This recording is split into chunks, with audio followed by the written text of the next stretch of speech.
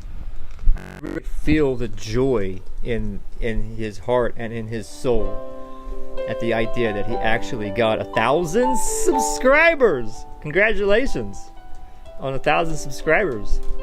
You could really feel that. He was feeling it. It's like, oh my God, I got 1,000 subscribers. He felt something. I felt that he felt something. It was powerful. You could really feel that joy in his heart and in his soul at 1,000 subscribers. I think. That's just me. What do I know? So,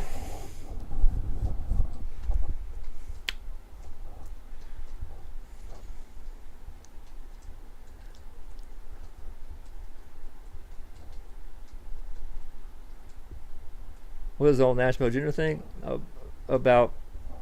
Is either there's no physics or there's no God, either there's no free will or there's no God, or there's a limit on what God can do, and that God can coordinate the events of reality, but with this big giant loose cannon that is us. It was, how could you work around something so unpredictable? I would say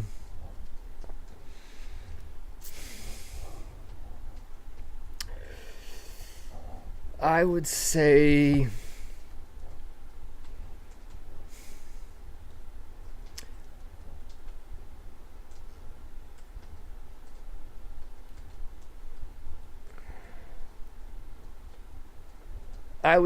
that I feel like I'll get to that. I will, but I feel like I'm ignoring the PYTs.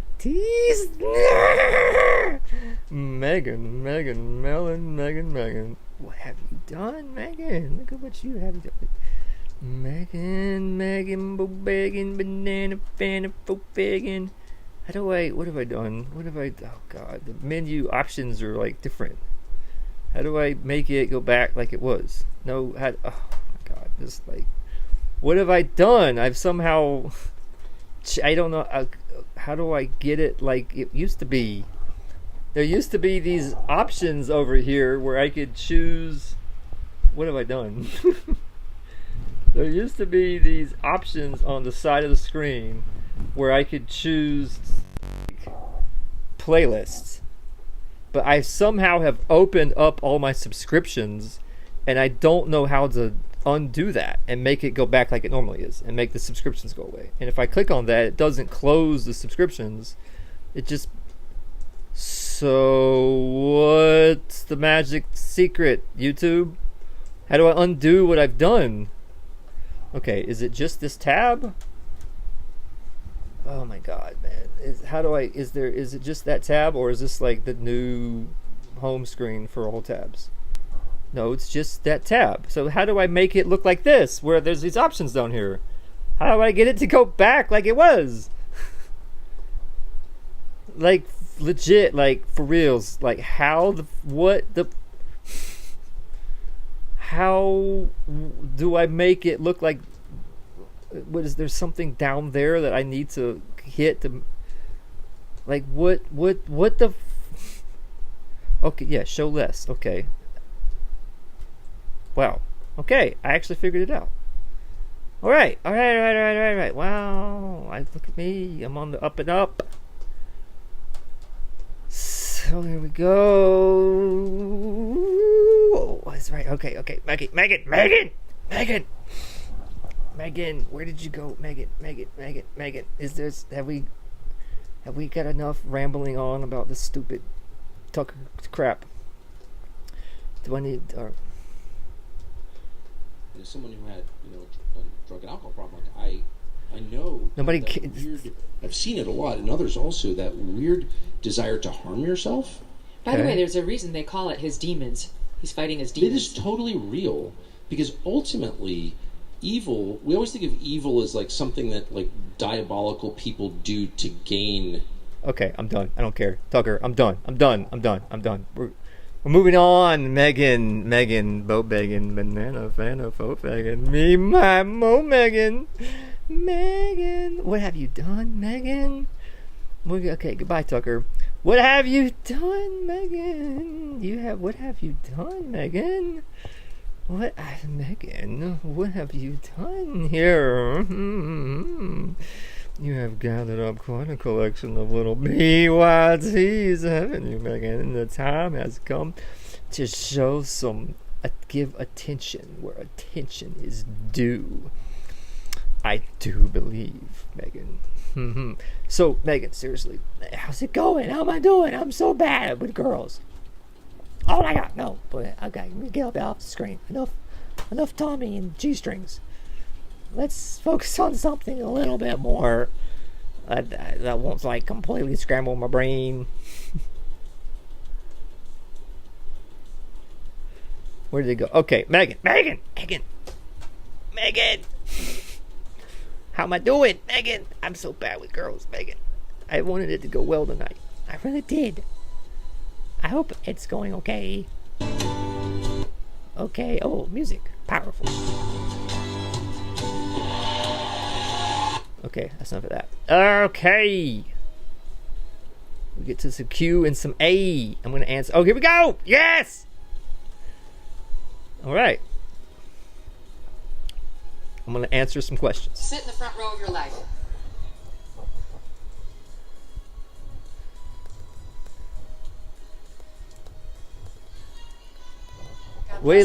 Yes, we love it when Megan procures for Nesbitt Jr. all kinds of PYTs. It's a Michael Jackson reference. Okay, look it up yourself. I can't be expected to do everything. PYT.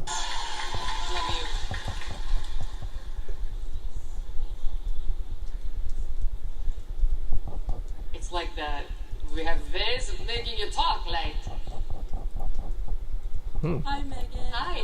I'm just wondering, what is your gym split? My gym split. What is my gym split? Megan, put your tongue in. That is very funny. So what is my gym split? I'm a horrible cripple. I can't do a split. If I were to try to do a split, I would literally die. Something would just crack. I don't think she means that kind of a split, though. I think she means my gym schedule. The girls just have lingo for everything. I think you are asking me, what is my gym schedule? My exercise routine. Every single day, no matter what, except I guess on Christmas Day, and that's the only exception, I walk to the grocery store. I don't care if it's pouring rain. I don't care if it's sub-freezing temperatures. I walk to the grocery store, and which is like a mile away. Everybody that supposedly works there are all operatives for the Alliance of the World's Militaries is spying on my thoughts. You know, the gang. Hi guys, I know you're disseminated intel briefs about my live streams. Give me all kinds of secret messages. The other day it was like, we're gonna knock your socks off. Are you talking about my shoes? If okay, you mean the shoe? Like, what if I were to throw my so-called socks in your face? Would that tickle? Would that tickle, or would that be like, ow, that was a shoe? I get occasional veiled threats from the grocery store crew, but it's like, whatever. I know that they're not going to do anything other than what they are ordered to do. You wouldn't do anything. You wouldn't dare harm me. Whatever would your master say? So, you know, they don't want to do nothing but follow their orders. But that's okay, I guess, unless their orders are horribly evil. Anyway, so at the grocery store. I go to the grocery store every single day, no matter what. Unless I can't walk, which it takes a lot for me to call it and say, like, I can't walk. I get that from time to time. I have what I call flare-ups in my hip, where the pain, I get these flare-ups. I don't know what else to say. And I have pain in my, like, I don't know how to say it. I say my hip, but it's more like my groin area. And it's pain like I can barely express with words, whereby I can barely walk. But even if I'm experiencing that level of pain, I still walk to the grocery store, because what I have discovered is if I get up and I force myself to walk, I kind of walk out the pain, or at least I get it to a manageable place where I can actually maneuver around in the grocery store and get back out before I have to start limping again. And I have this little technique where I use my leg from the knee down as like a walking stick to take the pressure off of my hip, if that makes any sense. I lean forward and put all of my upper body weight on my knee directly, so that my weight goes into my knee and straight into the ground through my shin, and takes just enough pressure off my hip to let me be able to actually take a step, despite this stabbing with an ice pick, absolute horrible pain in my body. That's just kind of, happens from time to time. And I'm not complaining, I'm just answering your question. Every man has his cross to bear. And God only gives you what you can handle. God thinks very highly of me, because God has blessed me with the opportunity to experience exquisite pain in the form of whatever the hell is wrong with me, which is severe. And so, mind over matter. I don't care. Don't make any difference. I get up every day and I walk to the grocery store and I get groceries and I walk back with those groceries, and they're heavy. And I carry the groceries and I get up and I do that every single day. And from time to time I go on the occasional little adventure. And whenever I do go on a little adventure, I always try to make it into an ordeal of some sort that I have to survive. Like, I have a car, but instead of driving the car, I'll take the bus. So what would be a 10-minute car ride turns into 3 hours on the bus, and carrying things from bus to bus and all this crap. So that's what I do for exercise. I used to be an athlete, believe it or not, at one point in my life. When I was a teenager, I would do what was, I guess, basically aerobics. I did taekwondo, but it was like Taibo. It was basically martial arts themed aerobics. But I would do it intense, like aerobics, for 2 hours straight, without even like hardly breaking a sweat. I could easily have gone 3 hours straight. I would do that for 2 hours straight. I was in incredibly good physical condition, and I could run pretty good. That was my strongest physical attribute, was my endurance and long distance running. And then I woke up one day, my body exploded, and now I'm a cripple. But it's okay, because I walk to the grocery store, and that's my thing. So that's, I don't know, that's the best I got. That's my answer to your question. I walk to the grocery store and I carry my groceries back. I do work out only twice a week. And can I tell you, that's enough. I work out twice a week for 45 minutes with a trainer. And I just lift light weights. That's it. That's all you have to do. I do walk a lot, like I do some aerobic activity and that, but I'm telling you, you really don't have to do much more than that, to be honest, and I don't really have a ton of time to do much more than that, but if you can spare 45 minutes twice a week, it'll tone you right out. Yeah. Word up, yeah. Megan with the good advice. It reminds me of my advice for young people. Sorry, I have advice that I give to young people, and it's a big, long, drawn-out thing. I'm not going to get into it right now. Maybe I'll review as season 3 unfolds. But in a nutshell, my advice to young people, high school age, when I say young people, I mean like young adults, but all young people, but in particular young adults, high school age, college age, my advice is basically the same for young women as it is for young men. In a nutshell, the short and sweet version of my advice is to just know that your physical body and your mind are very much one thing. And when your physical body changes, your mind changes. Like, for example, puberty. When you go through these physical changes in puberty, you don't just physically change into a different person, you mentally change into a different person. And suddenly, you're a different person.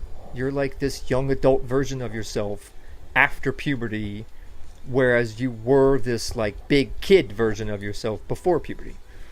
And it's important for young people to keep in mind that how could anybody explain to a 10-year-old kid what puberty is going to be like? You can try to explain what puberty is going to be like, but they'll figure it out for themselves when they live through it. And you can try and prepare them for this transformation that they're going to take, that they're going to undergo, but they're going to undergo that transformation whether they're ready for it, whether you're ready for it. That's just reality.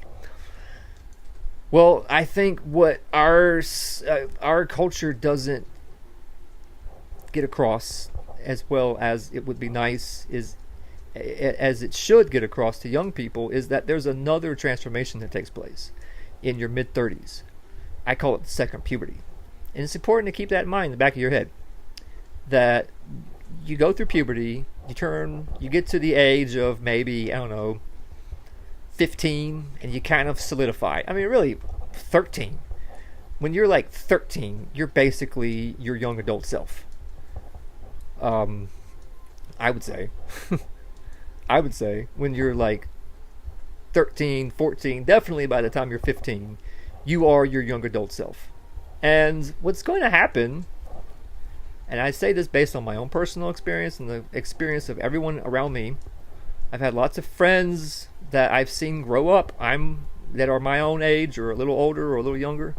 And what seems to happen is that as you go from 15 to 16 to 17 to 20 to 25 to 30, you just incrementally just kind of grow older as this older and older and older version of this young adult that you become by the time you're 15. And you never go through any dramatic transformation like you did during puberty. During puberty, you completely transform into a different person over the course of just a couple of years. You don't do that between 15 and 20, or 20 and 25, or 25 and 30, or 30 and 35. You just, you grow a little bit, but you basically stay the same person. And so it would lead some people to think that that's what life is going to be, is that you're going to just stay this person that you are in your 20s. But that's simply not the case. That when you get to be in your mid-30s, you're going to go through another sort of transformation. And you're going to become this fully grown adult version of yourself. And that transformation is going to take place just like in puberty, where it's going to, it happens whether you like it or not, whether you're ready for it or not, and it's this dramatic transformation that takes place over the course of just a few years. That same thing is going to happen to you when you're in your mid-30s. And for you women, you also have to take into account pregnancy. That's also a major transformation that takes place in your body. But regardless, aside from that, is when you get in your mid-30s, you're going to become this different version of yourself. Just a truly, genuinely grown adult version of yourself. And, like with your first puberty, how could you explain to a young 10-year-old what puberty is like? You can try, but it's a transformation that they'll just have to go through to understand what it's like. I can try to explain to somebody who's in high school or in college what it's like to go through a transformation in your mid-30s where you become a legit adult. But it's like trying to explain to a 10-year-old what puberty is like. The best advice I can give is to just keep it in mind that it's going to happen, whether you like it or not. No matter how tough you are, no matter how many push-ups you can do, no matter how pretty you are, no matter how smart you are, no matter how rich you are, everybody, when they get to their mid-30s, is going to experience this. And so it's just simply biology. And so keep that in mind, that not only is you're going to go through this second puberty, that means that your physical body is going to transform as you transform from a young adult into a legit adult, and your mind and your body are one. So when your body transforms, your mind transforms, and things that you never cared about in your teens or in your 20s suddenly are going to become very important to you, and things that used to be very important to you aren't going to be so important to you. So just keep that in mind as you go through high school and through college, that this is going to happen to you. And don't waste time, because the clock is ticking and it's going to happen whether you like it or not. And to the rest of the people of the world, you know, there's a lot of expectations that get placed on young people, and it's really hard for young people. So just remember that they've got to deal with this transformation in their mid-30s. So don't be, you know, so demanding on young people that they have to enter into the fully grown adult world 10 or 15 years before they're really even a part of the fully grown adult world. And at the same time, don't expect truly, genuinely wise, mature decisions to come out of somebody who has yet to become a fully grown adult,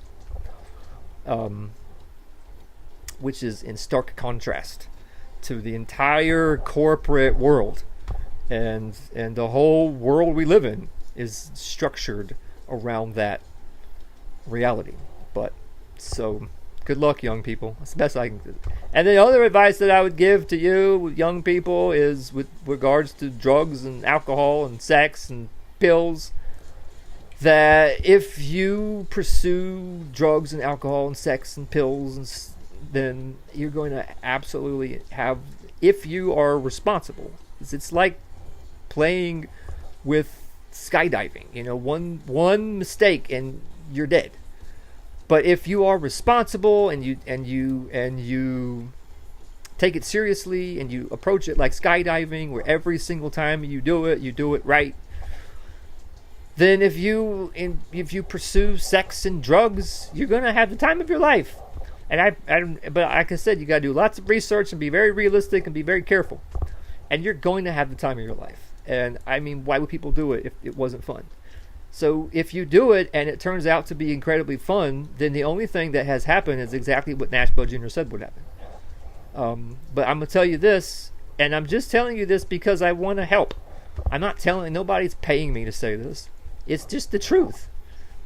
That if you do sex, drugs, pills, whatever, you are going to have the time, and you're very responsible and careful, you're going to have the time of your life for the first year or so that you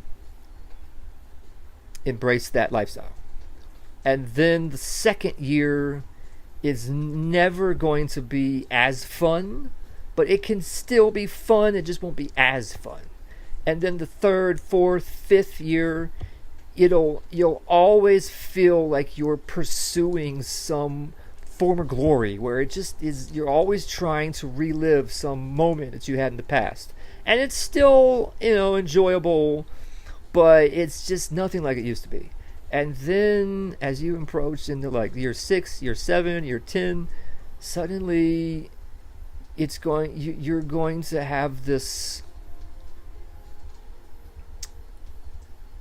reversal that takes place, whereby your normal is no longer sober, and the drugs and the sex is your adventurous exploit that is your abnormal, now the drugs and the sex become your normal, and then being sober is your abnormal, which means that this fantasy world has to be your life that you live in, and the real world becomes this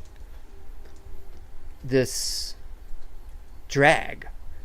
And that's best case scenario. And once that takes place, then now you are a functioning addict, and that's best case scenario. And then another few years after that, then what happens is that joy that you used to feel from doing the sex and the drugs just kind of goes away, and the sex and the drugs and all of that you're addicted to become just like the food that you need it in order to be normal. And if you don't get it, then it's like not eating. You're now, I believe the technical term is, fucked. And all of that can be avoided by just not making a lifestyle out of sex and drugs when you're a teenager or you're in your 20s. Just don't make it into some lifestyle.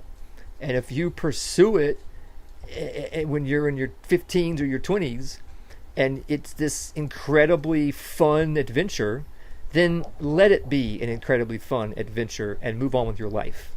Because remember what Nashville Jr. told you, that if it is an incredibly fun adventure, that's exactly what Nash said would happen. So if I keep pursuing it as some regular thing, then will the rest of what Nash said would happen? Because Nash said it would lead me down a road that I don't want to go down. So if you do whatever, some crazy,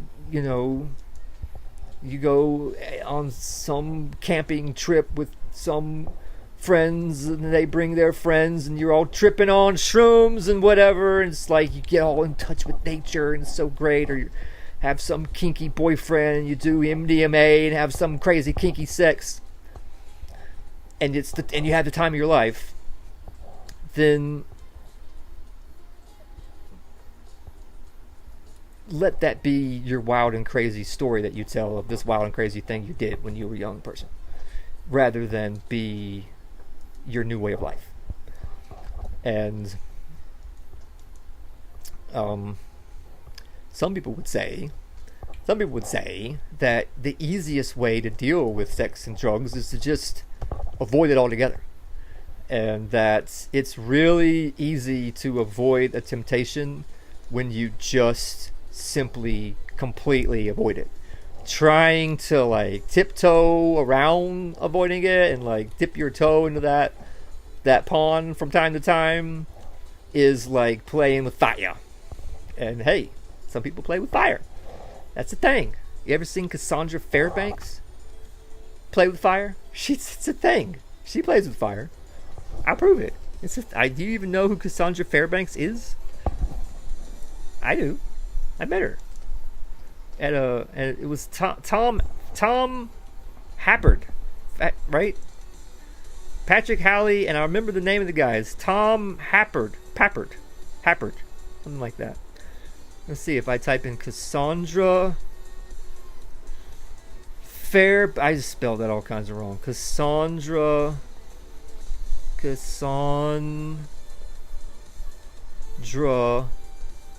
Her name is tricky. Fairbanks. God, Apple. God, every other letter I type, I get it wrong. God, dude, this is like overwhelmingly, like, I just don't know what to say, man. Like, what I'm typing is not what I'm touching on this screen is just simply not what is registering. Cassandra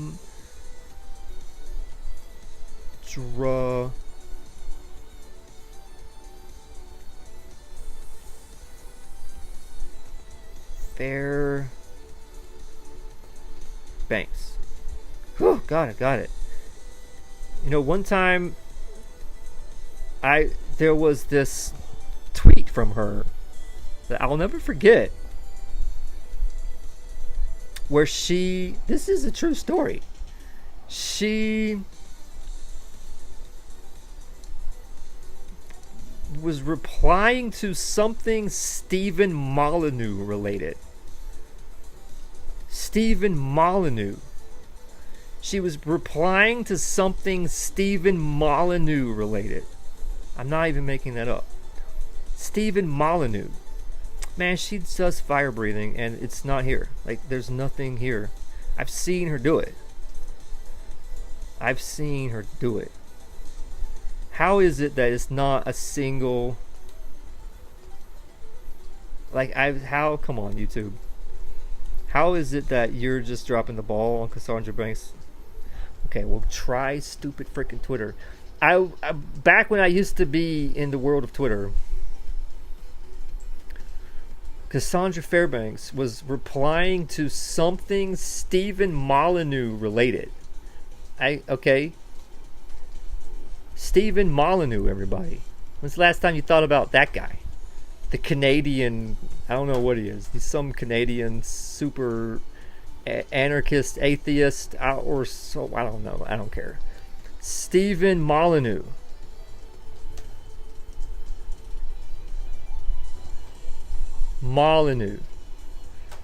And Cassandra Fairbanks was replying to something Stephen Molyneux did, like some edgy podcast or something, and Cassandra said something like, "My arm's getting tired." It wasn't just that. It was, "My arm's getting tired," and something. I'm serious. So then it was "My arm's getting tired," and I was like wondering, what does that mean? What do you mean your arm's getting tired? What are you doing with your arm while you're listening to Stephen Molyneux that makes your arm tired? And I always wondered, like, what does she mean by that? My arm's getting tired. She was watching something edgy podcast thing from Stephen Molyneux, and she tweeted out, "My arm's getting tired." I remember vividly watching her play with fire. I know that happened. How is that just not on the internet anymore? How can somebody do fire breathing? Like, she was spitting fire out of her mouth and stuff, and it's just gone from the internet. Like, how is that? Ain't called foul here. No results for Cassandra Fairbanks fire breathing. I don't believe you. Fire. I'm just typing fire. I don't buy it. I don't buy it. I don't believe it. I don't believe you, internet. Did I hallucinate Cassandra Fairbanks breathing fire? It happened. I know that it happened. I saw it with my own two eyes. She is a fire breather.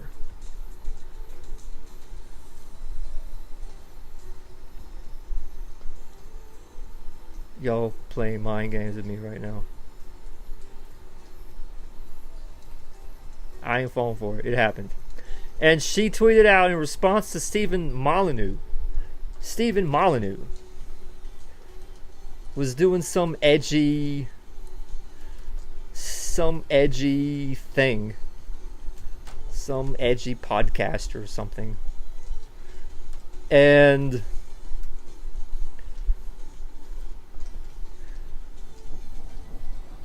Cassandra Fairbanks tweeted out, "My arm's getting tired." And to this day, I've never understood, like, what do you mean your arm's getting tired? Ready for a scenario? Are you ready? Racist! Can you see my tits? Yeah. All right. Are you ready? Yes. Oh yeah. Hi. What the fuck? I'm at the door. Hi. Oh! Ah! Oh yeah, Bill Hicks. You motherfuckers! Oh, Jesus Christ! Bill, yeah. Jesus Christ! And Cassandra, she said, "My arm's getting tired." Ah! Bill likes what he sees. Rocky. Yeah. Ooh. What are you gonna do? What are you gonna do? What are you gonna do? Yeah. Ooh, yeah. That's what I'm talking about. Ooh, Bill Hicks likes what he sees. The Islamic guy is on a plane to 7 o'clock. He's gonna land again tomorrow morning. But I'm not proceeding. Well, Ooh, Bill got serious real quick. Don't do that!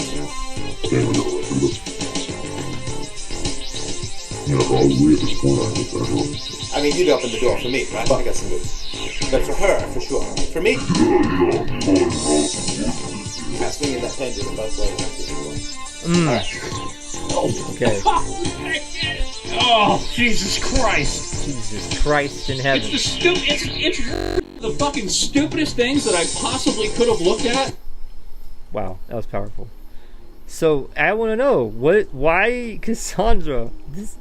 Can you elaborate on this tweet? Why is it that when you're watching a Stephen Molyneux video, that your arm gets tired, Cassandra?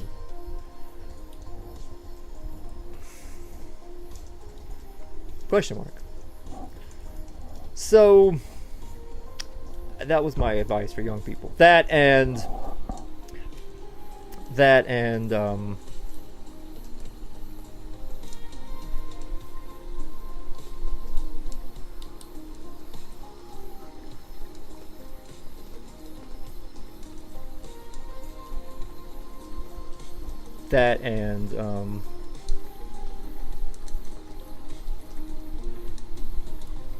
no wait. That and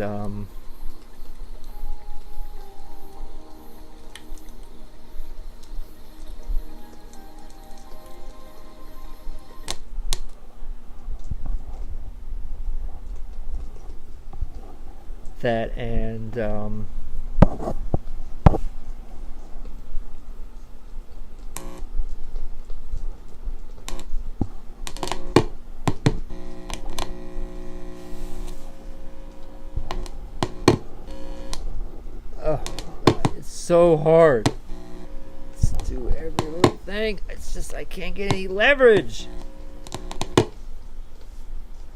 I'm trying. Okay, I can't do this with one hand. I'm just trying to get a little bit of leverage, you know, to get that little push to get in all the way. I got it. I had to do corner to corner. That did the trick. Corner to corner. Whew, that was very challenging.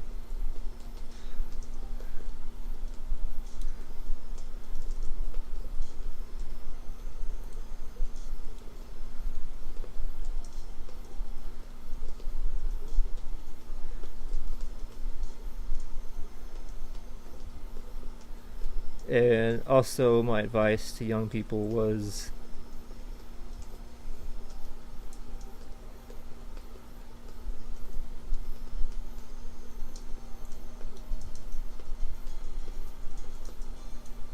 in addition to all of that,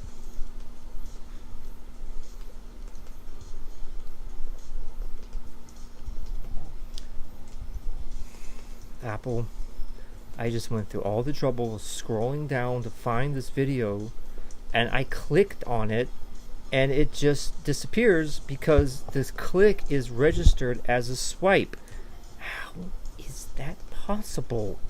How can two gestures that are so different from each other be the same thing? And why is it that I've had an iPad mini for years and years and years and years and years and years and years, and that never happened, and now it's happening constantly? I guess I'm supposed to buy a new iPad and slave.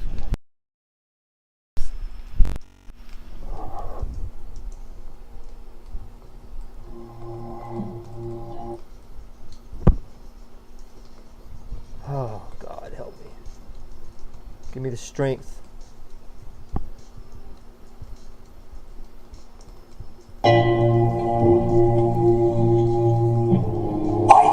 So this is my secret. 135 versus 335. Pow, pow, pow, pow, pow. You're just on your own to figure out. I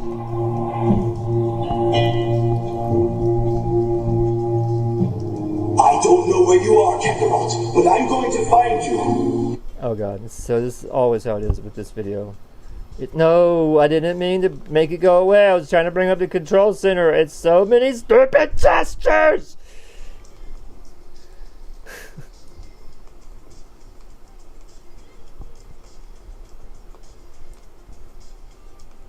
You're around here. Someone. God help me. Please give me the strength. I don't know where you are, Kakarot, but I'm going to find you. You're around here. Somewhere. I can feel it.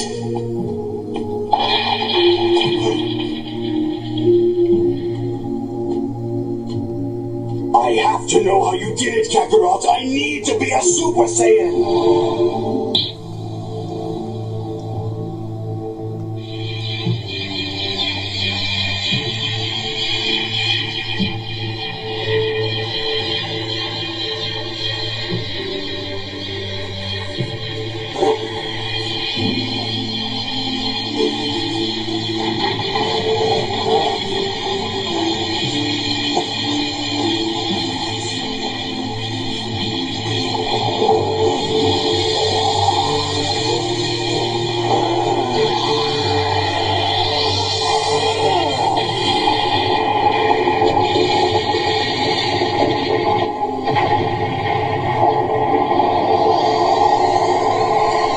Oh wait. Damn it, I almost forgot. Like, I'm gonna get a copyright strike. Oh wait, how am I gonna do this without... I need to play something and... Oh God, I just realized I can't do that. Oh, why can't I just play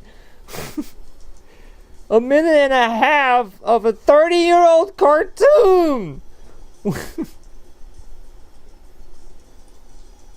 I mean, seriously, why can't I just do that? Why does it have to be this freaking nightmare? Why can't I just play a minute and a half of a 30-year-old cartoon?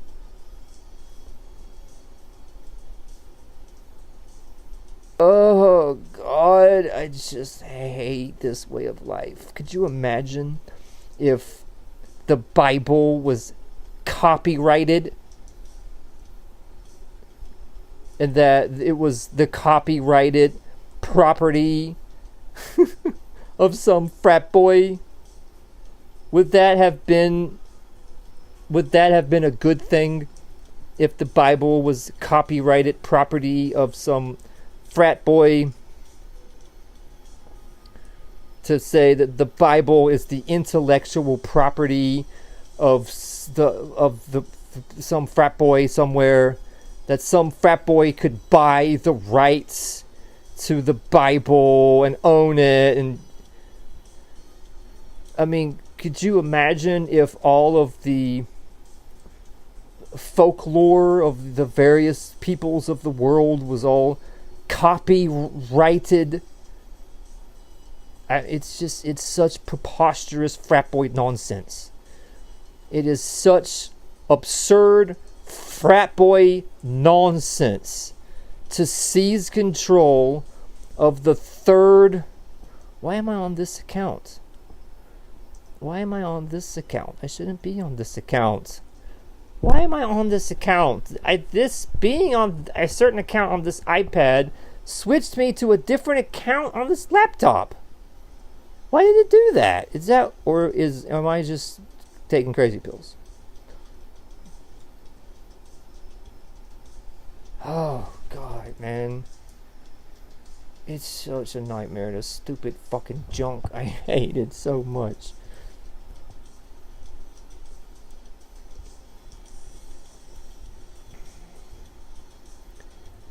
I just hate so much all of this damn junk.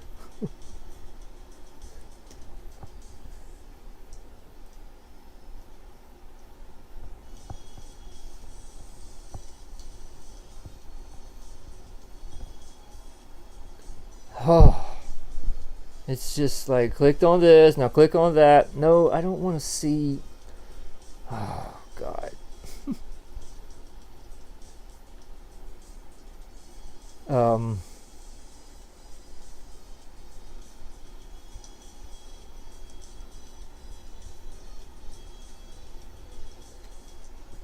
It's just, it's all so much, man.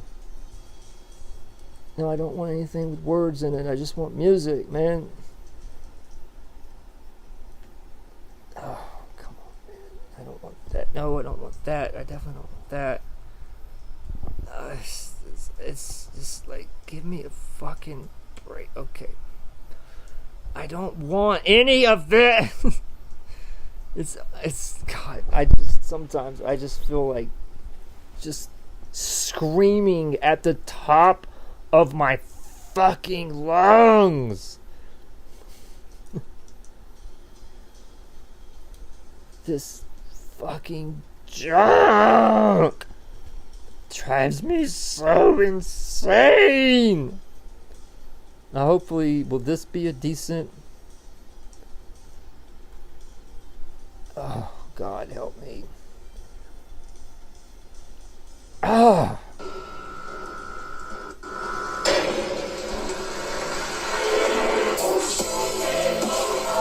I'll take it.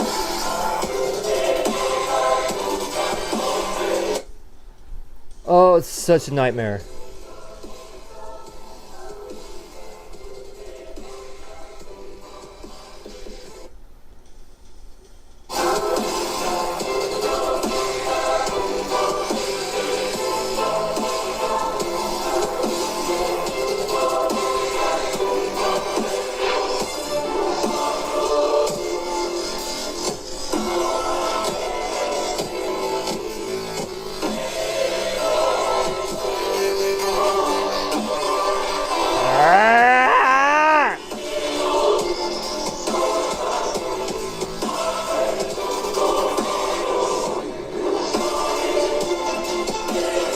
Oh God, why is everything so hard?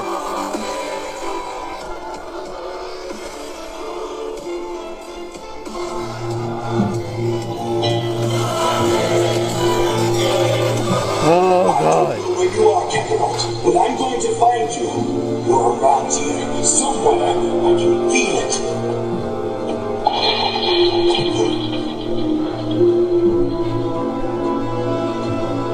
I have to know how you did it, Kakarot. I need to be a Super Saiyan.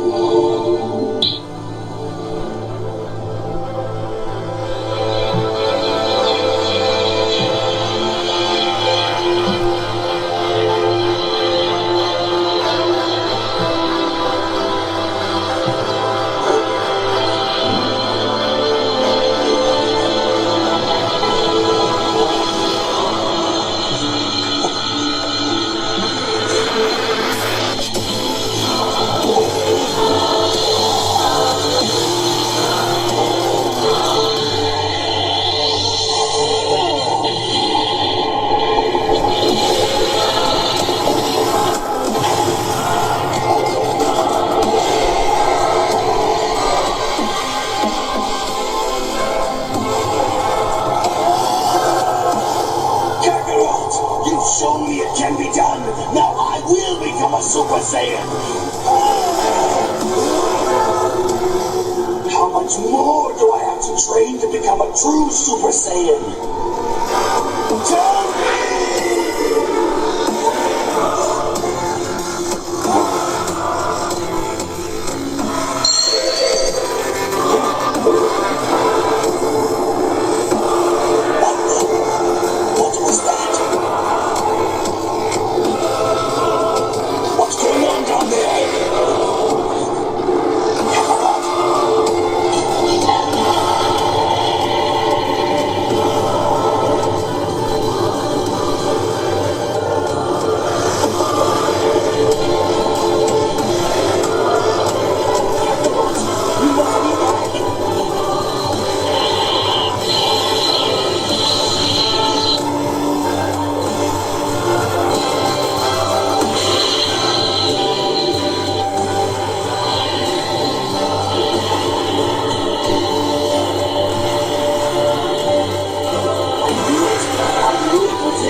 disappear to.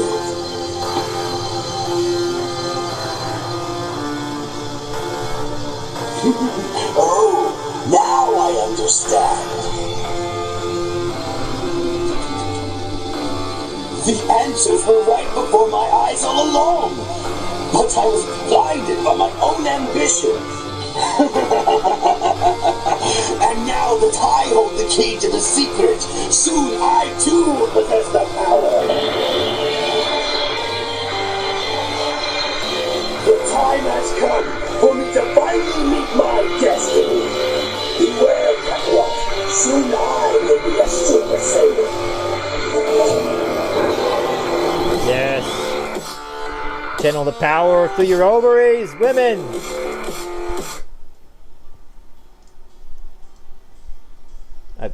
Or something. Okay. Yeah, somehow I got switched over to a different account. How did that even happen?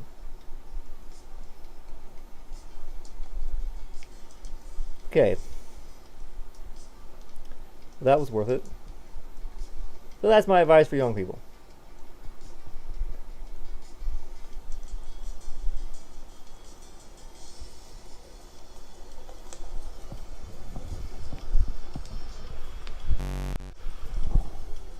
But, in addition to that, which is my advice for all young people, I would say specifically to young women, high school age girls, college age girls, all girls in their 20s.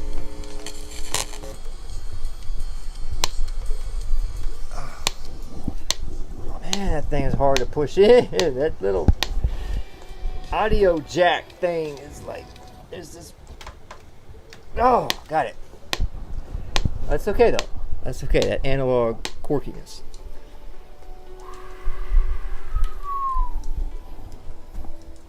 In addition to that, my advice, I have some advice that is specific to young women and some advice that is specific to young men. I do have some advice that is specific to high school girls, college girls. And I do. And my advice for young women: don't get fat. Whatever you do, don't get fat. And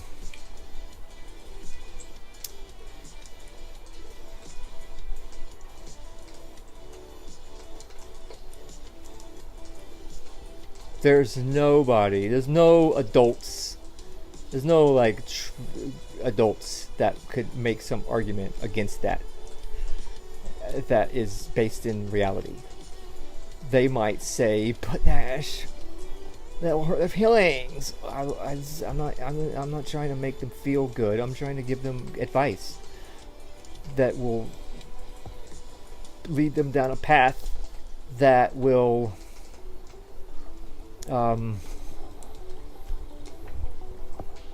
produce positive results in their life.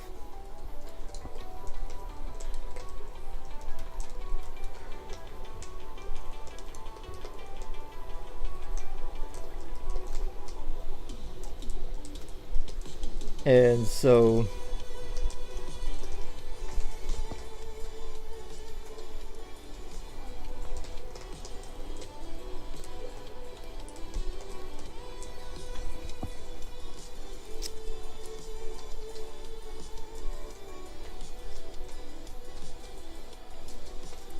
Megan Kelly's advice, 45 minutes twice a week, that's great advice.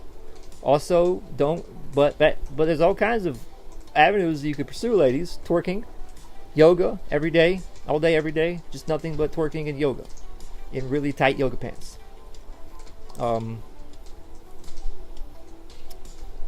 Core muscle exercise. It's whatever.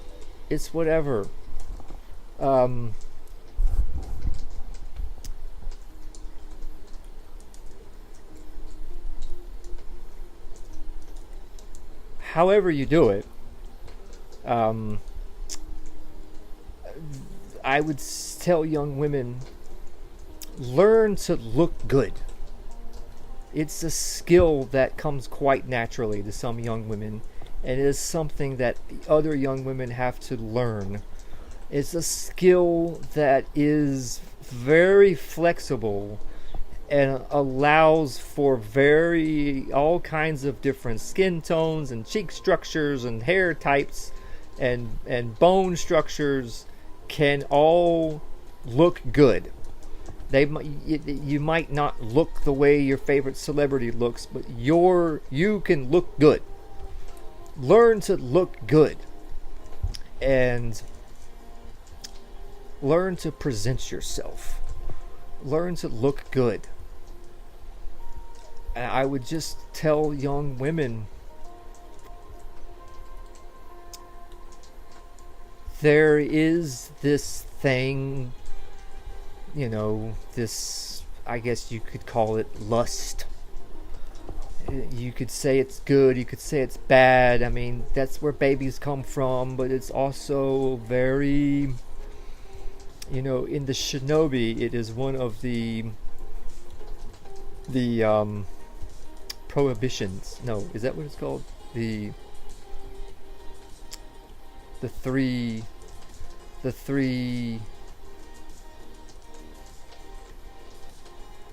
prohibitions? No, the three things you're supposed to avoid. One is alcohol, one is gambling and borrowing and lending money, and the other is lust. Yeah, I'm having a brain fart. The prohibitions, the Shinobi. So there's that, but then there's also beauty. If I see a beautiful sunset or a beautiful flower, and I stop and I remark upon the beauty of a beautiful sunset or the beauty of a beautiful flower, that doesn't mean that I want to have sex with the sunset. That doesn't mean that I want to have sex with the flower. If I stop and I say, that's a beautiful flower, that's not because I'm drawn to have sex with the flower. And so there is an appreciation for the beauty of a beautiful young woman that is not sexual, and it is like stopping and appreciating the beauty of a beautiful sunset, or stopping and appreciating the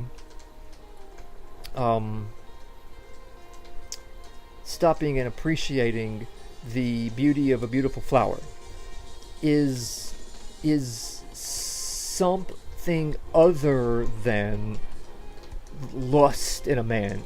It is the appreciation of beauty. And it is my humble opinion that beautiful young women are literally the most beautiful thing of all beautiful things. Even more beautiful than any beautiful sunset, even more beautiful than any beautiful flower. The beauty of a beautiful young woman is the most beautiful of all things.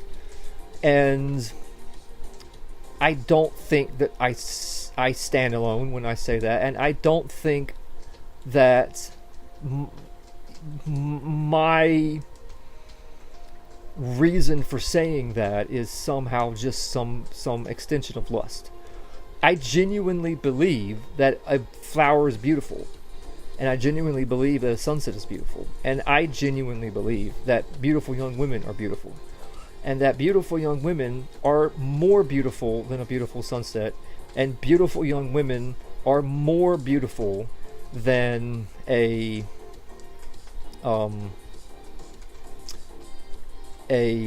beautiful flower, and that beautiful young women are literally the most beautiful thing of all of the universe. So think about that, ladies. Think about that for a moment. That what I'm telling you now, Nick Fuentes and Andrew Tate hate this type of talk because they think it goes to your head. They think it goes to your head and makes you insufferable bitch. When that's what they think. Whether that's true or not doesn't change the fact that you are still the most beautiful thing in the universe. And if that goes to your head and you be an insufferable bitch about it, well, then what a shame that the most beautiful thing in the universe is an insufferable bitch.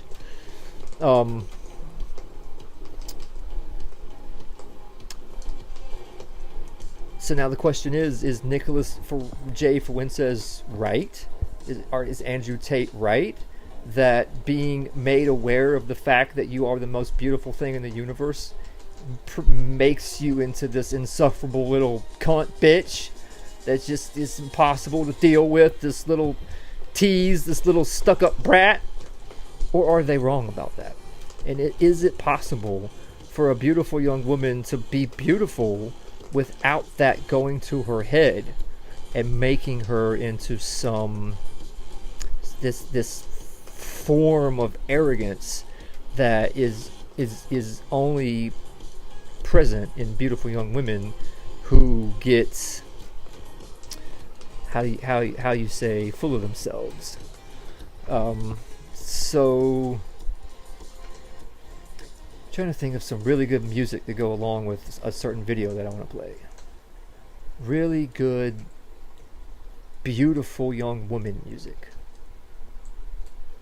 Really good, beautiful young woman music. Yeah, I can think of the perfect thing.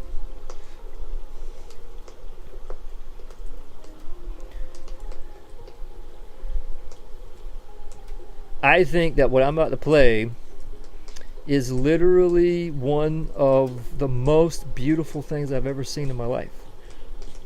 And I know that there's people out there who say, they correct me and they say, no, that what you're experiencing is lust. And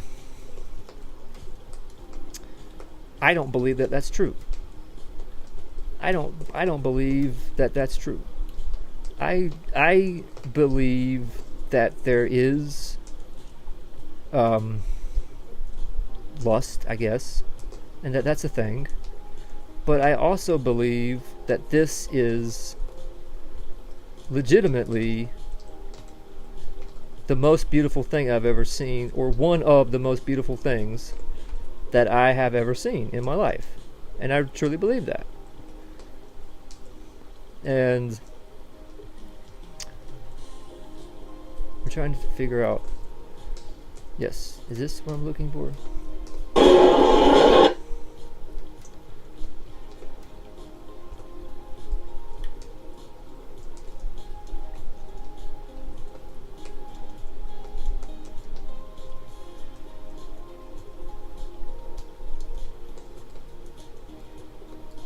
No, this is not what I'm looking for. This is what I'm looking for. Yes, is this what I'm looking for? It's like,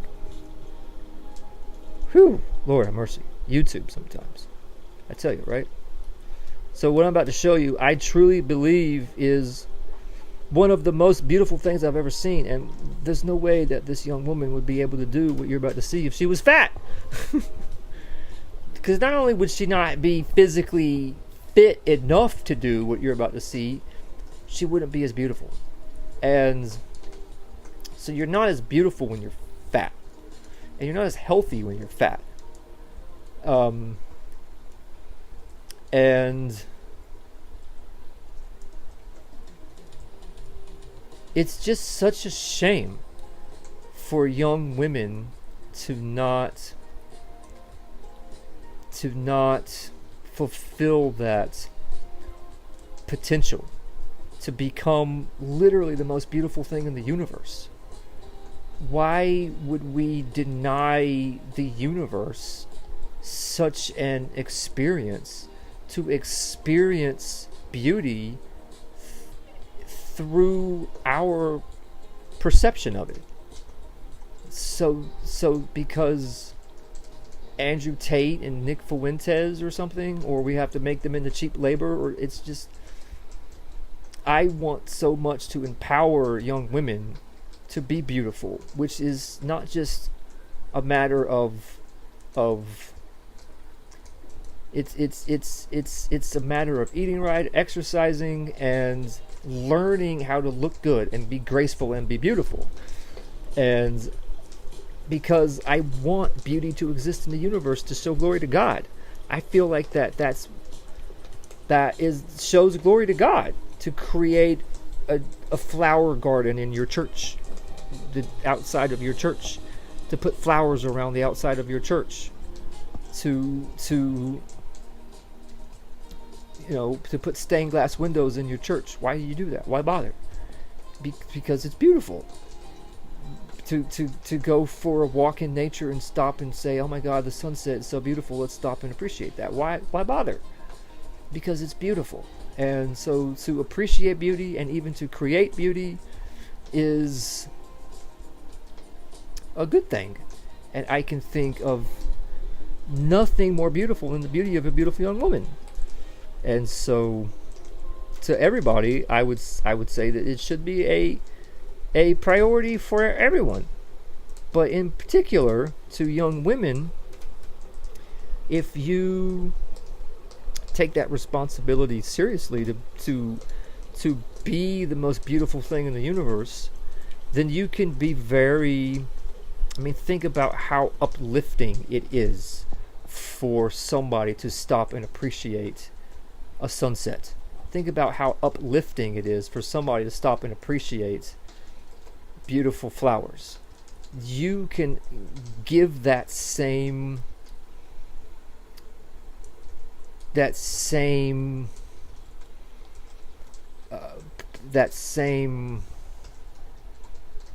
experience to somebody by learning to look good and being beautiful yourself.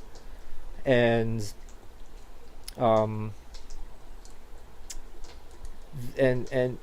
learning the real power of understanding that there's a time and a place.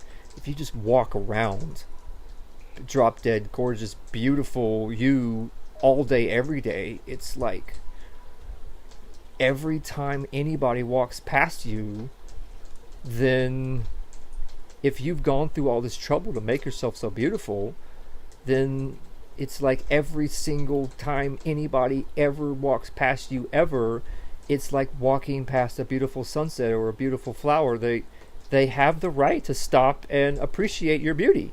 And if you don't want to be stared at everywhere that you go, then also learn to be humble. Because if you're going to be beautiful everywhere that you go, you're going to be stared at everywhere that you go. And it's not going to just be a matter of lust. So what I'm about to show is, I consider to be one of the most beautiful things that I've ever seen, because it is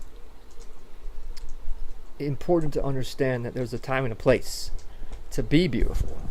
And you don't have to worry about being beautiful all day every day. In fact, I kind of recommend that you don't, and learn to be humble, but learn to look good.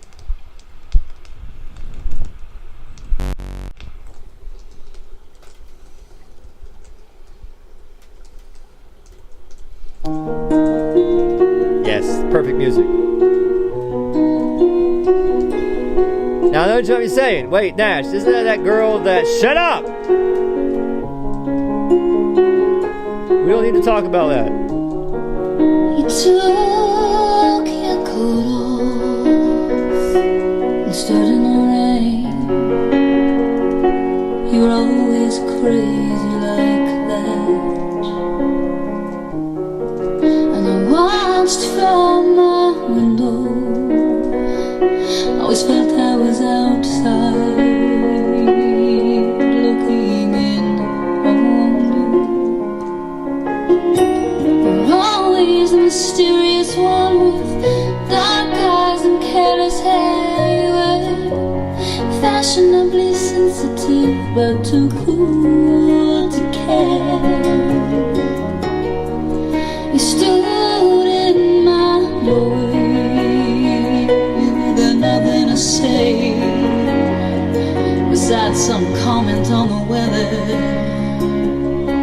Well, in case you fail to notice, in case you fail to see, this is my heart bleeding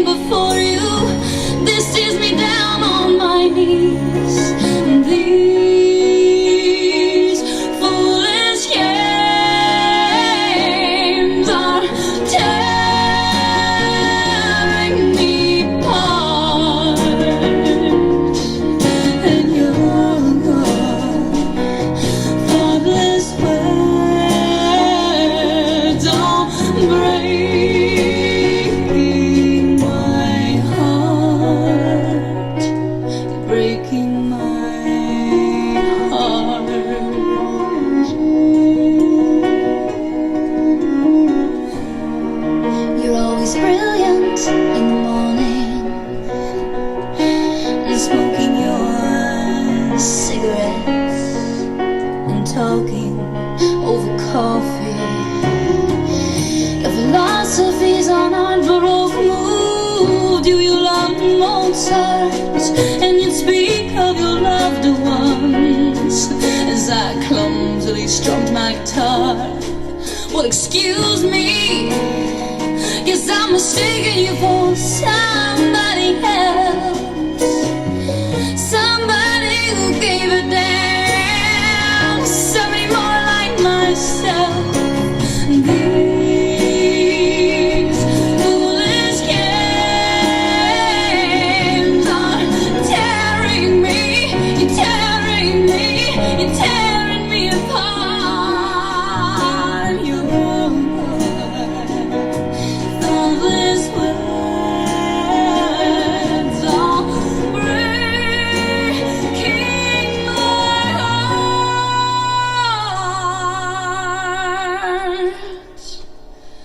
You're breaking my heart.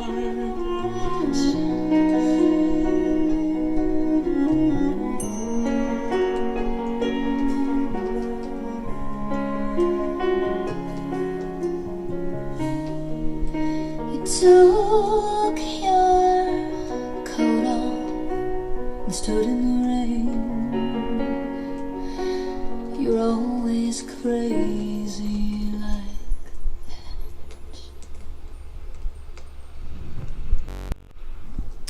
No man in human history could do that. Men are just simply better at you than at so many things, women. And that's just the way that it is. Men are just simply better at you than at so many things. But there are some things that... What's that? What is happening?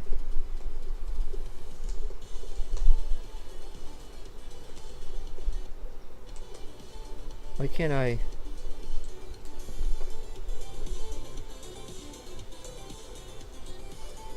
I seem to have lost the ability to control the volume of my iPad, of my MacBook.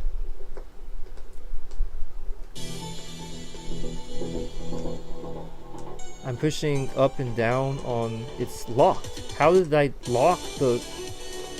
How did I even do that? How do I undo that?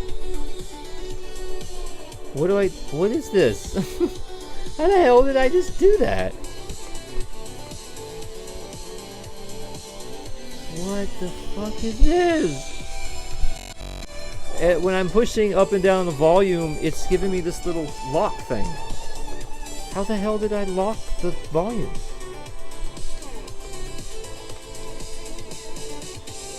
How did I do that? What in the hell? What planet am I on? How do you lock and unlock the volume? I have no idea how I did that, how to undo that. What planet am I on?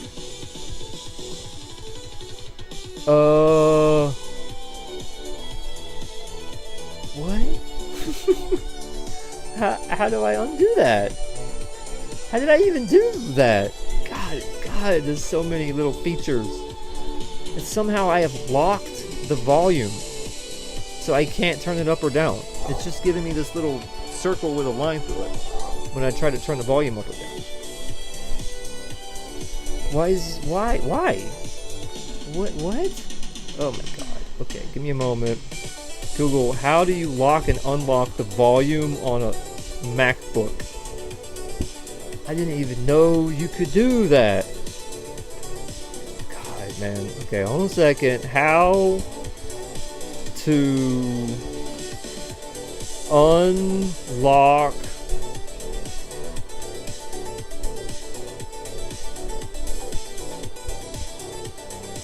volume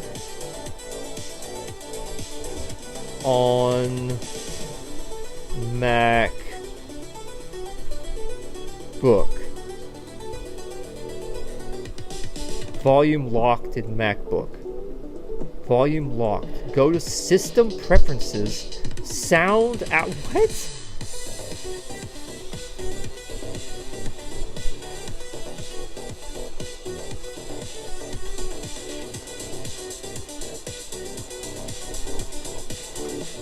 Go to System Preferences. What?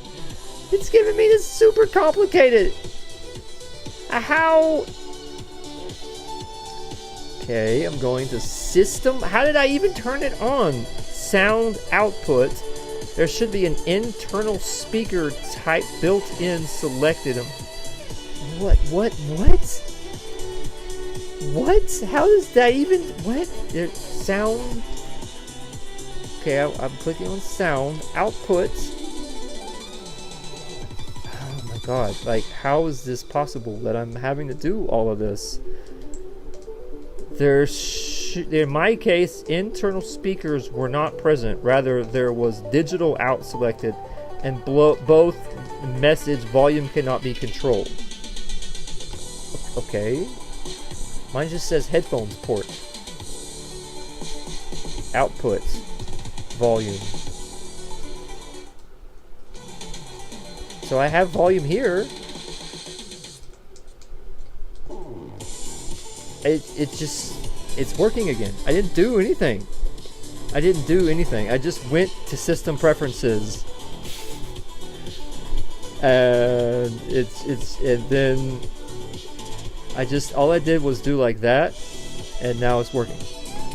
What fucking planet am I on? Oh my god. Give me the strength.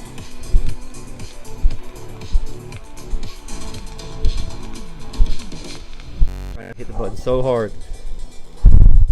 I sometimes, man. What was I even talking about? Oh yeah, don't get fat.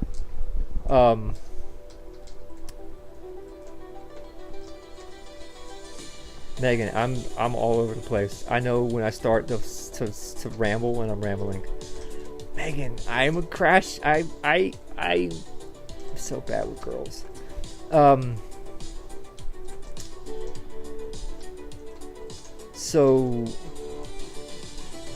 But also learning to look good is very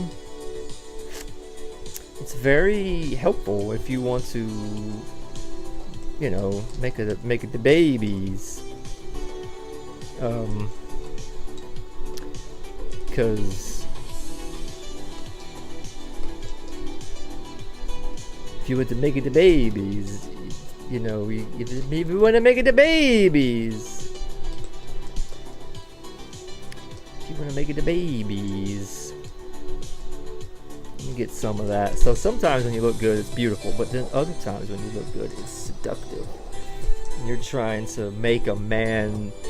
You're on one level, you're trying to make a man's penis erect, so that you can get him to come into you, as the Bible says, so you can make it to babies. But before all of that, you've got to get him to pursue you, and your physical appearance is a big part of that. And you might say, well, that's not fair, that's not fair, that's not fair. Listen, there's a very intellectual pursuit between people, that people can have some sort of a partner or whatever. That's an intellectual pursuit. There are some people in this world who approach life a bit more instinctively. And if you are a bit more of an instinctive person, then there's just a certain reality to the world in which you live. And that is that boys like girls. They like the way the girls look. It fills a young man with this passion. So, what's some good sexy music? Some good sexy music. Sexy. Oh, I shouldn't.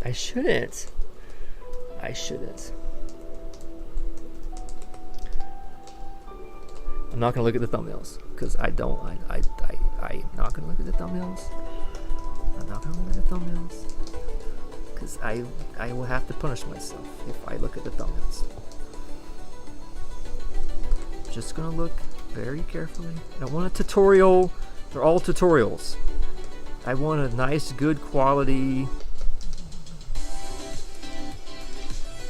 No, I don't want a playlist. This is turning out to be more trouble than it's worth. Here we go. Here's a dude wearing a tuxedo. There we go. Okay. Whew. Good God. Yes. Dude wearing a tuxedo. Now that's a thumbnail. That's a play. That is a thumbnail I can look at. Thank God for the guy wearing the tuxedo right now, because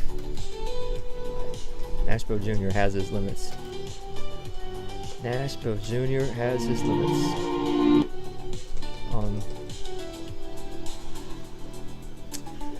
So when you want to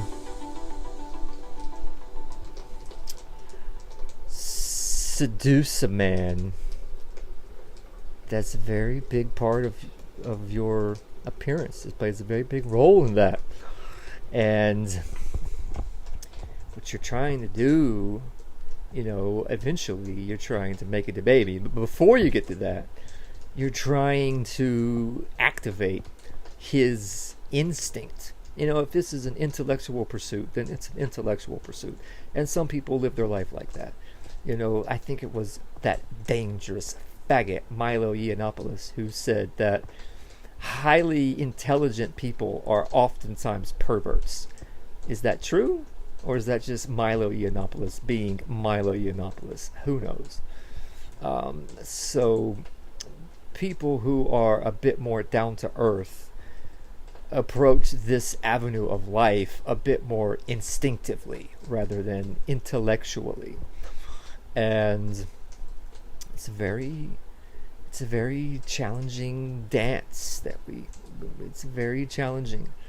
But basically what you're trying to do, if you ask me, you're trying to sort of activate a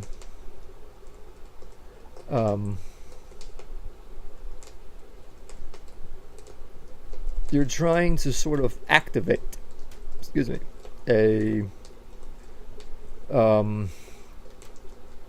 you're trying to sort of activate a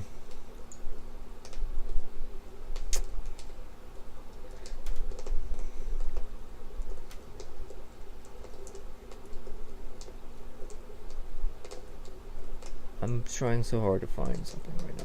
You're trying to sort of activate a young man's instinct to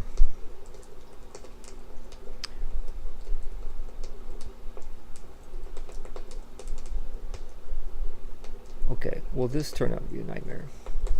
What I'm trying to find I thought would just be an easy breezy thing to find, and it's turning out to be not so much. Oh, but at least I got a name. You're trying to activate a young man's instinct to essentially claim you as his property. But at the same time, you're also trying to activate a young man's instinct to claim you as his responsibility. And that's a very interesting line to walk between being the property of a young man versus being the responsibility of a young man. As his property, you must honor and obey. But as his responsibility, he must provide and protect. And so it's this fine line that is walked between the two, as they say. And so in order to get this ball rolling, you must sort of activate his instincts. And in order to do that, you have to learn how to I'll let the video speak for itself. Now, thank God for this guy, so I feel confident I can go to this and just hit this and we're good. I don't have to worry about. Oh yeah. I'm gonna slow it down just a tad. We're gonna slow it down we're gonna bring that down to about 80 something ish.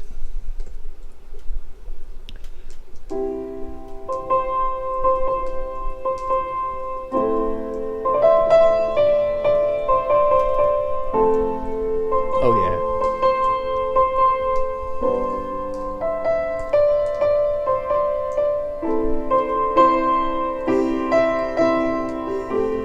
Ethno couples!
What's happening?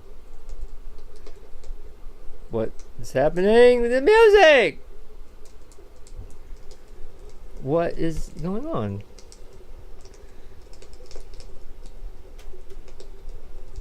Okay, well that's the end of it anyway. What happened to the freaking music? Why did it end all weird? Oh, you get the idea. You get what I'm saying, ladies. That's what that's how you make it to babies. That's how you make it to babies. I don't know what else to tell you. It's important. If you want to make it to baby, you make it to babies. You gotta learn to do all that cheek stuff and the eyelashes and the little poses. I don't know what else to say. It's just part of your reality. Unless you want to pursue a more intellectual approach to life. And if you want to pursue a more intellectual approach to life, well, then whatever. Oh,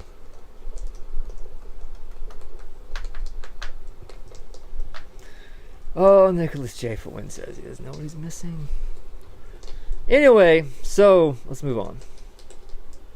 So you get the idea. Don't get fat.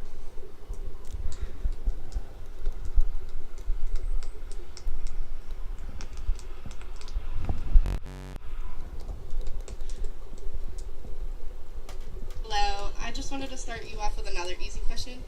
What is your Starbucks order? My Starbucks order is going to be my...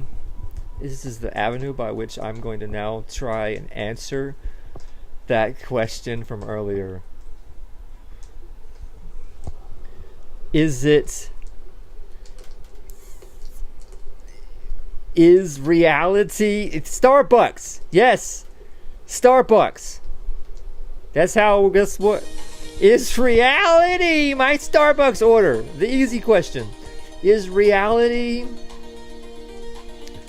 the application of four fundamental forces upon matter and energy in a time-space continuum, which can be observed and if patterns can be discovered, and those patterns can be expressed mathematically, and then those mathematical equations can be used to make predictions, and those predictions come true again and again and again and again and again and again and again? Does that prove the mathematical equations are an accurate description of reality? And if there's absolutely zero wiggle room within those mathematical equations for anything other than everything, then how can there be somehow, some way, something, somewhere coordinating any of the events of reality, let alone all of the events of reality? So the idea of something like a God is just simply contradictory to physics. All physics. And physics is the Mac Daddy of all sciences. If it contradicts the laws of physics, it's not possible. Our science is clear. If chemistry comes along and chemistry puts forth some theory that contradicts the laws of physics, then it's wrong. If geology comes along and puts forth some theory that contradicts the laws of physics, then it's wrong.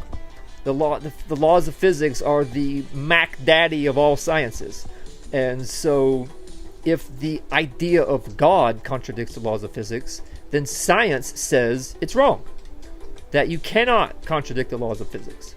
And so, therefore, there cannot be a God unless there is no science.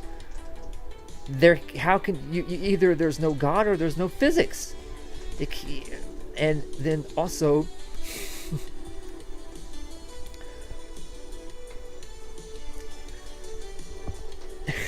Starbucks. This is how I'm going to answer this question. And if there is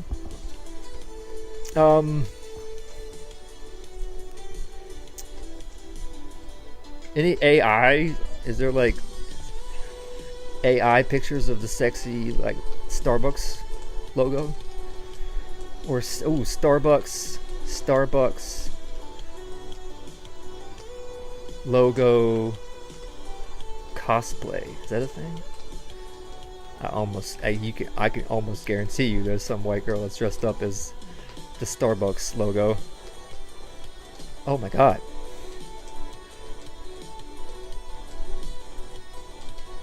I wasn't prepared for that. I'll never look at the Starbucks logo ever again for the rest of my life the same. I don't know how to describe what it is that I just saw on the screen just now.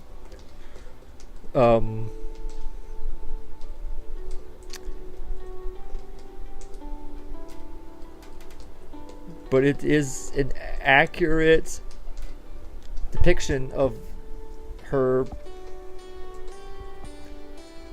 position that she's in, I guess.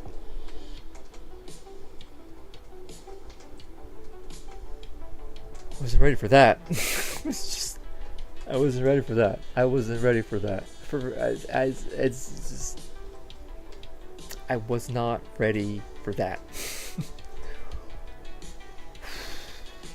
I'm gonna try to just move on now. I am going to try to just move on now. So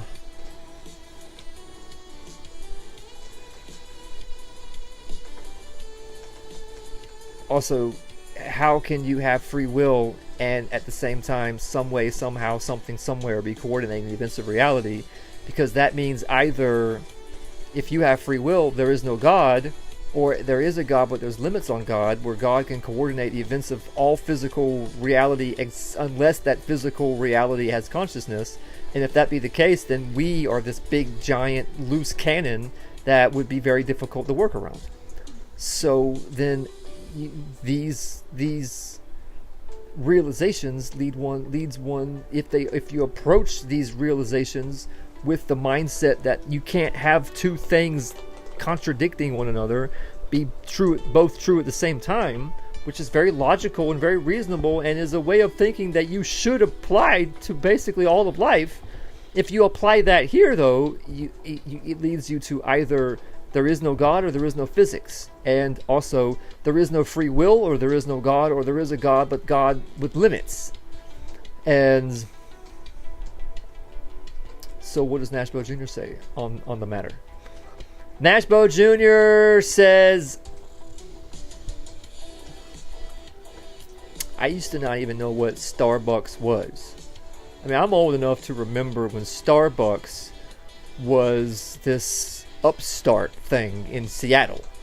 It was like this local coffee shop that somehow turned into this chain thing, and you would hear about it like a Whole Foods market. You would just hear about it as this trendy thing that was happening in other parts of the world. I'm old enough to remember that. And then you started to see the occasional Starbucks, and I never really had much to do with it. And so I didn't really ever care that much about Starbucks. But I did occasionally go to this one coffee shop because I drink coffee, and they had this, it was a local coffee shop, and it was like a local indie coffee shop. So it was like very hip kind of a coffee shop. And they had a freaking Miss Pac-Man, but it was like this little Miss Pac-Man that you sit down to play. You don't stand up and play. And it was just one of the tables in their little eclectic, little cool, little indie dining room. And I would go there with massive quantities of quarters and sit down and like jam out on some Miss Pac-Man, which was always awkward because sometimes I would go there and there was some hipster just sitting there sipping on their coffee using the Miss Pac-Man as a table. And it's one thing if some dude's playing Miss Pac-Man, I can wait my turn. But if the dude's just like, and is just using the Miss Pac-Man, okay, it's okay. If it's like the whole place is full and that's the only table available, okay, I can wait my turn. But if the freaking tons of other places to sit, and you don't have to sit next to somebody, the place isn't even half full, and you're just sitting at the freaking Miss Pac-Man to be Mr. Hipster sitting at the Miss Pac-Man, I am that guy who will say, hey man, I was hoping to play, and usually I would be met with, oh okay, and then they slowly get their stuff together and they give me that vibe like it's not a high priority of mine to get out of your way, but I will do it. It's like, okay, hipster, I'm patient. You don't understand the thing I got with Miss Pac-Man. Me and Miss Pac-Man. Me and Mrs. Pac-Man. We got a thing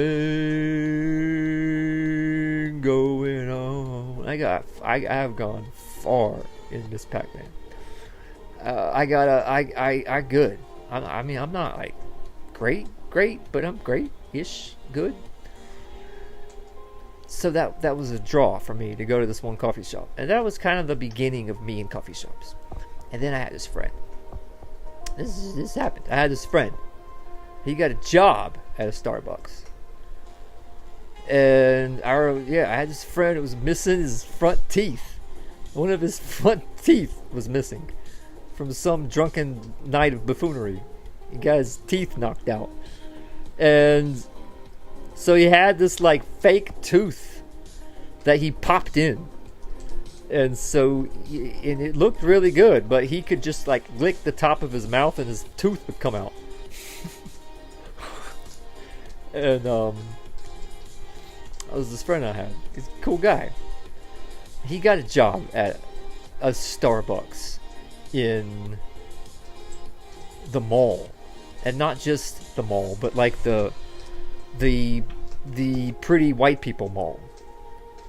And I, at the time, believe it or not, this was a lifetime ago, it feels like, I was a construction worker who looked up all day. I can't even look forward now. I'm such a cripple.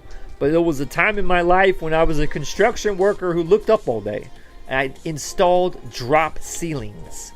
Acoustical treatments for ceilings is what they're sometimes called. It's just the type of ceiling that when you go to like the dentist and in the lobby you look up and there's like a ceiling with a square grid with like ceiling tiles that pop in and out. A big square grid. They have them in office buildings all the time. That type of ceiling. I used to install those briefly in my life. All of our clients were all commercial, so we'd get a job where you've got to install drop ceiling in this entire floor of this office building, and it's 10,000 square feet, and it's like a commercial construction site, not a residential construction site. It's a whole different ballgame. Deadlines, big money. You got all kinds of big money involved in commercial. Big money, big not playing around, big money. And so I was a little bit like, okay, I guess I can handle this. So then I got a part-time job at the Starbucks in the White People Mall after work. And I would be working these absurdly long days where I'd be on a construction site at like 7 in the morning and then close Starbucks till 11 at night. I don't know how I used to do it when I was in my 20s. I just had all this energy. And so plus I'm tough enough to make them freaking Starbucks drinks. So every shift I got to experiment with making my own drink. You got one free drink per shift, so I got to play around and experiment, and I actually came up with this drink that is my drink that I would always order. I would always make for myself. I mean, I would always make this drink. Tall vanilla latte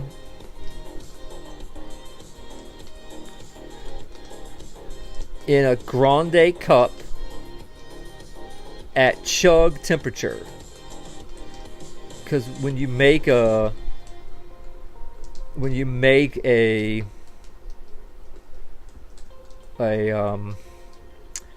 latte, I forget how it works, but the way that you steam the milk or something,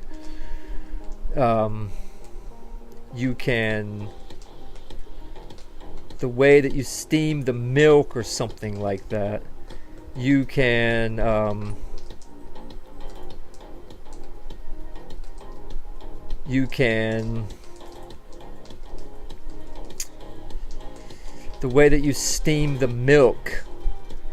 can make it not as hot somehow. So we used to call it the chug temperature. So at my little Starbucks, that was like the nickname for when someone would order a drink that wasn't as hot as you normally would make it, the chug temperature. And so I would make a vanilla latte at chug temperature, a tall vanilla latte at chug temperature in a grande cup, and then fill up the extra space with whipped cream. And then I would just down it. And then it was just like, it was meant to be just an experience. I would just basically down the freaking thing. And I'm not going to say I invented the pup cup, but nobody was doing no pup cup back then. I'm not saying I invented the pup cup and that Starbucks and the whole of you people are all trying to steal my thunder with this whole pup cup thing. But it was very pup cup-esque, because it was that whipped cream on the top. And so it was very pup cup-esque. Me and this drink I would make. Very pup cup-esque.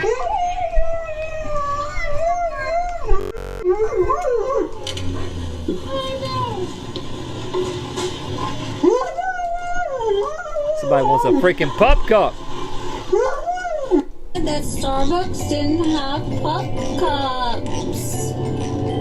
Why are you so upset, Luna? Are you upset with Mom, Luna? That dog I'm is legit sorry, crying. baby didn't have pup cups. Happy Easter, Betty.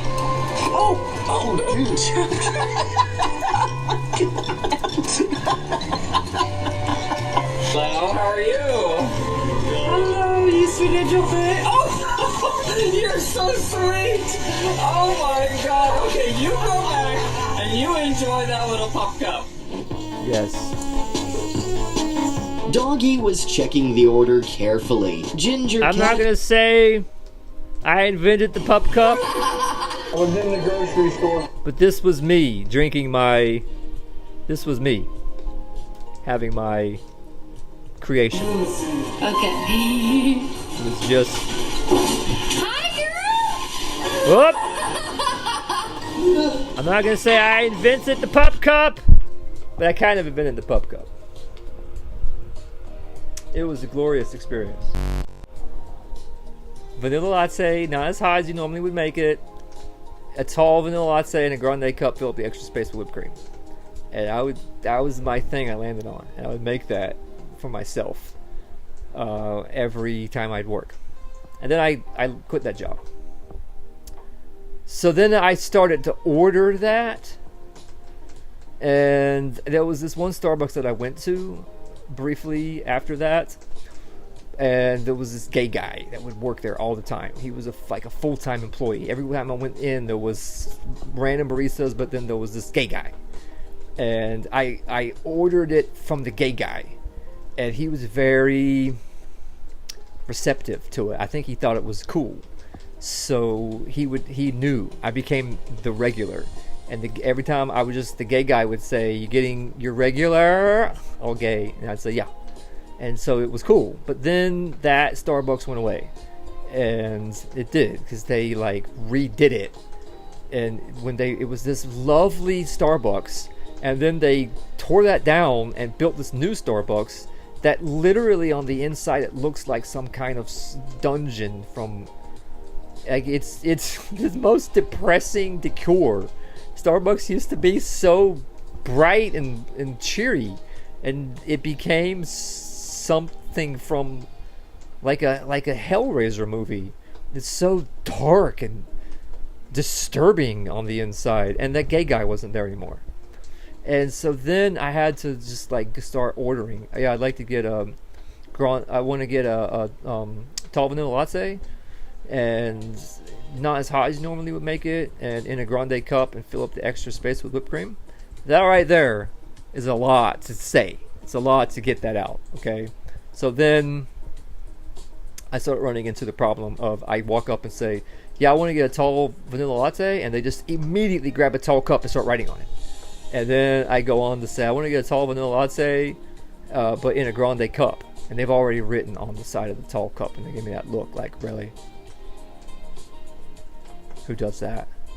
And so I had to amend the order. I was okay. I want to get in a grande cup, a tall vanilla latte, and if you could make it at chug temperature and fill up the extra space with whipped cream. And then what's chug temperature? What is that? I've never heard of that.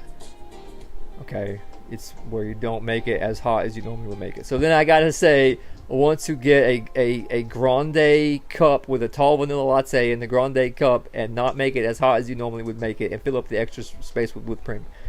And it's just it's too much to say that every time I go to a Starbucks. So every time I went to a Starbucks, it was one point where I just said I had enough. And so then I started to say, "Yeah, I want to get a light roast coffee. Could you please leave room for cream and sugar?"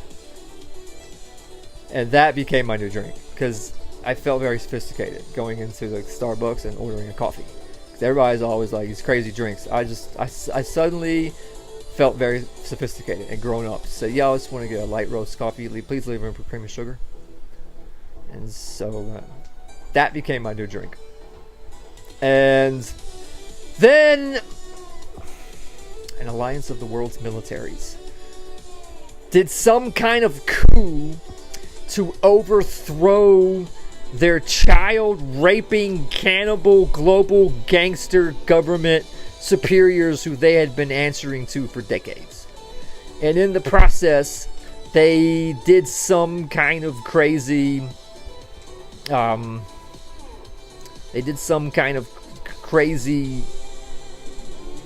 irregular warfare involving the use of a hotel clerk named Donald John Trump as the asset of theirs in their big never-ending coup against their hopefully never-ending coup against their superiors.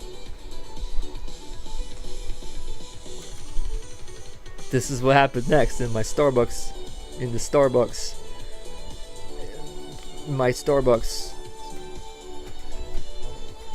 story. And it's the truth. And they developed the phase 1 and phase 2 and phase 3. Phase 1, decapitate the global gangster government, high command. Just take them out. No mercy. Absolutely no mercy.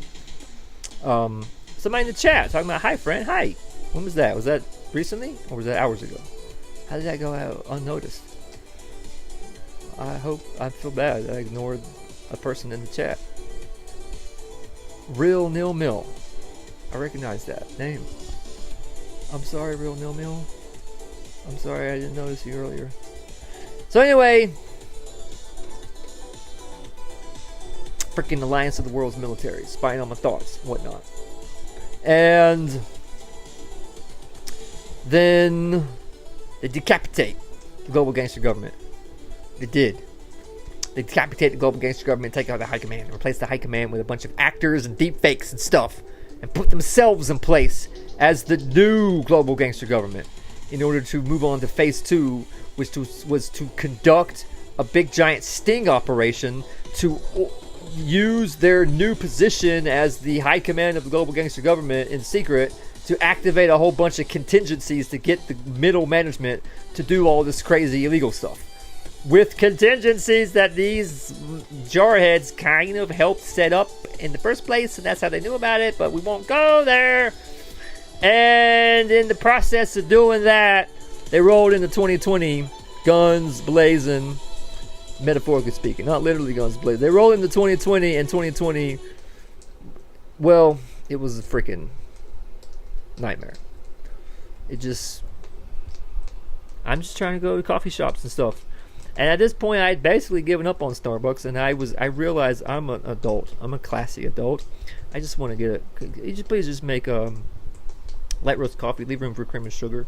And I like to go to really nice white people private coffee shops. The kinds of small businesses that aren't going to survive some big crazy crap like this.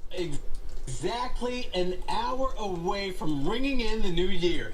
Celebrations around the world and right here in central North Carolina.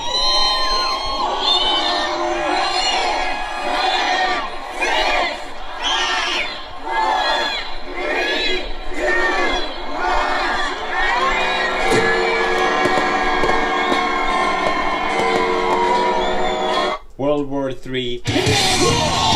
This is slow for some reason. That's right, I slowed it down to get sexy.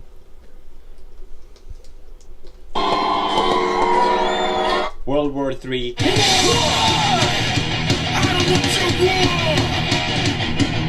I was just gonna start over. That screwed me up. Tonight we are now exactly an hour away There we from go. ringing in the That's new the year. right speed. Celebrations around the world and right here in central North Carolina. We dropped a big acorn in central North Carolina.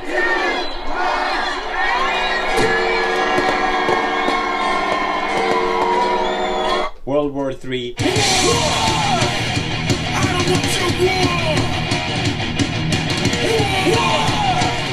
We don't need to war! From my cold dead hands.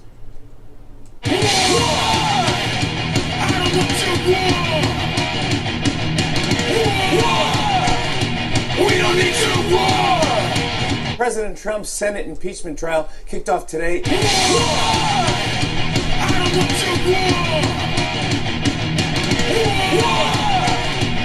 don't need to war! I think I have the flu. It could be the coronavirus. Overall, most people should not be terribly concerned about it. You definitely want to pay attention. Flu is a much bigger deal. There's an important context we need to keep this in, and that is that the flu is more deadly. Maybe this was a good opportunity to remind people of that. Such a good reminder. And while there's a lot of fear over this coronavirus, you know, the flu is already widespread in the U.S. and it really is much more deadly, is it not? Coronavirus is not going to cause a major issue in the United States. We're going to have 40 to 60,000 deaths this year in the United States from the influenza, and it's preventable. And there are only 12 confirmed cases of coronavirus here in the state. The risk is low. The risk, however, for the flu is through the roof. Health warning from doctors why they say people should be more worried about the flu than the coronavirus. The risk to New Yorkers for coronavirus is low. This should not stop you from going about your life, should not stop you from going to Chinatown and going out to eat. I'm going to do that today myself. Come to Chinatown. Here we are. We're, again, careful, safe, and come join us. There's really no need to panic and to avoid activities that we always do. There's very little threat here. This disease, even if it were to get it, basically acts like a common cold. So we're telling New Yorkers, go about your lives, take the subway, go out, enjoy life, and certainly not to miss the parade next Sunday.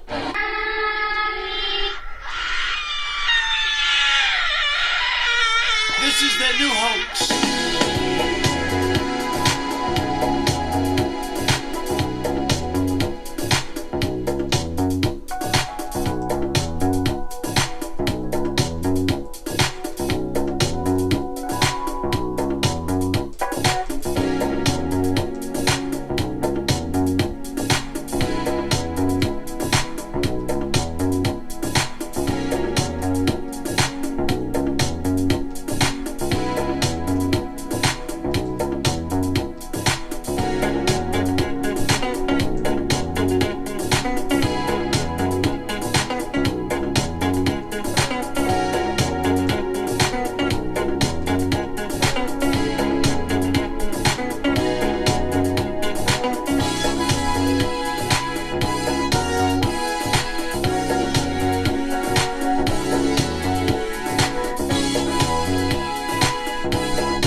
But are you saying that his downplaying ultimately cost American lives? Yes, I am. I'm saying that.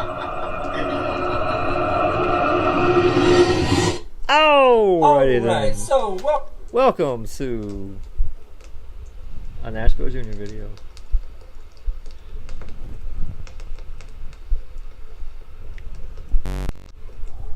So then freaking Donald stupid Trump stupid crap rolls out, and next thing I know, everybody's wearing stupid masks. Next thing I know, we got all these stupid freaking stupid and so activation of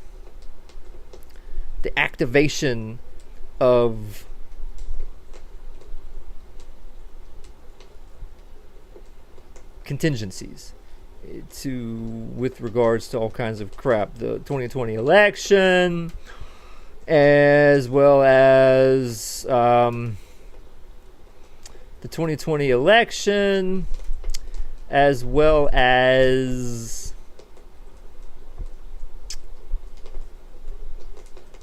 the summer of rage in 2020 with all the George Floyd stuff and all the C-19 stuff. Was all the activation of contingencies to catch the middle management of the global gangster government in the act of doing what they're told to do by their superiors that they're answering to in secret in a big network of criminal crap. And I'm just trying to go to freaking coffee shop and get... What was that? Is that Cassandra Fairbanks?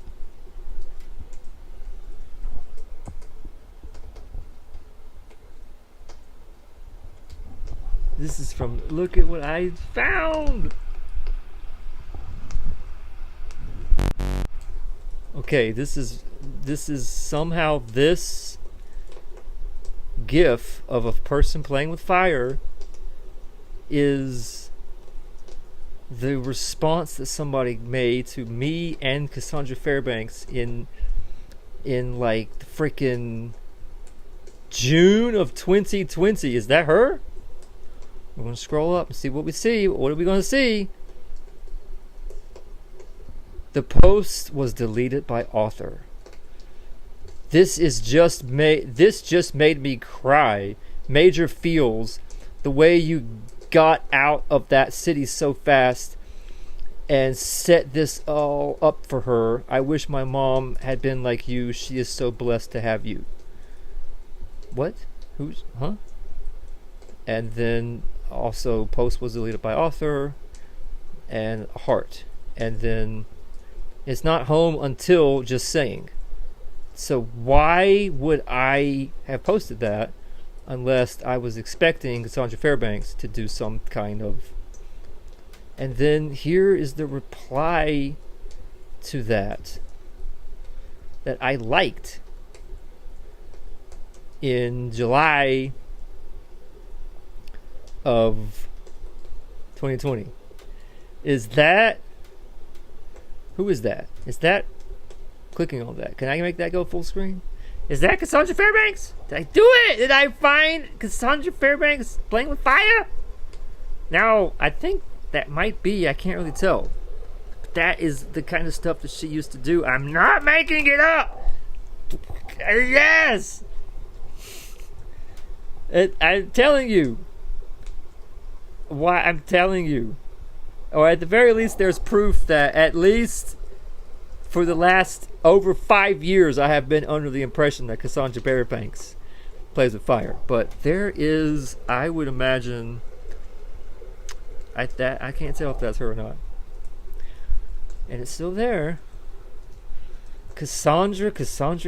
Now I want to know, why are you, when you're watching some edgy Stephen Molyneux rant, does your arm get tired? That's the thing. She said that. And I think, if I'm not mistaken, I replied to that with something that I got blocked for by Cassandra Fairbanks.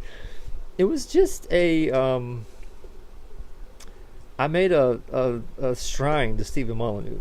I was thinking she might want that, and she like freaking blocked me or something. But then I met her in real life, and when I met her in real life, I said, "Will you please unblock me?"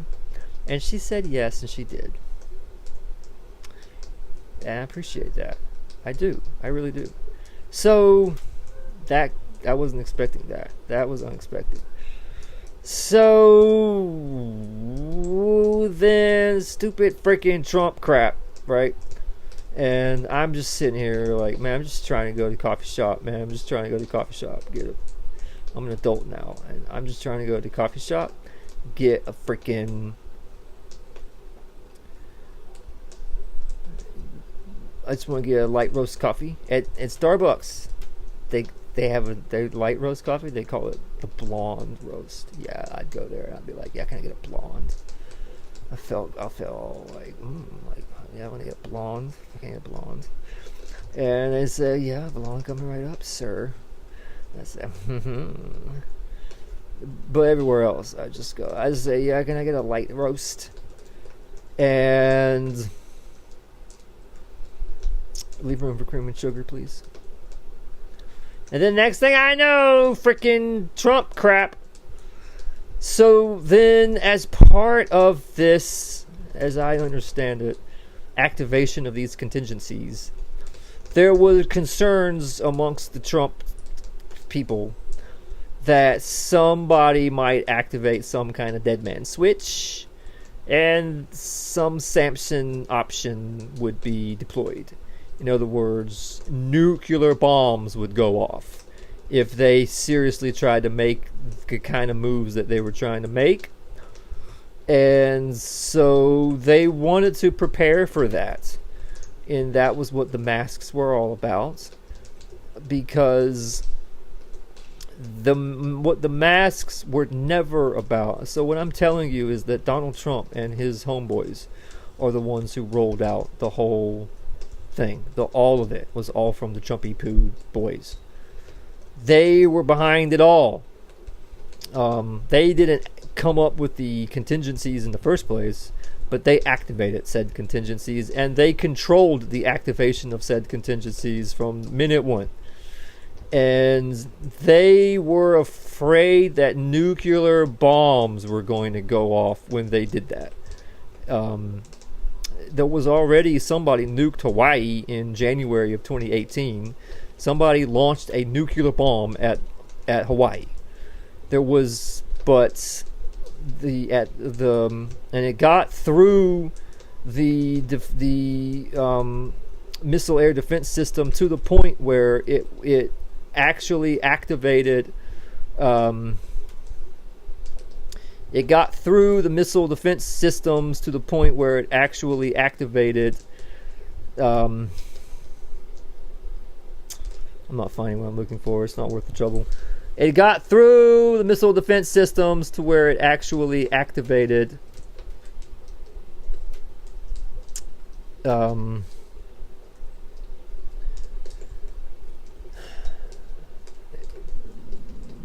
missile alert system. And a legit nuclear missile alert went out to the people of Hawaii. And they were told to, this was in January of 2018, but then a second layer of missile defense activated and was able to neutralize the missile before it came inland and detonated. And then they just unbelievably ridiculous nonsense about how somebody hit the wrong button. That anybody would believe that is just insane. It's nuclear. I mean, there's no way that there's such a thing as a button that you can accidentally hit when you're sipping your coffee that would activate and go out to the general public a nuclear missile alert. That's absurd nonsense. There's no button. There are two keys that have to be turned simultaneously to close a circuit to be able to then activate the nuclear missile alert system, and the two keys are 10 feet apart, so they can't possibly be turned by one person. And that it only works if you turn both keys at the same time, and that closes a circuit to be able to power up the system so it can't be hacked, because it's not even on. It's not powered up until it's not even powered up until I can't find what I'm looking for. I don't really care. It was just some dude talking about how what I'm looking for is some video from some guy who says, "Will a pair of panties stop a fart?" And the answer is no. A pair of panties will not stop a fart. Wise words. So if a pair of panties ain't gonna stop a fart, then why did we bother with all these stupid masks? And so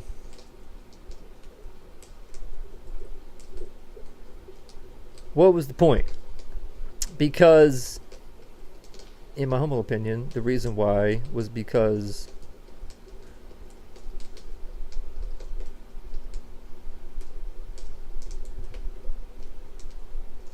the reason why was because I'm trying to do so many things at once. That wearing a mask over your face like that will do nothing for a virus. It may help stop bacteria, maybe.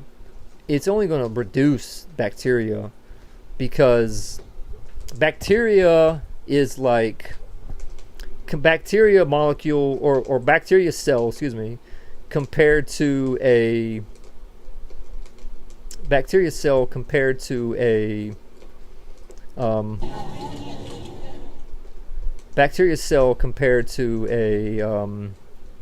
virus molecule is like a ping pong ball compared to an aircraft carrier. a virus molecule is significantly smaller than bacteria cell. So and maybe not quite that extreme, but it's a big difference. Maybe a jet ski compared to an aircraft carrier. So stopping a bacteria cell, maybe, but stopping a virus molecule, no way. It's ridiculous. But if a nuclear bomb goes off, I'm just trying to answer this girl's question about Starbucks. Now I'm talking about nuclear freaking bombs. Thanks, Trump. Stupid Trump. If a nuclear bomb goes off, then it's important to know if you're in the vicinity that has nuclear fallout. If you're in the blast zone, you're going to die right away.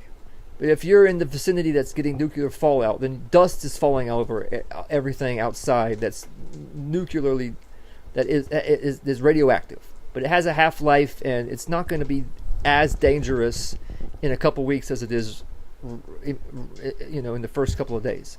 So if there's nuclear fallout where you are, if you go outside within the first 2 weeks, you will die of radiation poisoning. If there's a nuclear bomb that goes off and you're in the vicinity of nuclear fallout, if you go outside within the first 2 weeks, you will die of radiation poisoning. So whatever food you have is the food that you have, and you need to survive off of that for 2 weeks. And if you have to fast, fast. If you go outside, you will die of radiation poisoning. Then after that, you can go outside, but you should wear from head to toe, cover yourself, including gloves, goggles, and a mask. Because you're not trying to stop a virus molecule. You're not trying to stop a bacteria cell. You're trying to stop dust particles that can be seen with the naked eye. And a mask will definitely do that. And so you want to do everything that you can to keep those radioactive dust particles off of your body and definitely out of your body. And then as soon as you get home, either discard all those clothes or immediately wash them, including your shoes, everything. And when you go outside, don't trust anyone. Only trust people who you are pretty gosh darn sure are police or military on duty. Don't even trust people right out of the... There could be people impersonating the police or military. So you need to trust the real police or the real military. But even then, you only want to trust them when they're on duty and following orders. And even then, you're just hoping for the best here. And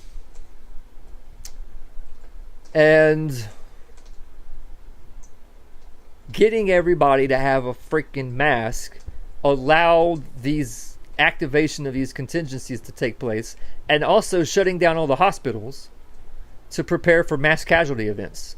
Shutting down all the hospitals to prepare for mass casualty events and getting everyone to wear a mask was a way of preparing for nuclear bombs to go off and mass casualty events to take place.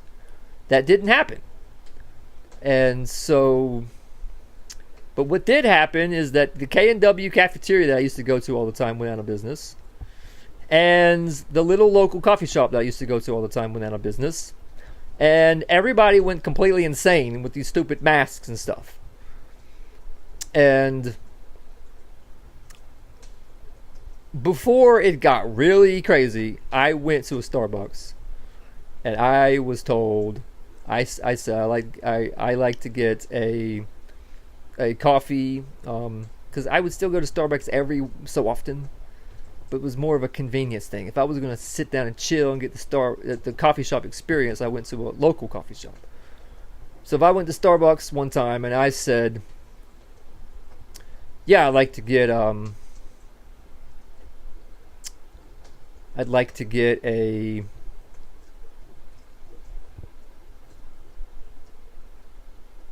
coffee, light roast coffee, please. Would you please leave room for cream and sugar? And the girl said, well, we have to put it in for you now because of COVID. I said, what? She said, we put the cream and sugar in for you now because of COVID. So you want cream and sugar in your coffee? I felt violated by that. I did. I felt like, you what? I said, okay, yeah, yes, please. I'd like cream and sugar in my coffee. And she put it in for me. I said, whoa, man. Trump, man. What have you done, Trump? You're messing with my coffee routine here, Trumpy Poo. And then I found a vibrating sex toy on the side of the road. It was like, I guess, I don't know what they're called. It was like a vibrating sex toy thing that I found on the side of the road. That's where we go next in the story. I found a vibrating sex toy on the side of the road, but don't worry, it was in a nice white people neighborhood, and it was pink. And so I'm sure it was in a nice white people neighborhood, and it was pink, so it was some white woman's vibrator. And I said to myself, score. I mean, it's like these little M&Ms. I mean, when it's a score, it's a score. And it was a score. I said, what?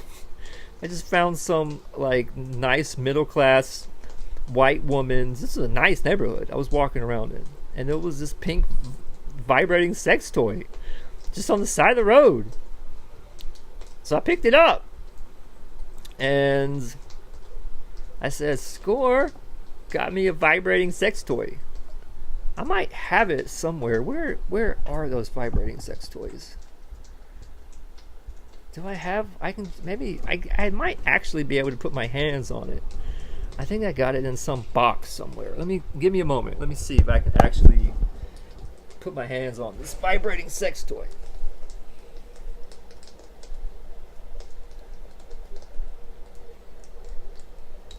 Vibrating sex toy.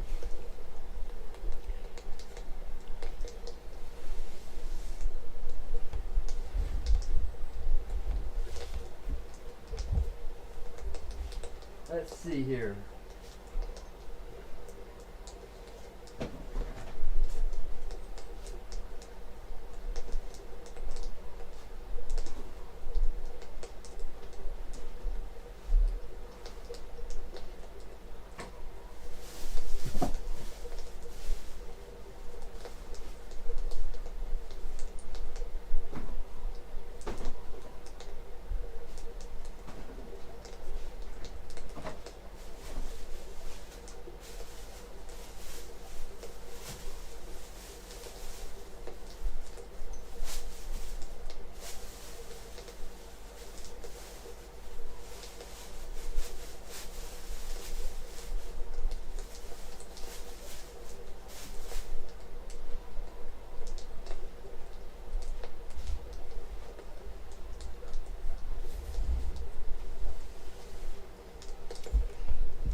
Wow, it's got some charge to it.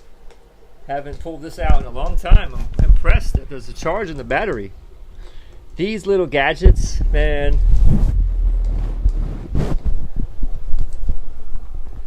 Vibrating sex toy. It's on right now. Oh, I got to say, whew. Of all the gadgets and gizmos of all of the modern world, this thing is one of the best. I found not this particular vibrating sex toy on the side of the road. I have found it on the side of the road. I said, score. So I picked it up, and it wasn't working. Like, obviously, there was no charge. So I looked up vibrating sex toys on the internet, figured out exactly the one that it was, bought one. I managed to find one at a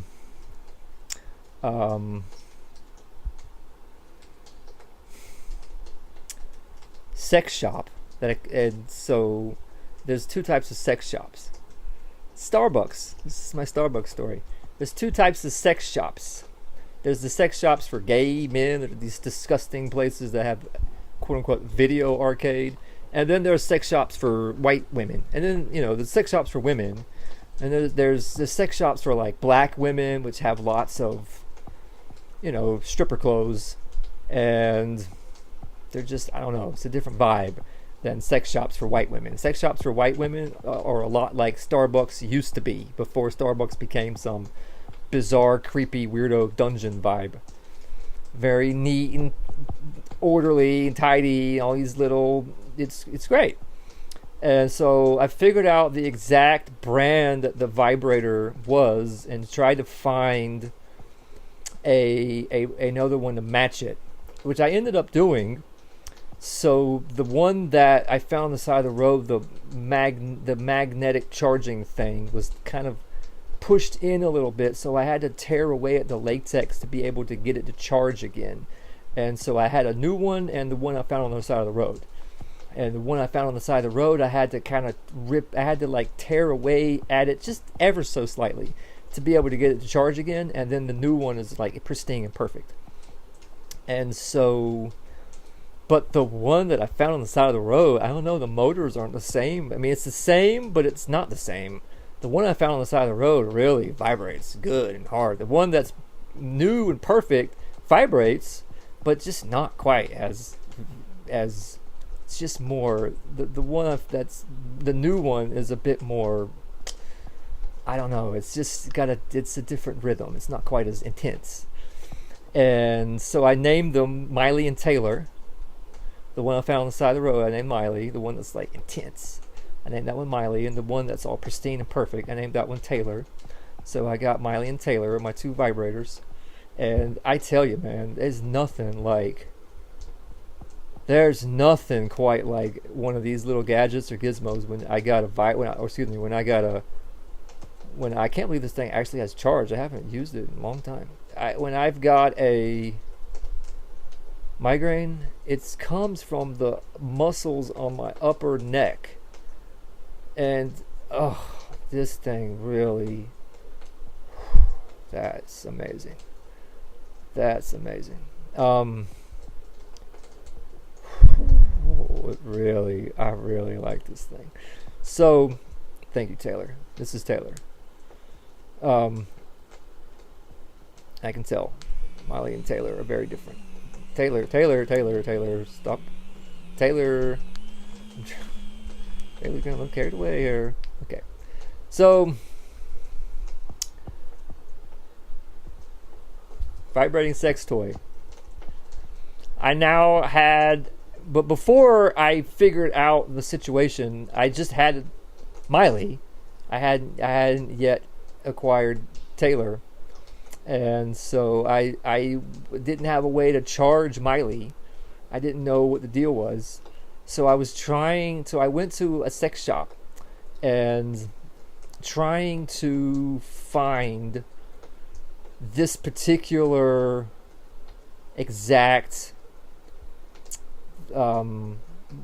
charger for this vibrator.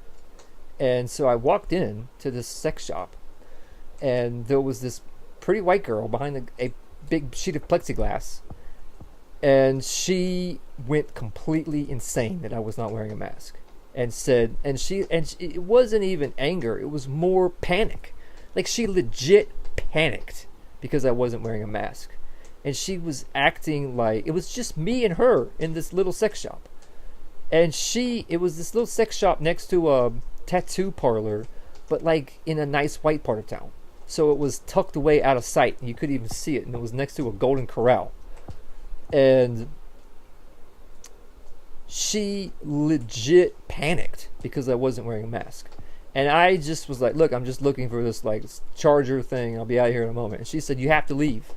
You have to either wear a mask or you have to leave. And I was like, look, I'm just going to look at this charger, and if I find it, I'll leave. And she called the owner of her business, and the owner of her business was some guy on speakerphone, and said that I had to leave or else they would have called the police. And I kind of was like, okay, call the damn police. What are they going to do? They're going to arrest me for what? Like, what crime am I committing? But so then he said, all right, I'm calling the police.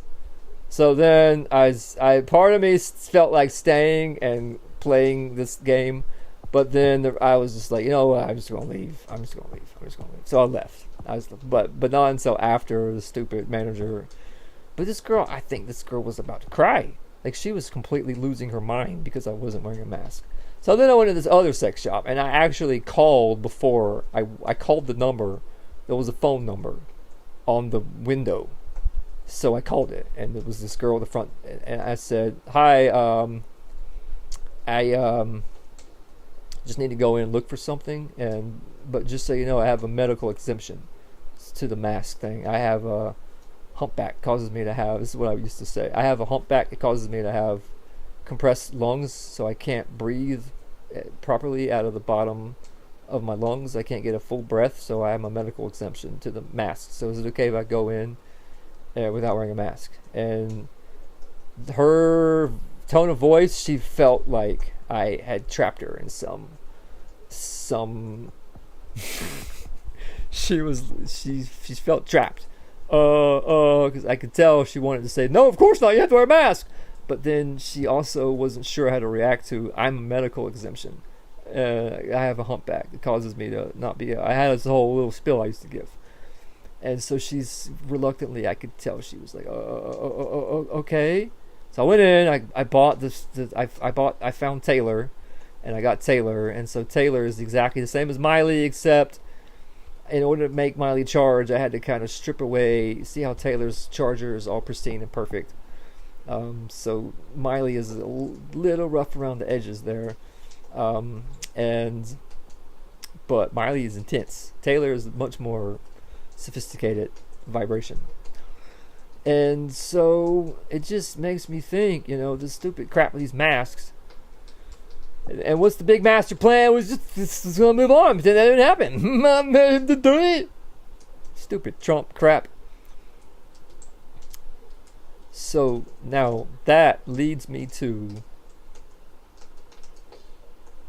my answer to the question. This is my answer to the question.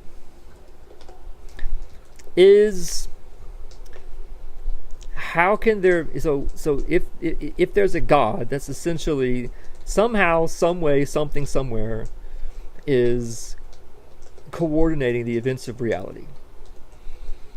And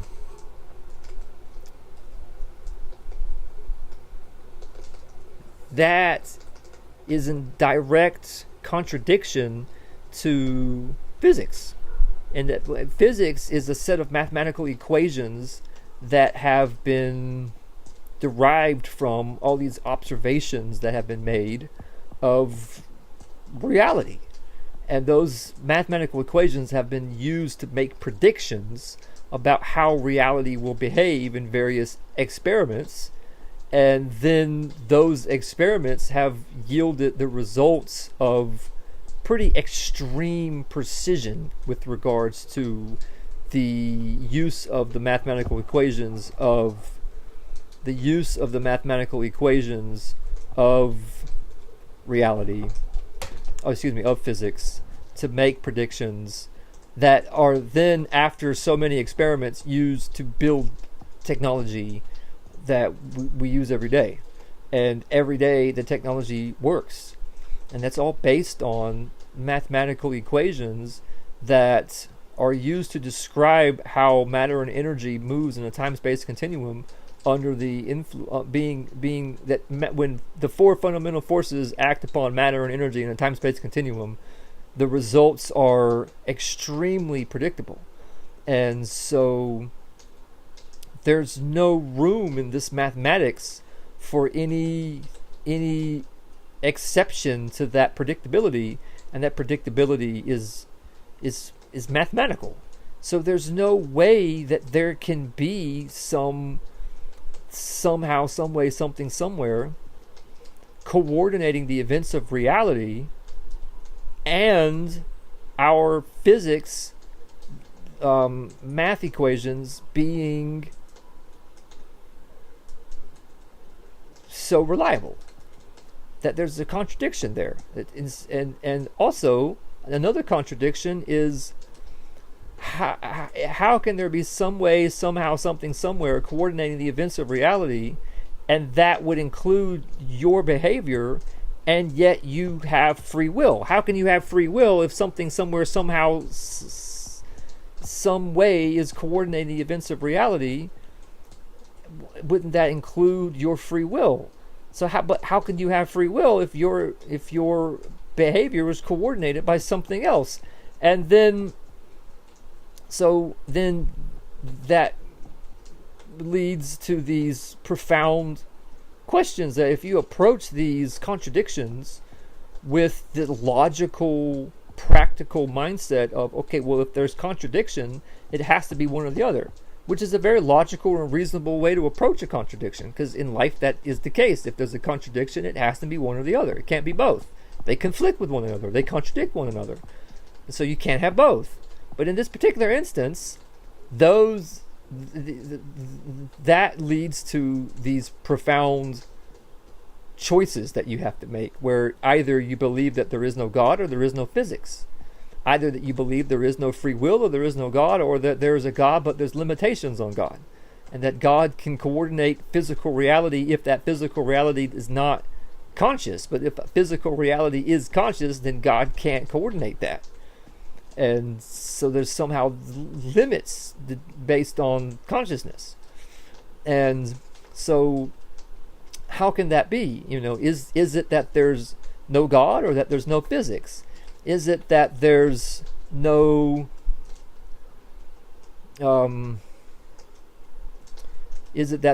free will, or that there's no God, or there's limits on God? So what is Nashbo Jr.'s answer to these questions? Nashbo Jr.'s answer to these questions is really, really simple. I'm just going to play this video and let this video be my answer to these questions. This is my answer to these questions. Alcoholism, anxiety, depression. Wait, sorry. This is not my answer to these questions. Ignore this! Let's try that again. I'm going to play this video and let this video be my answer to these questions. We find ourselves trying to remember the good times and trying to forget the bad times. We find ourselves thinking about the future. You start to worry, thinking, what am I going to do? Where am I going to be in 10 years? But I say to you, hey, look at me. Please, don't worry so much. Because in the end, none of us have very long on this earth. Life is fleeting. And if you're ever distressed, cast your eyes to the summer sky. When the stars are strung across the velvety night, and when a shooting star streaks through the blackness, turning night into day, make a wish. Think of me.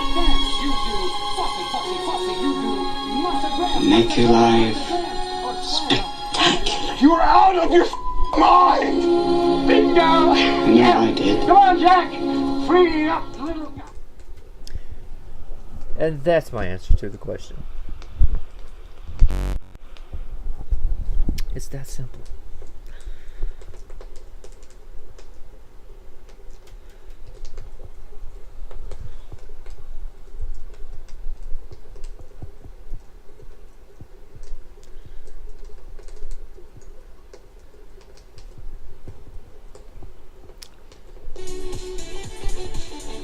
So I've only answered 2 questions somehow. We gotta get. Megan, I'm so bad. I'm long-winded. I'm loquacious. I'll do better next week. I want to keep this going. I do.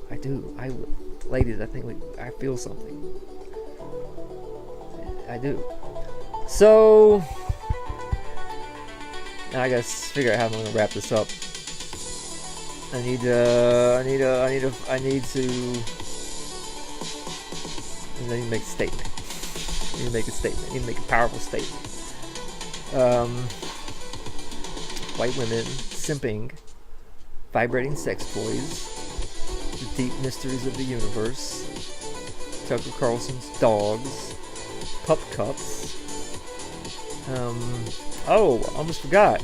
So then, after all of that, I almost forgot to finish my Starbucks story. I got all carried away.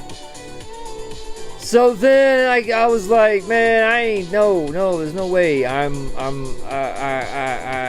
can't do this anymore. Like, this is too much. I can't handle this freaking crap with these masks and stuff. So I just stopped going to Starbucks. I stopped going out in public for years.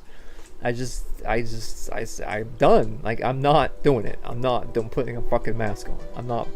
I mean, if a nuclear bomb goes off, I'll put the mask. I bought a mask. I did. I bought a InfoWars mask because I got the message. I was like, okay, nukes might go off, so I'll put a mask on if a nuke goes off. But if a nuke's not going to go off, I'm not putting a fucking mask on. Fuck you, Trump. Like, I'm not doing it, homie. That's crossing the line now, where you're starting to get into my personal life and fucking with me and shit. Like now you're crossing the line, okay? I'm not doing that. Fucking dumb fuck. So, gosh darn it.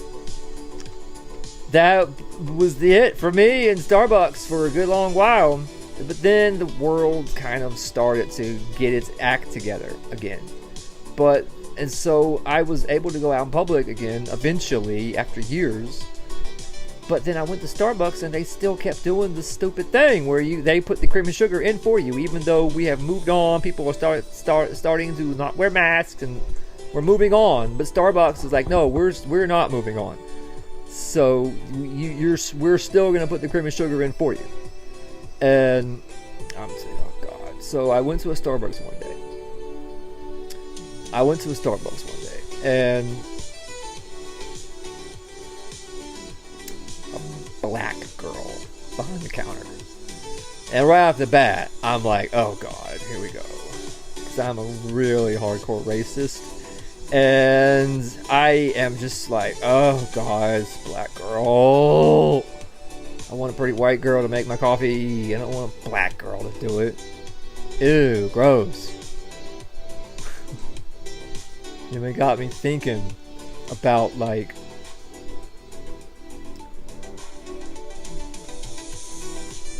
I'm not even going. It's just not cool, man. I'm not down for this civic nationalist melting pot crap. But I walked up to the counter. And I said, hi, I just wanted to get a blonde roast, please. And a little cream and sugar. And can you please use turbinado sugar? She gave me that black sass. She said, what? I said, yeah, I just want to get a light roast coffee with a little cream and a packet of turbinado sugar. Turbo what? I just would like to point out that as I'm saying this, there is a little cup filled with these sugar in the raw packet things right next to her. And it says right on there, turbinado sugar. She handles, it's like right next to her. It is a foot from her. Is a whole cup full of packets of turbinado sugar that you would think that she would handle like every day. She didn't know what turbinado sugar was. Even though it was literally sitting right in front of her. White girls know what turbinado sugar is. I'm not going to say sugar in the raw. I'm going to say turbinado sugar. White girls know what that means. What? Give me that black sass. So that was just like, my racism really kicked in hard, and I'm just like, man, I'm not in the fucking mood to deal with this fucking black girl right fucking now. And so I was like, it's the sugar in the raw. And she said, oh. And that's it. I was like, I'm never again going to relive that experience. So then I changed my order again. And then I started just saying, I just want to get a regular latte, please. No cream, no sugar, no syrup, no nothing. I just want to get a regular latte, please. I don't request a chug temperature, nothing. I just say regular latte, please. Can I get a tall regular latte, please? That's my drink now. Can I get a tall regular latte, please? And I've also learned I don't go to a real Starbucks. There's all these different types of Starbucks. I went to a Starbucks once, and there was nobody. I walked in and there was nobody behind the counter. So I called out. I was, hello? Is anybody here? And some gay black guy comes around the corner. He's like, hello? Can I help you? I said, yeah, I just wanted to order a drink. And you know what he said to me? He was serious when he said it. I mean, he gave me all that black sass, but at the same time, I guess he was polite about it. But you know what he said to me? He said, okay, I guess we can do that.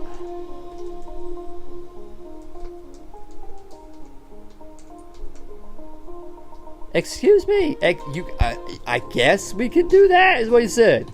Turns out, it was some crazy Starbucks to-go crap, where you're not supposed to walk in and order. You're supposed to only order from the app, and then you just go in after you order from the app and just grab your order. And that you're not supposed to order.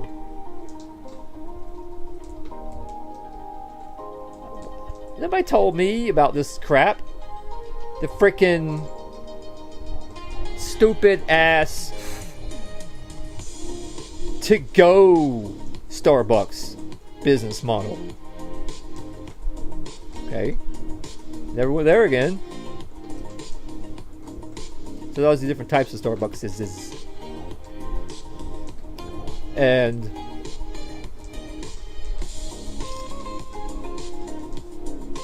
now I've learned after the black girl incident that what I do is I go to a Starbucks. If I'm going to go to Starbucks, I go to a Starbucks that's inside of something else.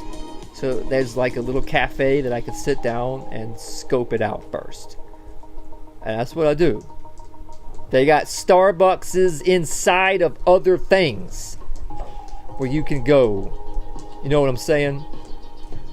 They got the Starbucks inside of other things. They got Starbucks in the white people mall. That's an option. You go to Starbucks in the white people mall. And then they got the Starbucks in Harris Teeter. In case you're wondering, what is Harris Teeter? It's a grocery store. And so I'll let this white woman explain it better than me. So now the question is, which one of her many... God. The 2000s girls. Give it up for 2000s girls.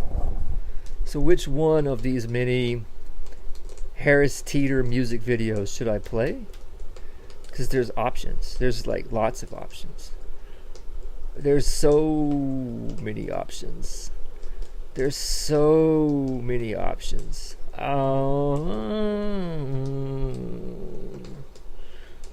This thumbnail here is doing something. It's doing things to me.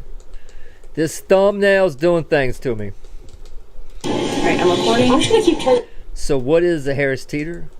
Harris Teeter is a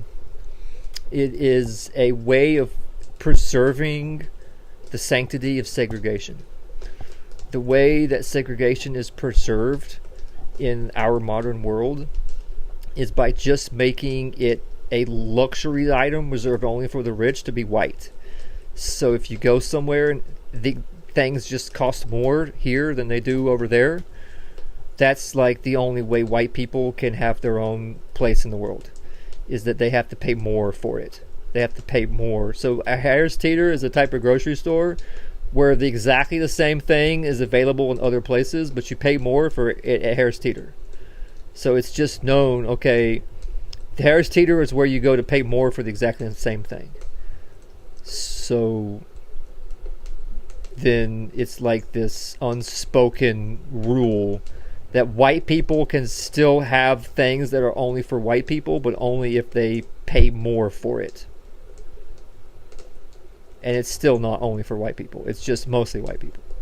When 50 years ago...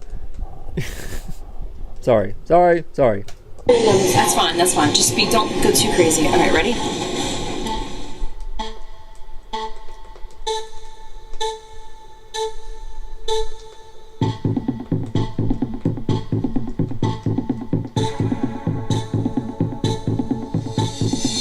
There ain't no reason you and me should be hungry tonight at the tea, tonight at the teens. Right in the kitchen, I know it's where we belong tonight.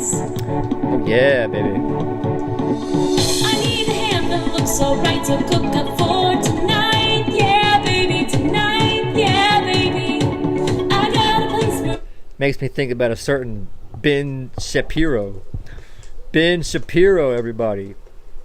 Ben Shapiro. You know, there's a video on YouTube.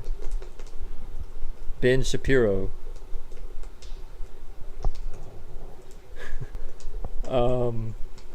See if I can find. There's a certain video. A certain Nashbo Jr. left a comment on. Let's see if I can find that comment and that video.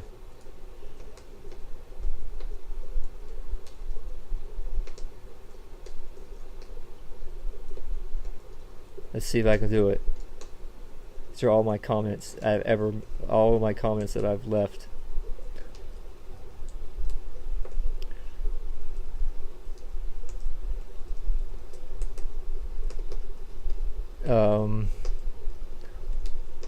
I feel like I should have seen it by now.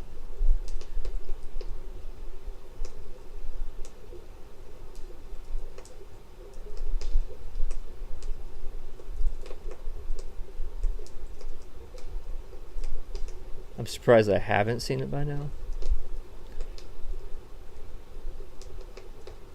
Here we go. I found it. I found what I was looking for. Can you believe it? So there's this video, right? Ben Shapiro. Making the Ben Shapiro pivot. Ben Shapiro. Ben Shapiro. Oh, my freaking sash is turning on me right now. It's never a good thing when the sash falls off the arm. So that's like, now it's this nightmare begins of trying to... Okay.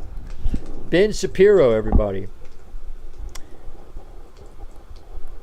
Ben, Bo, banana, fan, of fofin. Ben Shapiro. And Ben Shapiro has a little sister. And whenever there's a little sister, there's always an older brother.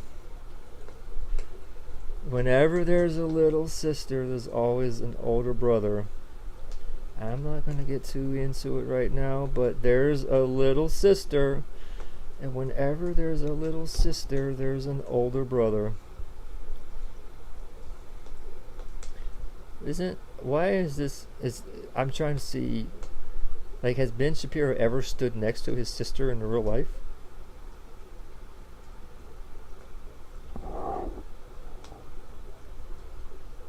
I'm just trying to see if I can find Ben Shapiro hanging out with his little sister. And I can't. Like, this Ben Shapiro really has not ever been in public with his little sister at the same time.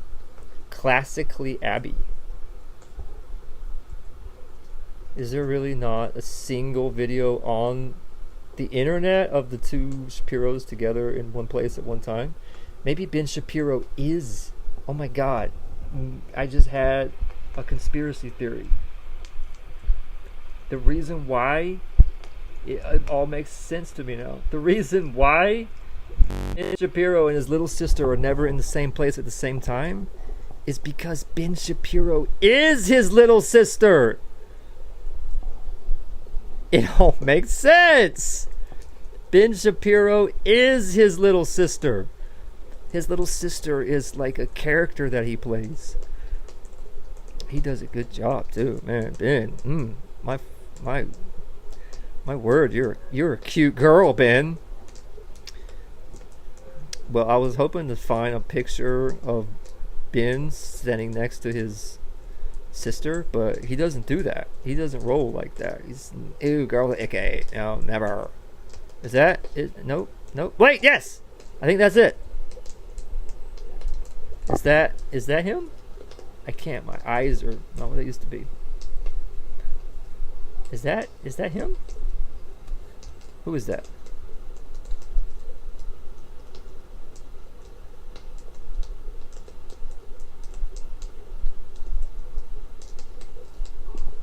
I saw him in the thumbnail. Don't you tease me like that. This is becoming more trouble than it's worth.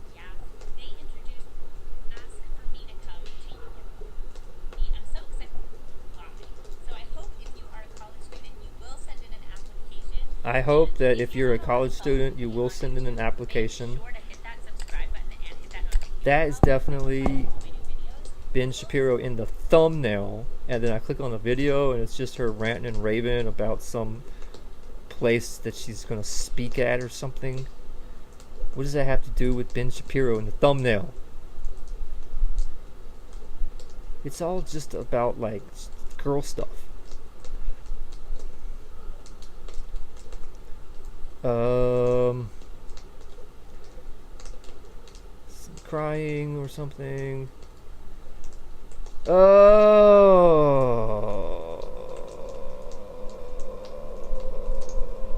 get the point I'm trying to make. There's a little sister, and whenever there's a little sister, there's an older brother. Except for sometimes. Sometimes it's not always like that, is it? But here is Ben Shapiro. Slowed plus reverb. It's a thing. I didn't even make this video. Somebody in this world decided to sit down and say, you know what I'm going to do today? I'm going to make Ben Shapiro slowed plus reverb. Here it is. And I left a comment on this video. I rarely leave comments.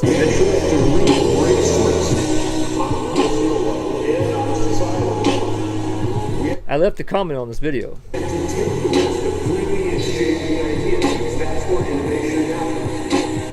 And you want to know what the comment Nashville Jr. left on this video was? We have to take the risk of being able to invest and reap the benefits of that risk in a personal relationship. Nashville Jr. says, Ben Shapiro slowed plus reverb just sounds like a normal person speaking.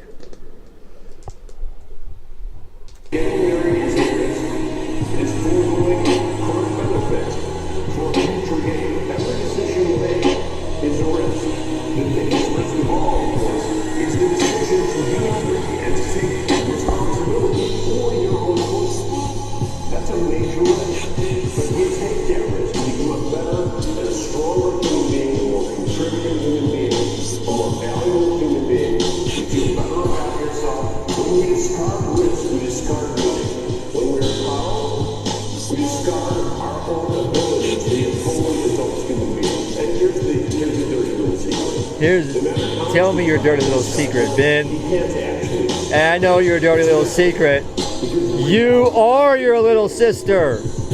How do you do it? Using that suppressed technology. There's trannies and then there's those CIA trannies that somehow use that super tranny technology. Like all the pop stars and the Victoria's Secrets models. I've heard theories that basically every single woman is a tranny. There's no such thing as women. That's the thing, you know. But sometimes, whenever you got a little sister, you've got the older sister. That's a very different dynamic. The older sister vibes are very powerful. Especially when they're dancing in the white women grocery store. We can buy some groceries tonight. It's hard to shop alone. I wish I just had known. I'm gonna run right to the deeds with you, where we can both shop it out.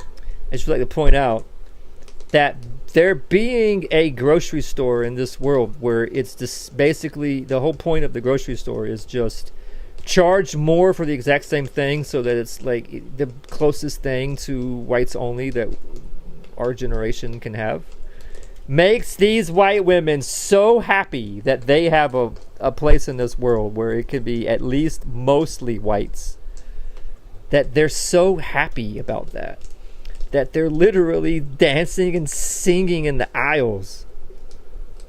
I hate you, baby boomers. I hate your civic nationalist bullshit, and I swear to God almighty, I have no intention of peacefully coexisting with it. If I become the king of all human affairs, I will show no mercy to civic nationalism. When I say no mercy, I mean like strapping your fucking ass to a SAR super nuke.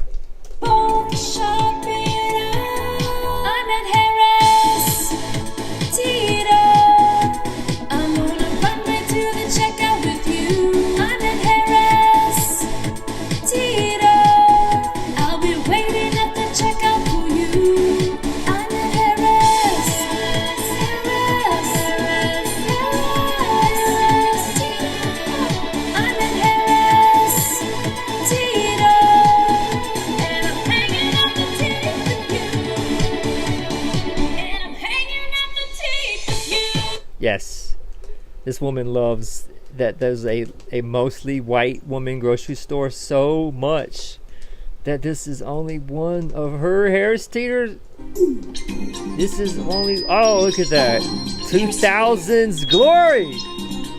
You've got what it takes to be the official store of the United States. Getting those Yeah, groceries, pushing those buggies, doing what you do. Gotta get those groceries. It's the only place. Get those groceries. Yes. Harris Teeter, Harris Teeter, Harris Teeter, Harris Teeter, Harris Teeter, Harris Teeter, Harris Teeter, Harris Teeter, Harris Teeter. There's only one place to go when you gotta get. Look how happy it makes this woman that there's a place in this world where she can go where at least it's mostly white. And let's, what are we going to pretend like that's not what makes her so happy? And while it is exactly what makes her so happy? States world domination of the tea in the United States. Harris Teeter.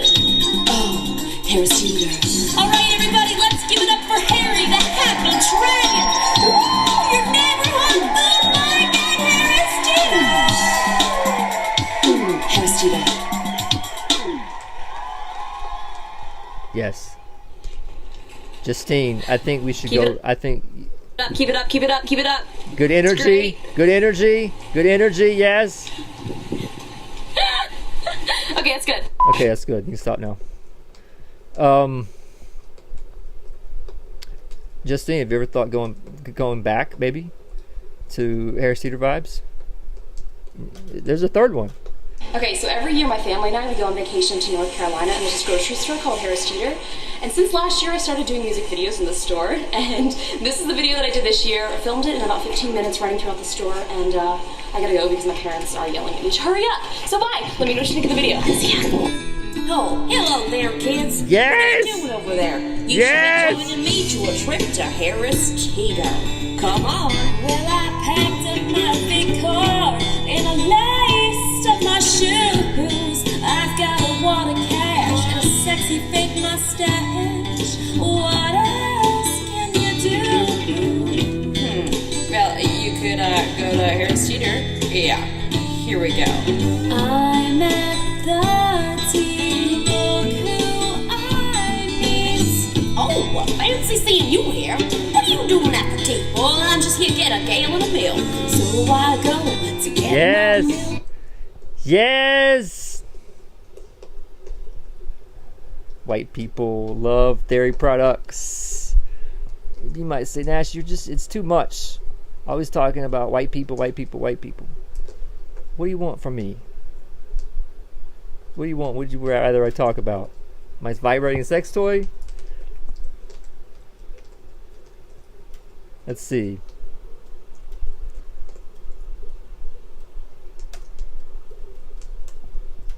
What would you prefer that I talk about? Taylor looks very comfortable hanging out there like that.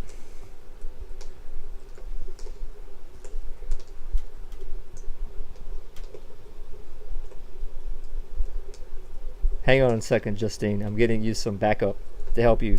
Did you believe me? In honor of Bunker's timely death.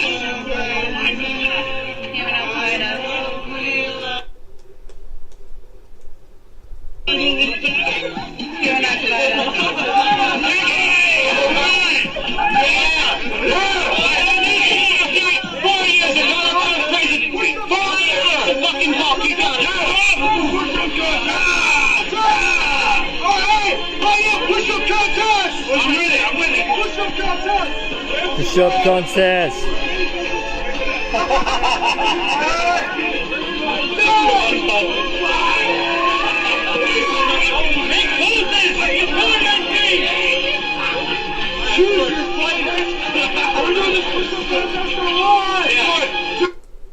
Where's the milk?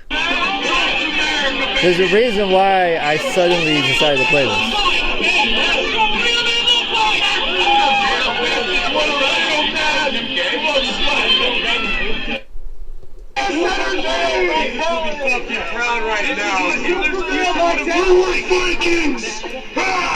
Yes.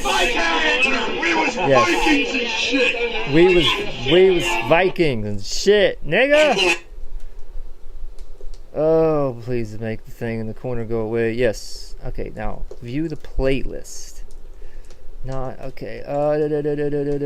I'm looking for the milk, guys. Yes, I think this is what I'm looking for. Milk. Whole milk. Notice it's whole milk. Whole milk. White people. Oh my fucking god! It was like a summon. As if summon. Did somebody say milk? Hey, milk is not racist. That's right. Camper boy Prince is a Oh, I'm just looking for the thing where they're all chugging milk. This is turning out to be more trouble than I thought it would be. I thought I would just type it in and there would be. I mean, how is it? It's a part of American history. It's a part of American history. It should be that you just type it in and it's there. And you just type it in and there it is. Don't let your names be trains. Take the fucking trend. Take trend as you just ignore it. Yes. Yourself. Yes. Milk time, baby. What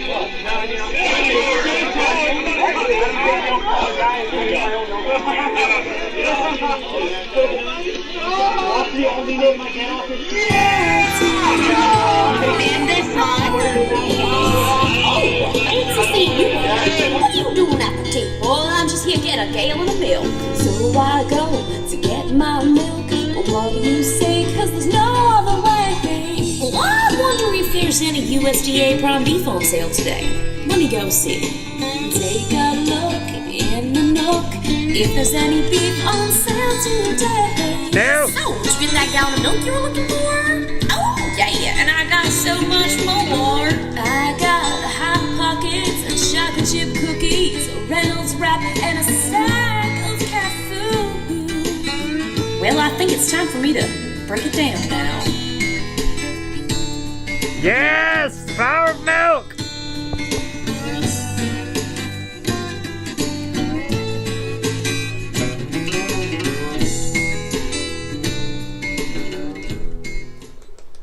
That was powerful. That was powerful.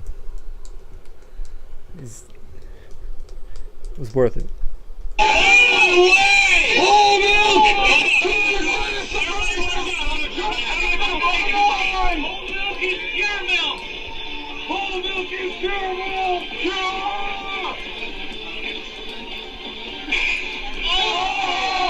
Yes!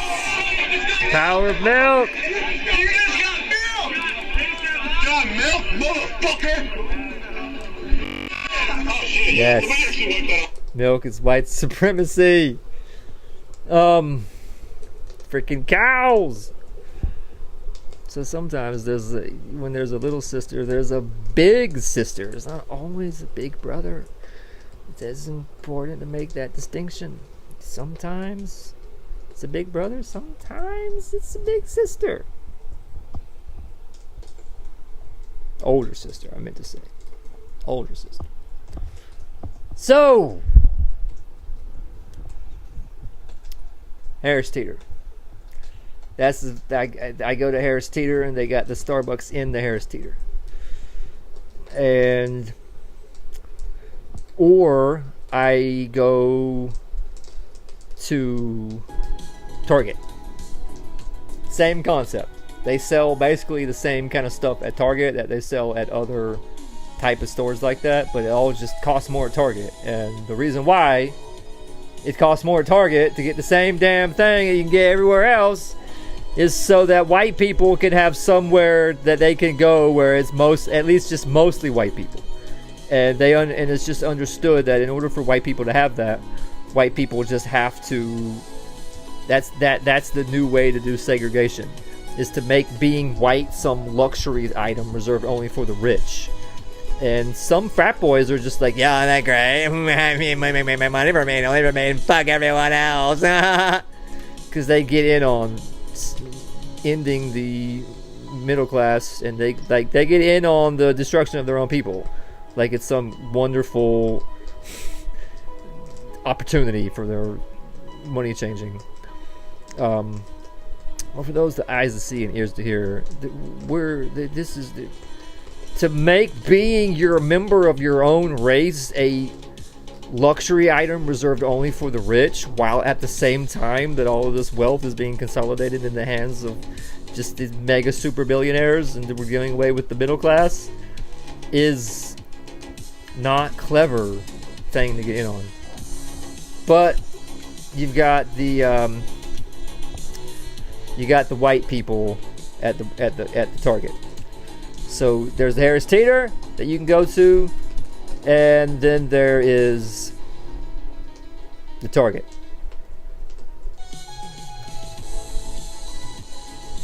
Another place where same concept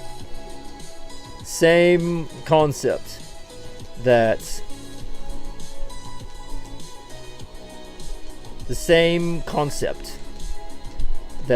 it's just basically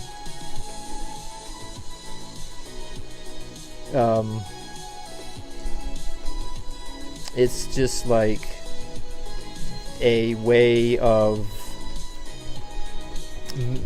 allowing white people coming up with the only way that they can think of to create some place in this world that can be at least mostly white.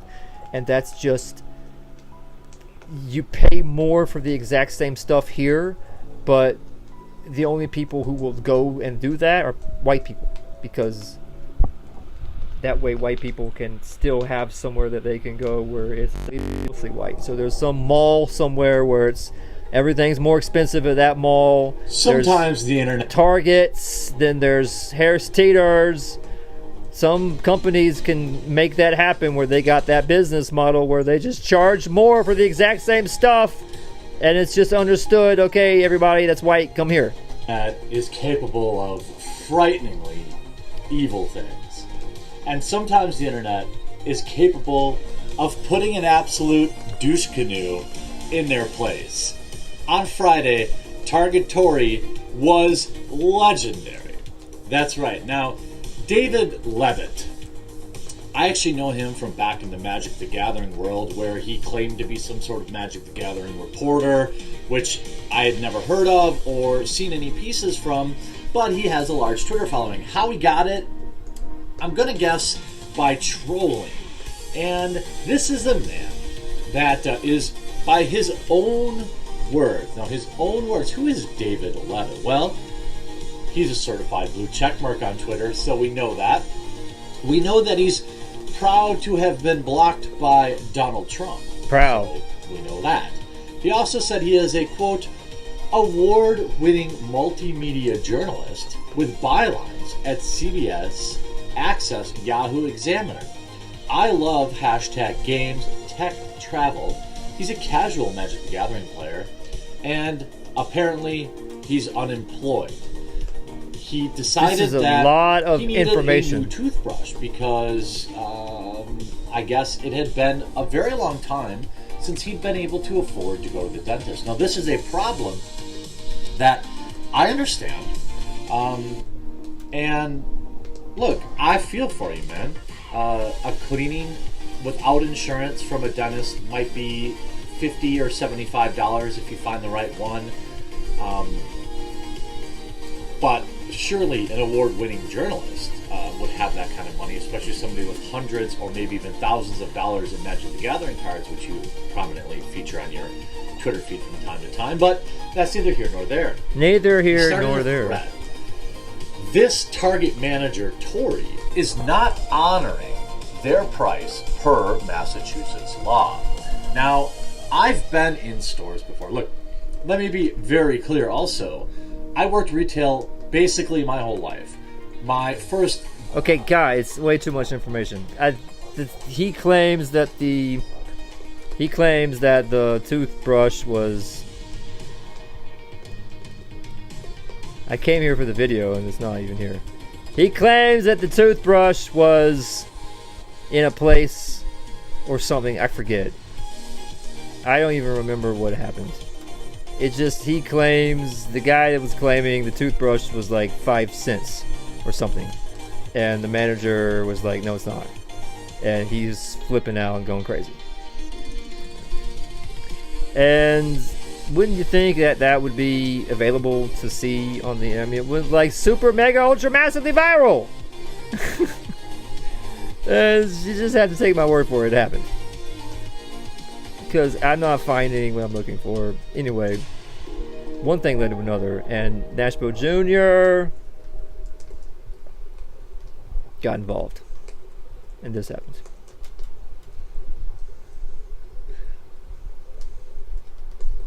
In case you're wondering, yes, that is Millennial Mustache Matthew. In case you're wondering, yes, that is Millennial Mustache Matthew. I can see the stars from America.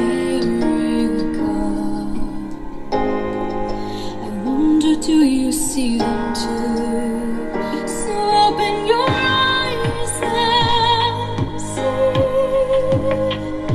the way our horizons meet, and all of the lights will lead into the night with me. And I know these scars will bleed, but both of our hearts believe one of these stars will guide us home. I can hear your heart. Powerful. So they got the Target Starbuckses, they got the Harris Teeter Starbuckses, and they got the White People Mall Starbuckses. So I swear I go and I sit in a little cafe and I scope it out first. I don't just go up to the counter. I scope it out, make sure that this coast is clear, and make sure that ain't no black girl gonna make me my drink, because I'm just too racist for that. I don't know what to tell you. I don't want anybody honestly, and to be honest with you, I don't want anybody putting cream and sugar in my coffee. I can do that. But I mean, I guess I can manage to maybe if a white girl does it, but I don't know about some black girl putting cream and sugar in my coffee. I'm just too racist. Fuck you. Listen, fuck you. I don't want a black girl putting cream and sugar in my coffee, but I'm gonna be brutally honest. I don't really want a white girl to do it either. I can do that myself, okay? Starbucks?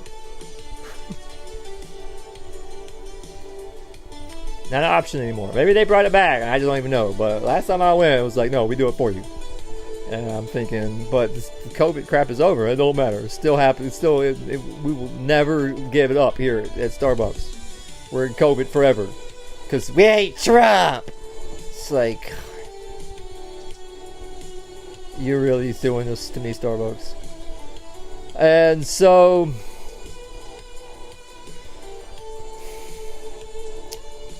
but I'm gonna be really honest. I don't really even want a white girl to do it. I'll put up with it. But I'm a black girl who don't even know what turbinado sugar is. I don't know how I feel about that. So now I don't even mess with that. I just say, regular latte, please. Let me get a tall regular latte, please. That's it. Can I get a tall regular latte, please? But I go to a Starbucks that's inside of something else, and I go to a Starbucks that's inside of something nice and white, like a Target or a Harris Teeter, in the white side of town. If I go to a Starbucks, which has been a while, because I mean, look at me, I don't go out in public very much. Those days are over.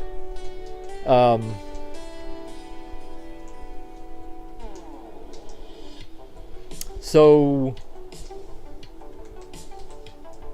I sit down in a little cafe and I just scope it out and wait. And if there's nothing but white people behind the counter, I still wait, because you never know. There might be that black girl that's coming back from, or Mexican girl, or whatever, that's coming back from lunch break. I ain't trying to just pick on blacks. No, I just want a white girl to make me a regular latte.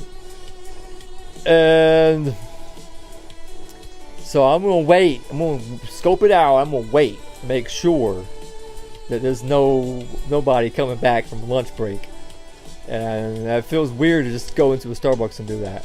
So I go into somewhere where there is a Starbucks inside of something else, so that way I can just sort of sit there and act like, oh, I'm just taking a load off, sitting here at this available table. But I'm really scoping the place out. Because I'm hardcore racist. Like, y'all think I'm joking about that. I'm a legit racist, yo. I am. All I care about is what's best for the white race. All I care about is what's best for my race. And what is best for my race? No, fuck you, assholes. All I care about is what's best for my race. And what is best for my race? What is best for the white race? Two things. One, world peace, where nobody has to move anywhere for a better life. That actually legitimately is what's best for the white race. White supremacy is the worst thing that ever happened to the white race. White supremacy is the worst thing that ever happened to the white race. What is the best thing for the white race is world peace, where nobody has to move anywhere for a better life. And in addition to that, another really good thing for the white race would be for the white race to be allowed to exist. Fuck Western civilization. I hate Western civilization. Even more than I hate the United States of America. I passionately hate Western civilization. I hate it so much. I hate everything about Western civilization. It is the culture of broken peasant slaves. That's what Western civilization is. It's the civilization of being a broken fucking peasant slave. That's what Western civilization is. I am not Western. I do not identify as Western. I am white.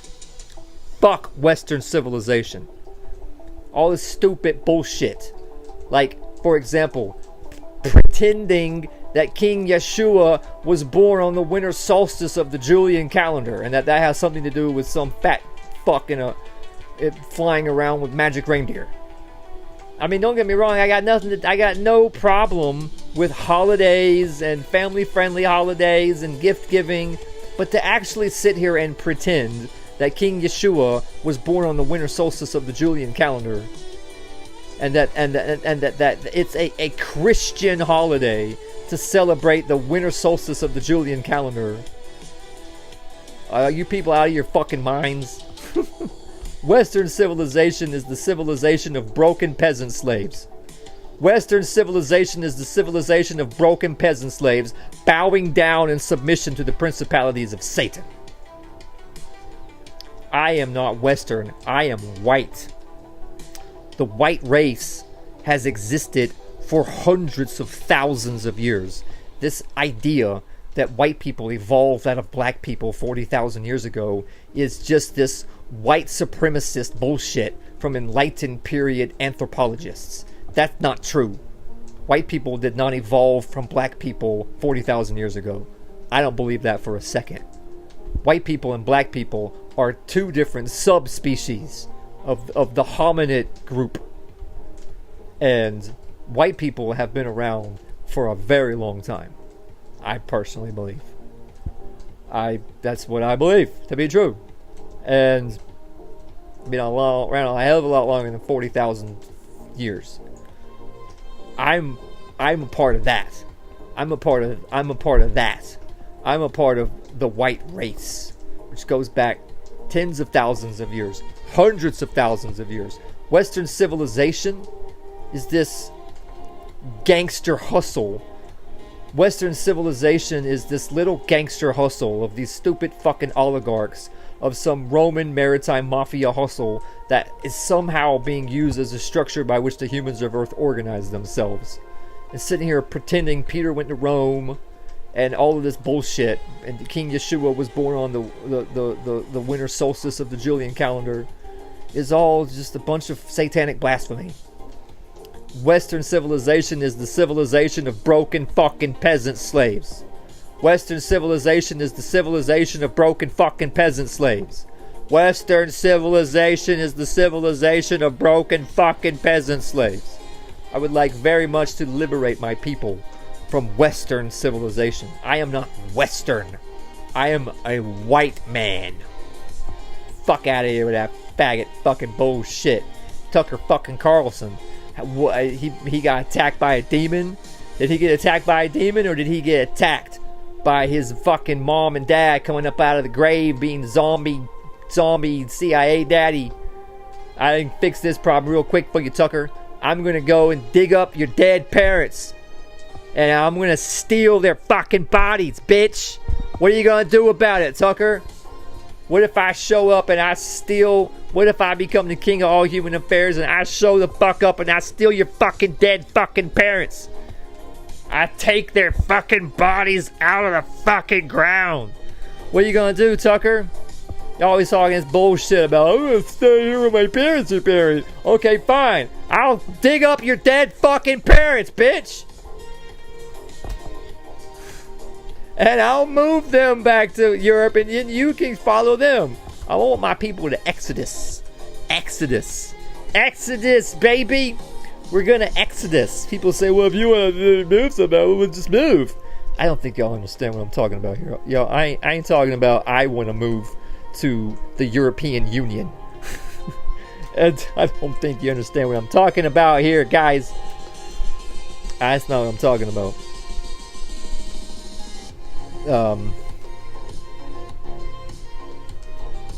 I want my people to exodus. I want my people to exodus. I want my people to exodus.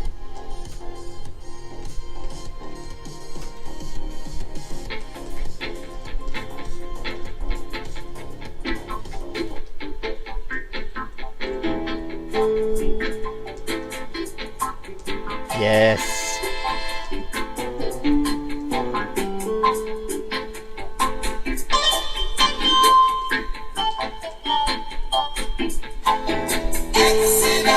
I love it. I'm gonna dig up your dead fucking parents, Tucker Carlson. I'm gonna dig up your dead fucking parents.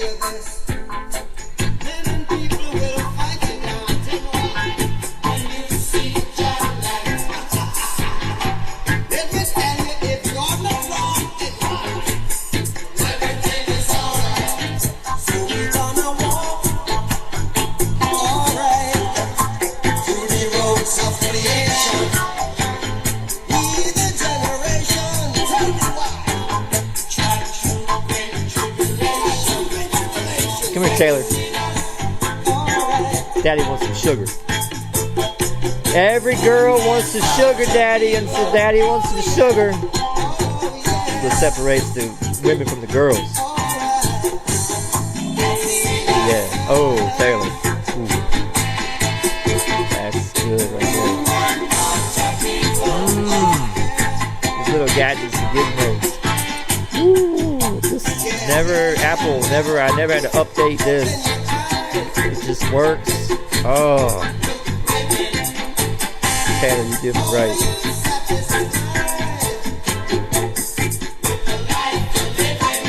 Ooh, oh, Taylor. Oh no. I think Taylor's battery.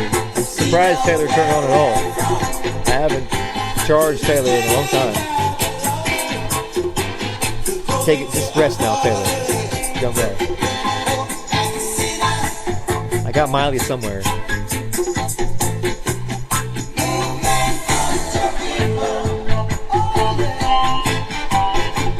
Indeed.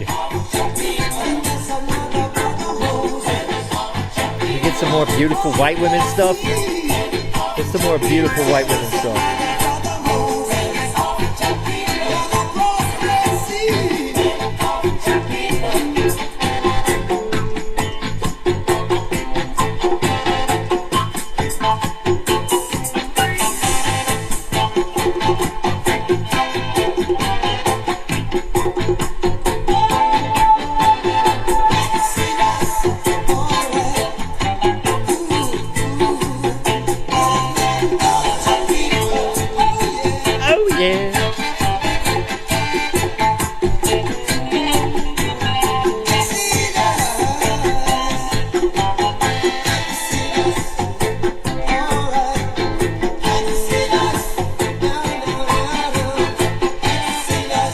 Movement of the people. So then now my new Starbucks thing is I just want to get a regular latte. Bucket list. I want to get a white woman latte. I want a white woman latte at some point in my life. I want a white woman latte at some point in my life. Some point in my life, I want to have a white woman latte. That's not too much to ask, is it? I want a white woman latte at some point in my life. I want a white woman latte at some point in my life. Oh, yes. I love the flavour. Yeah. Bucket list. Bucket list. Mushrooms, lovely. That for me is absolutely sublime. Well, you put me to the test. I'm going to put you to the test now. Okay. I want to see if you can taste one of my very special cappuccinos. Cappuccino. Yeah. Let's get it. Yeah. Can you froth breast milk? Yeah, it's all about how fresh the milk is. That's how well it froths. Right. Okay. I can't believe you never tasted it before. No, I've never. Listen, you know, in California, the ladies are all having it after their Pilates. So Gordon Ramsay here is about to drink this man's wife's breast milk frothed up into a cappuccino. This gentleman has a lactating white woman at home. Not this gentleman, this other gentleman. Has a lactating white woman back at home. This guy. Making the white babies. He's got a lactating white woman back at home. Making that white woman milk. And I want to have a white woman latte at some point in my life. Okay. I want to see if you can taste one of my very special cappuccinos. With breast milk? Yeah. With breast milk. Let's get it. Yeah. Can you froth breast milk? Yeah, it's all about how fresh the milk is. That's how well it froths. Right. Okay. I can't believe you never tasted it before. No, I've never. Listen, you know, in California, the ladies are all having it after their Pilates. No, I'm scared. Breast milk's cappuccino. Oh. On your cornflakes, all over the place.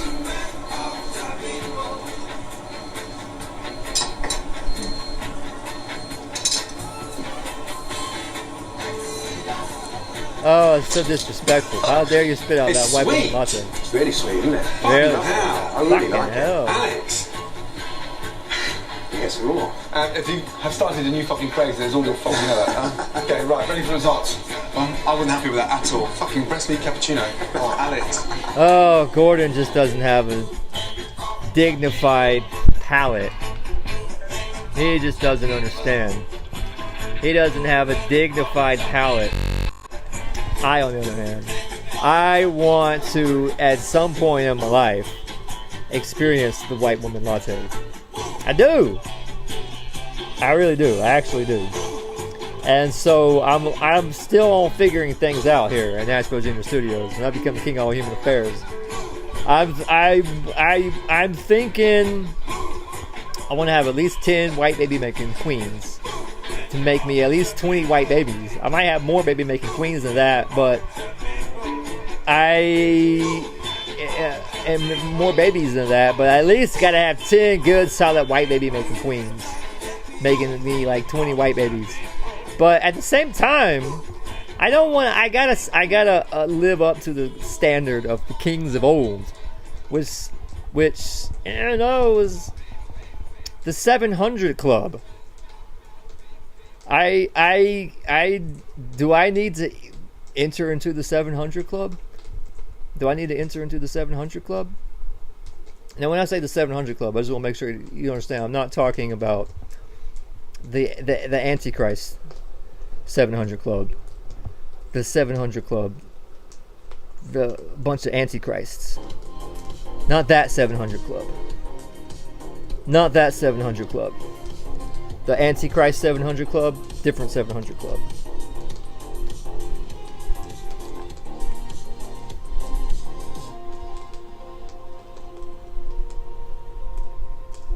Not the Antichrist 700 Club. This is a different vibe for my 700 Club.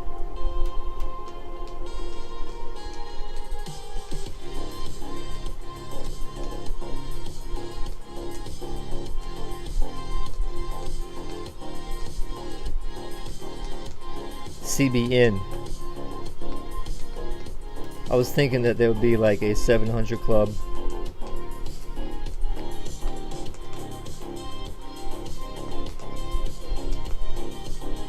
Is this guy 700 Club? What is his name? Kenneth Copeland. Is he 700 Club? He's Antichrist, that's for sure. I mean, he's the essence of Antichrist. Is he 700 Club though? He's 700 Club vibe. Is that 700 Club vibe?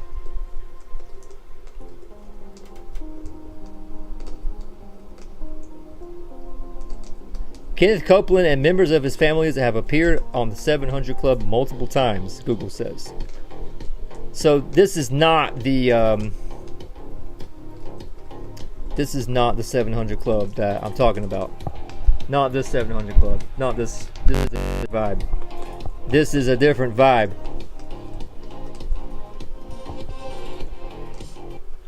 Different vibe than I'm talking about. Different type of 700 Club. Today, we speak to this atmosphere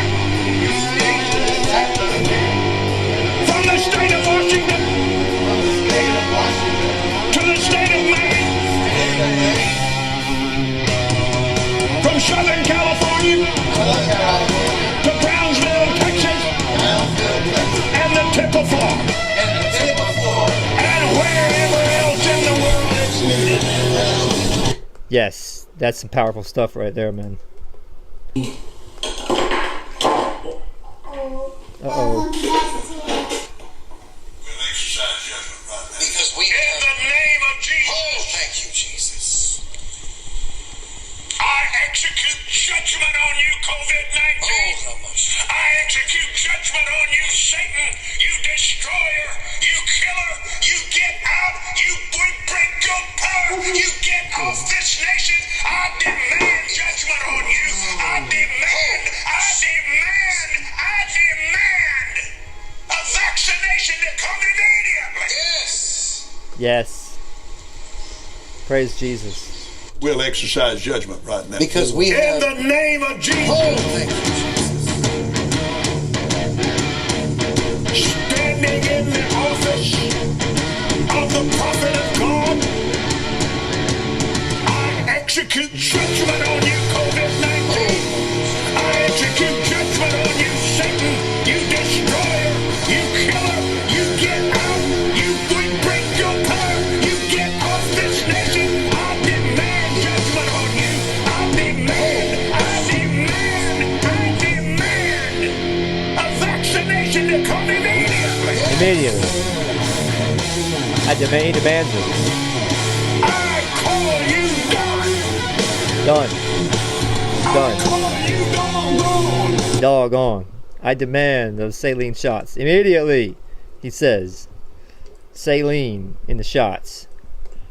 Y'all all got a bunch of placebo bullshit. It was... They were giving out saline like it was no tomorrow. I mean, no, there was a vaccination or something. Alex Jones was on top of it, figuring out how dangerous it all was. So, okay, the sash is like on my elbow now at this point. Now, I want at some point to have a white woman latte. So that's where I'm at now. I just gave up. Now what I do, this is what I do now, is I'll just look it up. Now what I do is, the 700 Club. That's right, I was talking about 700 Club. So what am I going to do with the whole baby making queen thing? I don't want to be outdone by Donald Trump. They got between the two of them, Donald Trump and Elon Musk. So Donald Trump being the fusion of Donald Trump and Elon Musk. Between the two of them, I don't know how many white babies they got, but they got a bunch, and they got a bunch of white baby makers as well. And the hyphen goes in between the white and the baby, not the baby and the maker. Just want to point that out. So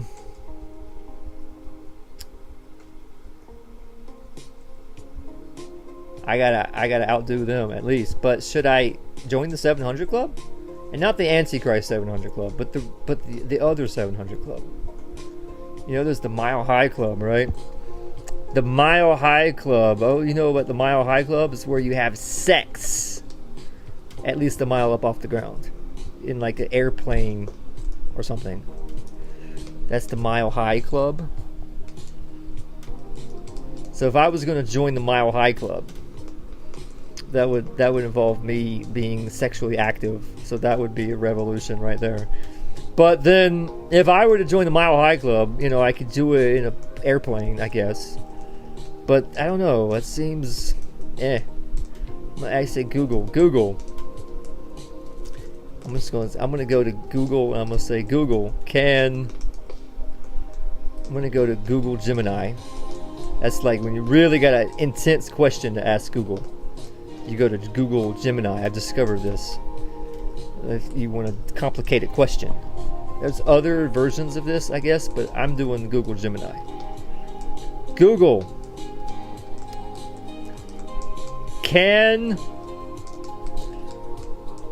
Wait, how does it know my name?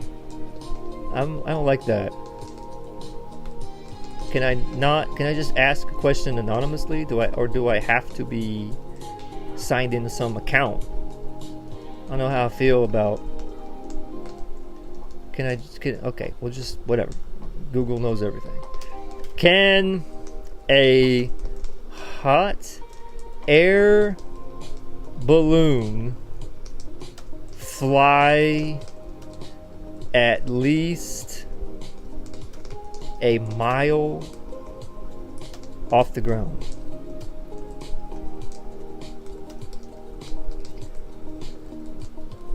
What you got for me, Google? Yes, a hot air balloon can fly at least a mile off the ground, and often much higher, says Google Gemini. Often much higher. The maximum altitude of a hot air balloon can reach an incredibly high, far exceeding 1 mile. World record, the highest altitude ever reached by a manned hot air balloon was 68,986 feet. I am not making it up. That's what Google is saying here. Really? You couldn't go that? You're just 14 feet away from 69,000 feet. That is a world record worth breaking right there. So this is what I'm thinking about doing. I'm thinking about breaking the world record and going 69,000 feet up in a hot air balloon and joining the Mile High Club, 69,000 feet above the ground, while at the same time making a world record. You know, maybe I should.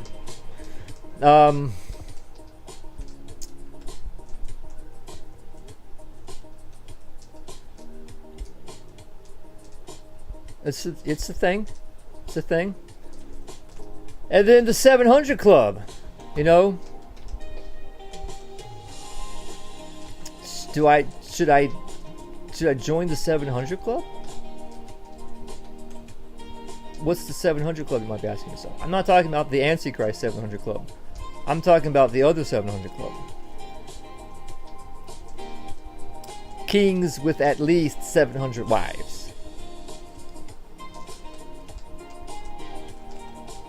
How does that even work? 700 wives. King Solomon. 700 wives. The 700 Club. Having at least 700 wives. The 700 Club. He's got but somehow he managed to have like a main chick that he wrote all these love letters to.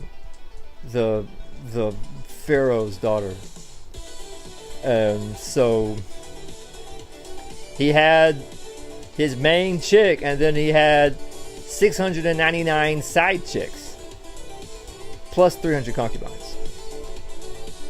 And so, I don't want to be outdone by stupid Solomon. 68,986 feet. 14 more feet. 14. There's that number again. 14 more feet. Get to 69,000 feet. Join the Mile High Club. Then got to have at least 700 wives to join the 700 Club. But you can have one main chick and 699 side chicks. 699. Is that the new number? 699. How does that work? In case you don't know, this number that PewDiePie obsesses over. Is there a compilation of PewDiePie obsessing over the number 69? In case you don't know.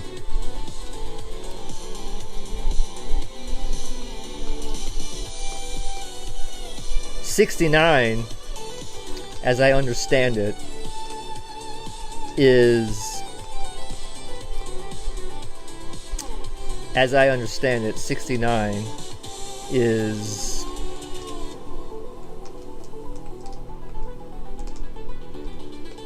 Wow, there's so many videos where 69 and PewDiePie. I'm just looking for a good PewDiePie 69 video.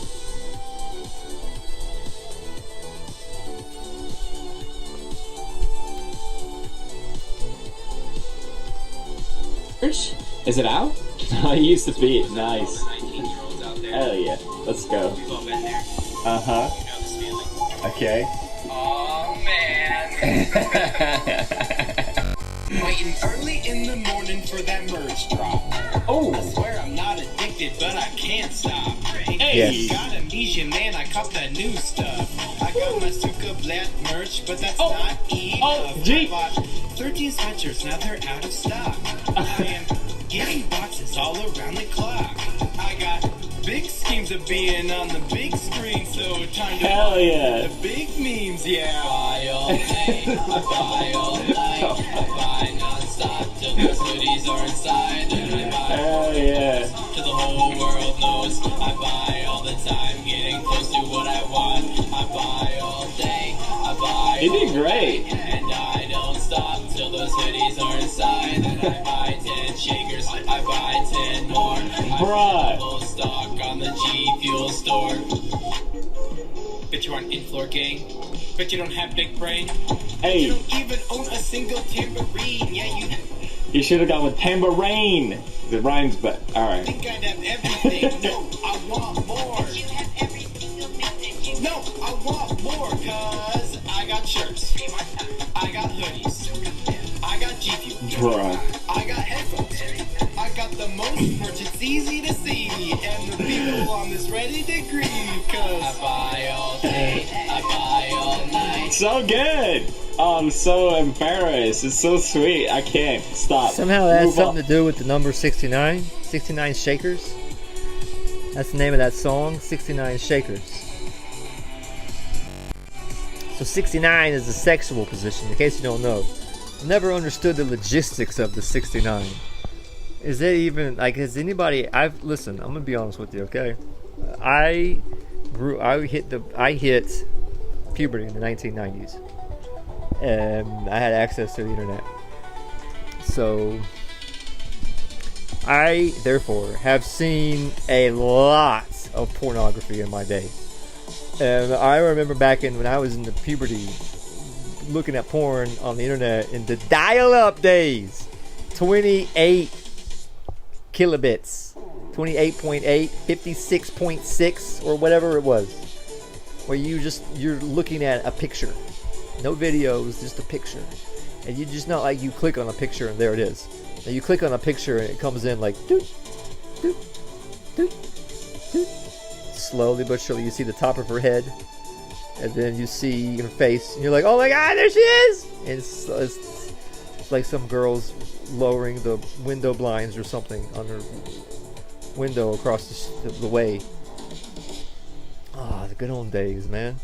I've seen so much pornography, and that's a terrible thing. I feel like I'm the victim of a gigantic conspiracy to destroy so-called Western civilization, but that's a good thing, because fuck Western civilization.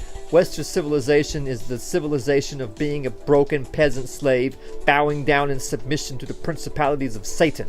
I am not Western. I am a white man who has seen a lot of pornography in my day. And I can't say I've ever actually seen a 69, which is weird because you would think I would have seen one if it's like a sexual position. You know? Now, should I admit that I've seen so much pornography? Should I admit a thing like that? Why not? What is the reason not to? It's not like I went out I just logged into these gadgets and gizmos, and these gadgets and gizmos are where all the porn came from and where the internet came from, and these gadgets and gizmos are a wonderful investment opportunity for the baby boomers to make all their money. So if it's so bad, then shut down the internet. Let me see you do it. Let me see you do it. Let me see you show me how committed you are to being anti-porn, and shut down the fucking internet. Show me, guys. Show me, boomers. Show me 501c3 boomers who are invested in the infrastructure that provides the people of Earth with all their porn. Show me how committed you are to being anti-porn, and shut the internet off. And you can shut the internet off right now. Yeah, your entire stock portfolio goes poof, but that doesn't matter. What matters is being anti-porn, right? So show me how anti-porn you are, and shut the fucking internet off. Show me how committed you are. Show me. Lead by example. Lead by. I don't make no money off none of this. I'm not invested in the stock market. I'm not invested in these gadgets and gizmos and this big giant infrastructure. And then I figured out years ago the best porn on the internet is the culture of the baby boomers' daughters and granddaughters and great granddaughters. That's the best porn on the internet. Nothing gets my dick hard and throbbing like these pop girls. Nothing gets my dick hard and throbbing when I'm masturbating like the culture, the so-called culture, the pinup girl culture of the baby boomers' daughters, granddaughters, and great-granddaughters. I don't think that was true 100 years ago, 200 years ago, 300 years ago, 400 years ago, 500 years ago, 1,000 years ago, even in your precious little slave civilization, Western civilization.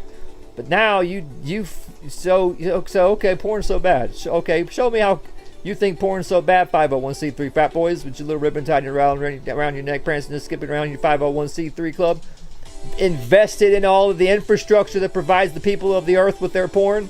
up to your fucking eyeballs. You've made this infrastructure to provide the people of the earth with their porn too big to fail. Show me how committed you are to being anti-porn and shut the fucking internet down and boot up a new internet that isn't all filled with porn. Show me. Go ahead. Show me. Lead by example. Show me how anti-porn you are. Or what are you going to do? Because your actions speak louder than your words. If you're profiting off of all of this stuff, I'm not. I don't have any money in the stock market. I don't have any money in big tech. I haven't invested a penny of my money in a big giant infrastructure to create all this lust sells advertising and envy sells advertising to advertise your stupid stock money changing portfolio. So, okay, you're committed to no more porn. Okay, shut the entire internet down. The whole fucking internet, everything. The entire internet, kaboom. On a hardware level. Shut the actual infrastructure itself down. That is the internet. Physically. Show me how committed you are to a world with no porn everywhere. Stop using lust sells advertising and envy sells advertising to advertise your stupid money changing portfolio, to middleman your own planet into oblivion and bury yourself in useless garbage everywhere. Show me how committed you are to being anti-porn. Show me, baby boomers. Lead by example, baby boomer frat boys, 501c3 baby boomers. Show me how committed you are. Otherwise, fuck off with your stupid bullshit. You stupid faggot fucking Western civilization. Bow down in submission to the principalities of Satan bullshit. Insist that a 2,000-year-old Roman maritime mafia hustle continue to be used as the structure by which the humans of Earth organize themselves because it's the private sector and it's too big to fail. It's just what we do here. Telling me that King Yeshua was born on the winter solstice of the Julian calendar. Telling me that Peter went to Rome. Fuck out of here with that fucking bullshit. Western civilization is the civilization of broken fucking peasant slaves. And anyway, I've seen a lot of porn. I've never seen anybody 69. Is that even physically possible? In case you don't know what a 69 is, as I understand it, it's like where a man and a woman or whatever perform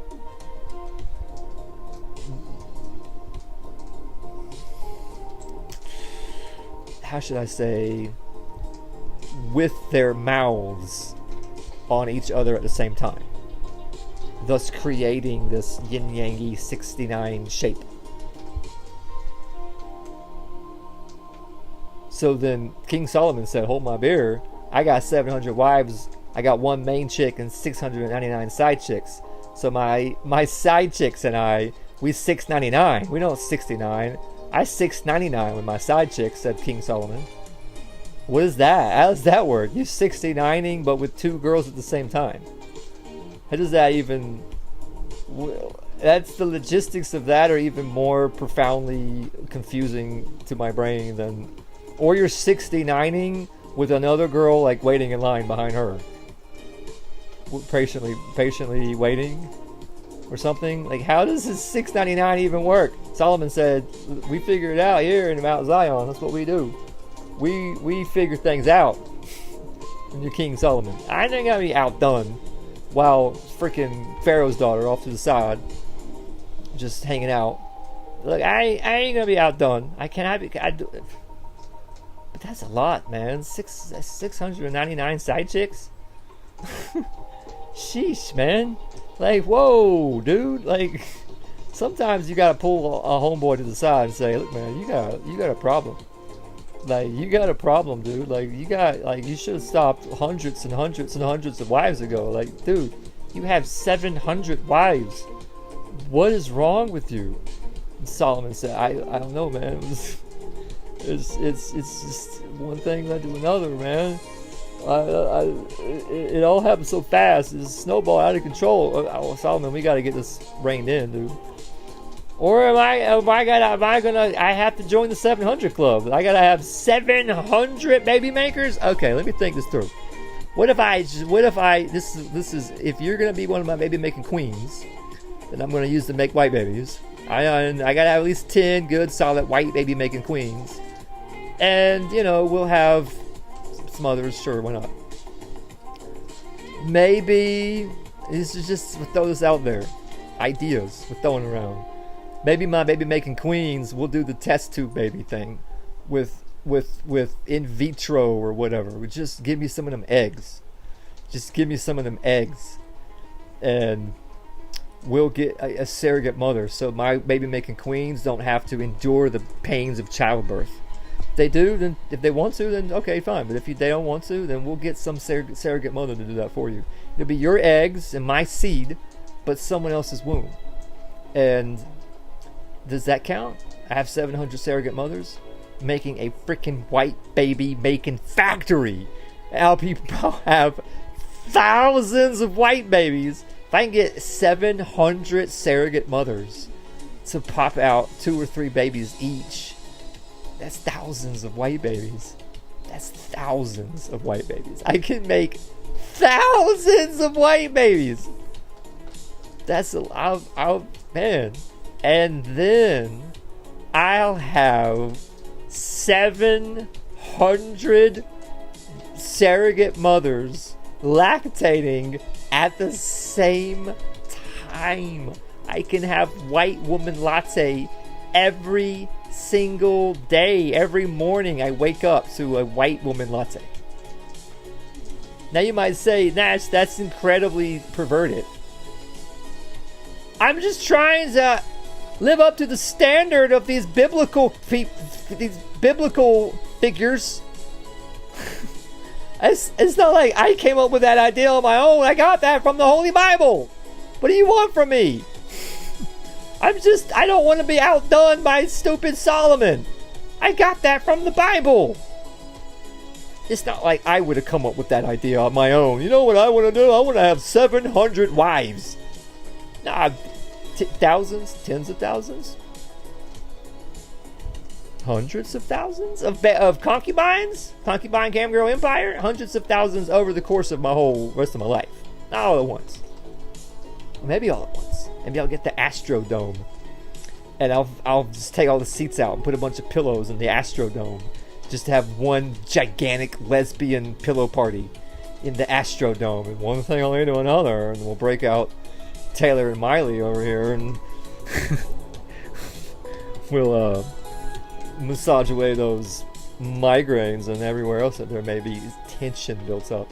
Taylor and Miley will be like, well, I don't know if we can handle hundreds of thousands of concubines, and so okay, we'll have to go to a sex shop and get all kinds of listen, I'm just trying to I just want to live up to the standard of the kings of old. Like, for example, the freaking Solomon. And now you might say, well, but it does say in the Bible that he had a problem with strange women, and that it got out of hand, and that pretty much right after that, that's when Israel split. So it basically caused like the collapse of the country he lived in. And that Nash, the Bible it insinuates that it was a problem. It doesn't come right out and say it was a problem.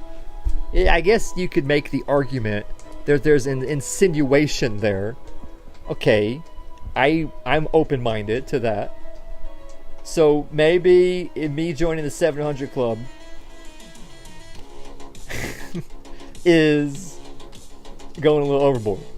Maybe me having hundreds of thousands of concubines in a big giant pit in the Astrodome is me going overboard. I don't know. We'll figure it out as we go along. What am I? I'm almost 9 hours deep into a live stream. This is the point where I just start saying things that I'm certainly going to regret later in life. So that's my Starbucks. That's my Starbucks drink. I hope that answers your question, young lady. So I got Megan. How's it going, Megan? Megan, I get so nervous around this sash. Look at what I'm dealing with right now. Like, I'm just holding it up. This Megan, I get so nervous with girls. and I always say the wrong thing. I always say something terrible. You know, if you ever wanted to know what is it like, what would it probably be like to be in a, I mean, seriously, all jokes aside, if you ever wanted to know what would it probably be like to be in a significant other type relationship with old Nashville Jr., I'm just gonna be honest. You know, I've got my spirit movie. I don't know what to do. Like, this Sash situation is a serious collapse. Okay, I think that'll work. I'm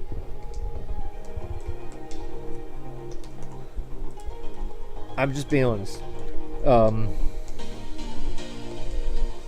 I've got my spirit movie. I say, you know, what's your spirit movie? It is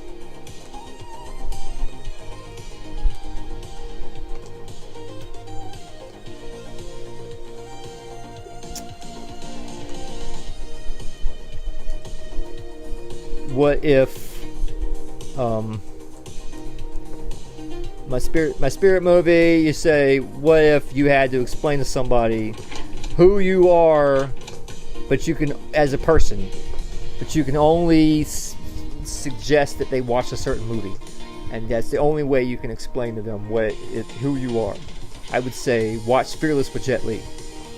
But then you've also got your dating movie. You've got your dating movie.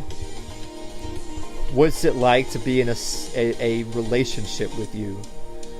And you can only explain what it's like to be in a relationship with you by just simply telling somebody, well, watch this one movie. And that sums it up. That's what it's like to be in a relationship with me. And I think being in a relationship with me is probably really quite pathetic. But I'd like to think maybe one day I could get to the point where I fantasize about Secretary with James Spader, but if I'm honest with myself, I think a much more accurate depiction of what it would probably be like to be in some significant other relationship with old Nashville Jr. Just watch this movie.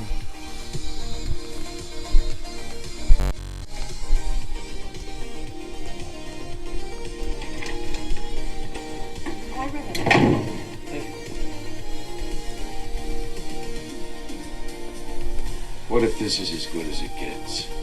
Oh.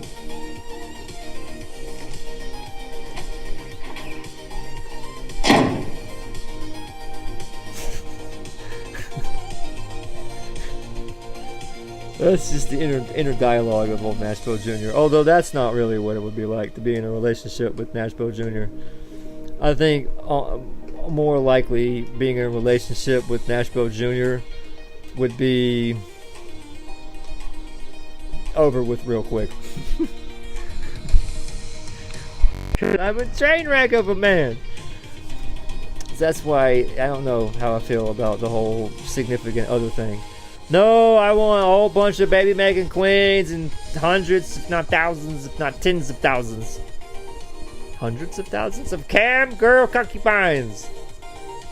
And we'll get them to shake their butts.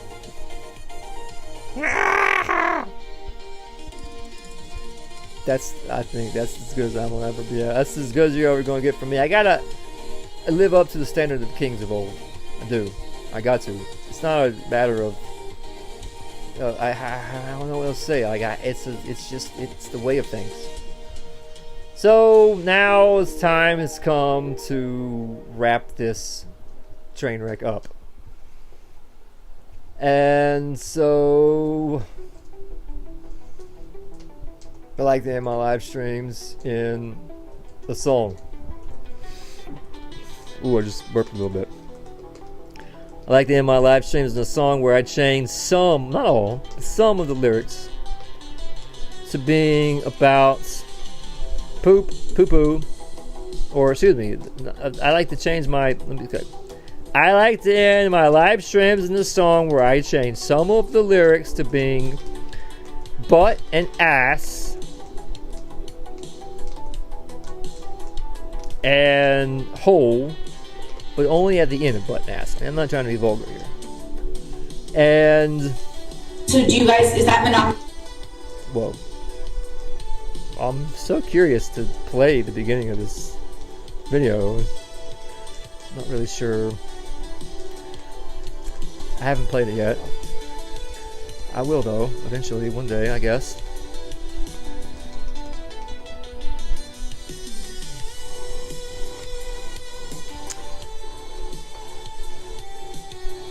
And the N-word.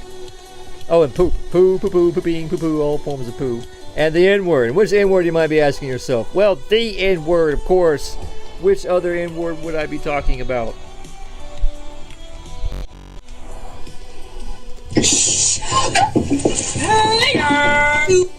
That N-word. Duh.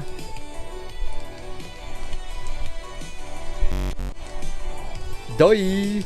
Doi.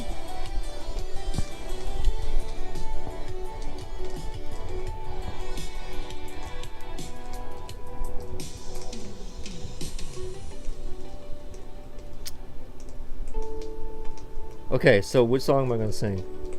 I didn't think this through in advance at all.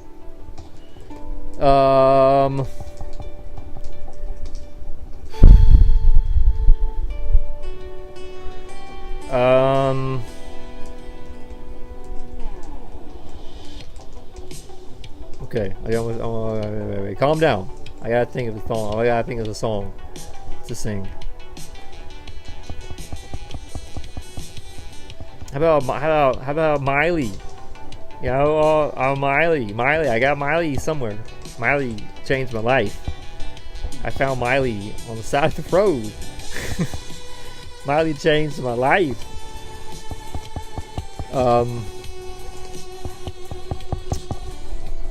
Okay, sure. We'll do a Miley song. I don't know any Miley songs though. I mean, I know them, but I don't know them well enough to like sing them.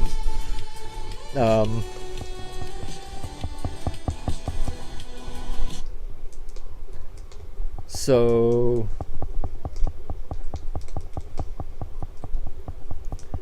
how's that song? It was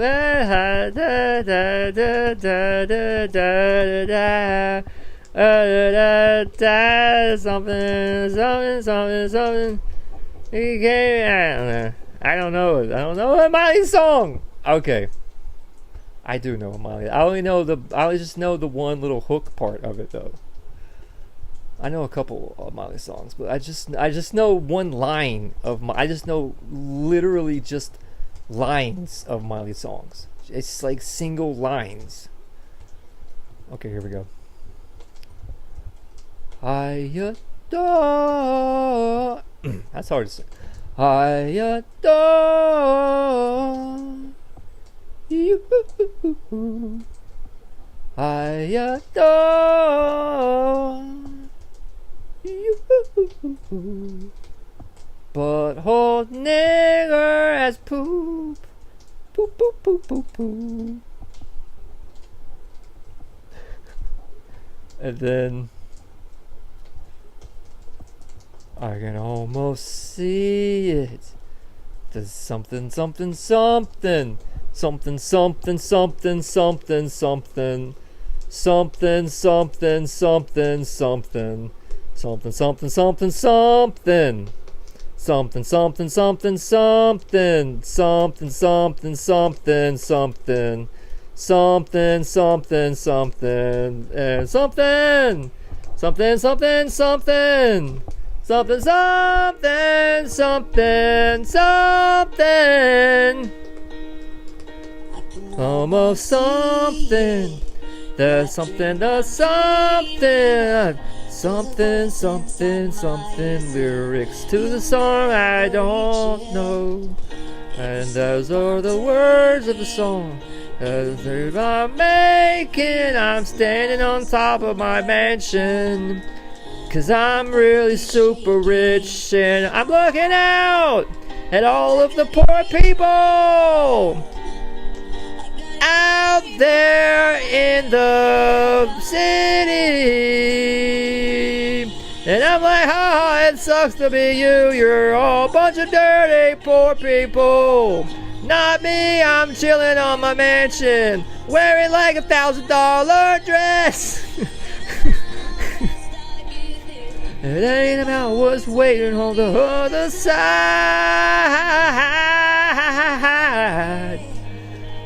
It's the climb. I can't. It's oh yeah.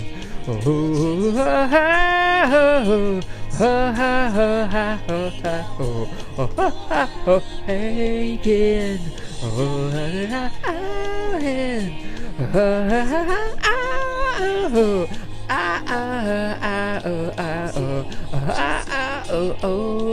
But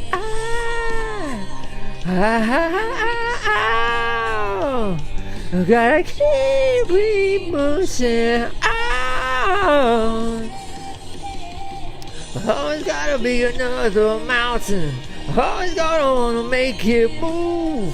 Always gonna be an uphill battle. Sometimes I'm gonna have to lose. Ain't about how fast I get there. Ain't about what's waiting on the other side.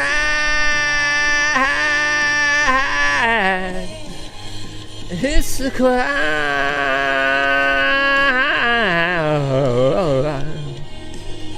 Oh yeah!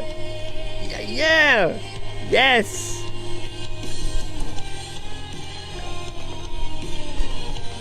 Feeling it. It's powerful.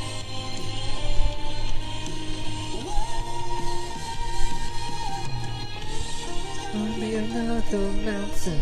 Sometime we'll make it move. But always gonna be an uphill battle. Sometimes I'm gonna have to lose. Ain't about what's right. But I'll asshole, poo-poo, asshole, butthole, nigger, ass, poo-poo, butt, butthole, ass. Oh, butthole, poop. But poo poo, poop ass, but nigger, ass but poop, ass poop poo, ass but ho. Yeah.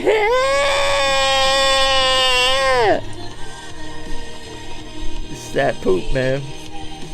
You can't keep the faith and poop the poop and all of that jazz. I can't look at the screen right now. I'm telling you, man. I was put on this planet to suffer and be miserable. And I just, like... We're gonna move on now. Okay, I did that. It happened. That was a cute dress. It's a cute dress. Probably didn't cost $1,000. Probably cost $5,000. Okay, so...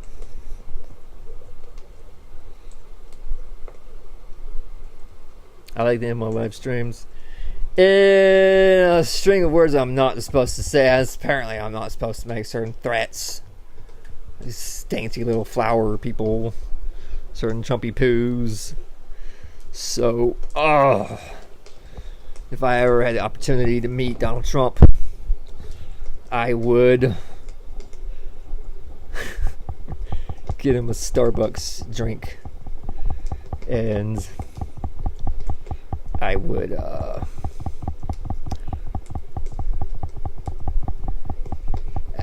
get him a Starbucks drink.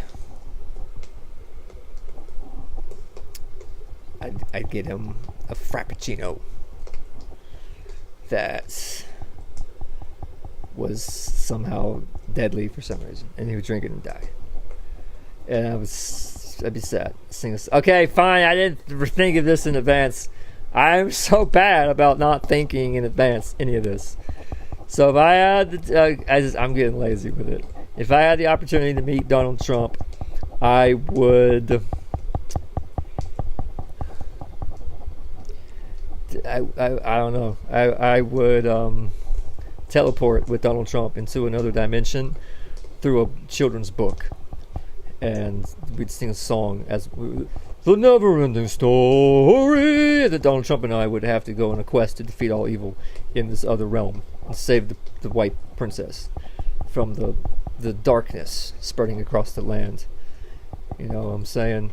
The darkness freaking brown-skinned people are on the horizon. We gotta save the white girl from the darkness.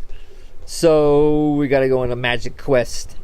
And then at the end of it, Donald Trump would sacrifice himself in a very fatherly figure manner, like freaking Obi-Wan Kenobi or something. And I would scream, "No!" And that would be like one of the climactic moments towards the end of the movie. And then when I got back to the real world and realized it was all a dream, then I'd sing a song. I'd climb a tree and sing a song, a lament for Donald, because it wasn't a dream. It was real. It was as real as you make it. So, I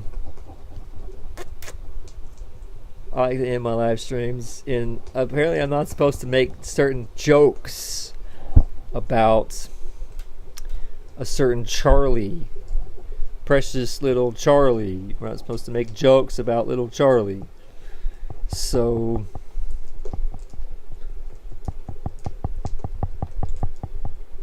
I didn't prepare in advance.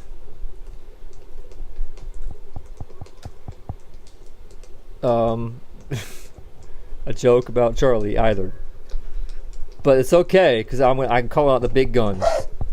I'm gonna call out the big guns and get a professional to tell a joke about Charlie on my behalf.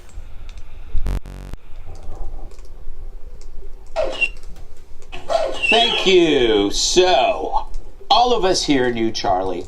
I'm pretty sure you knew him too. You might have even met the guy. He was pretty easy to reach.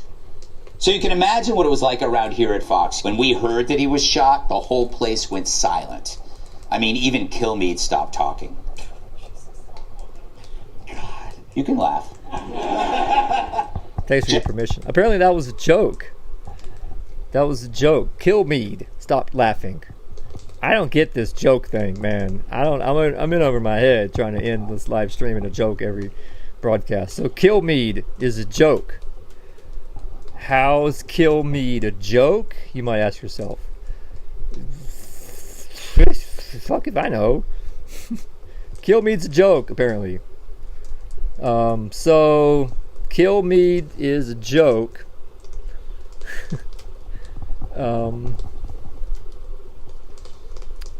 Kilmeade is a joke. So we'll just run with that. Kilmeade is a joke. Even Kilmeade wasn't talking, and that's saying a lot because that guy never shuts up. Freaking Kilmeade. Kill me. It's Kilmeade. Just kill me. Please, put me out of my freaking misery. Welcome back, and welcome to Kill or Kill Me. Now, everyone always says, why is Gutfeld #1 in late night? And I know the secret. It's all the wisecracks that Greg makes at my expense. Our beloved Greg carves out special time each day to think of fun, clever, new ways to make fun of me, according to reports. And obviously, I don't think that I don't want the ratings to dip. Just because I'm here hosting doesn't mean we need to break the format. So each guest will tell some jokes at my expense. It's my first time hearing them, so here we go. Tom, begin. Here we go. A pollster who correctly predicted every election since 1984 is now on record saying that Brian Kilmeade is a loser. Wait, that's a joke? Okay, Charlie Kirk is a pollster who's on record of accurately predicting every election since the dawn of time, is on record saying Charlie Kirk is a loser. He really embraced that. Morgan, your turn. Remember, I'm always nice to you.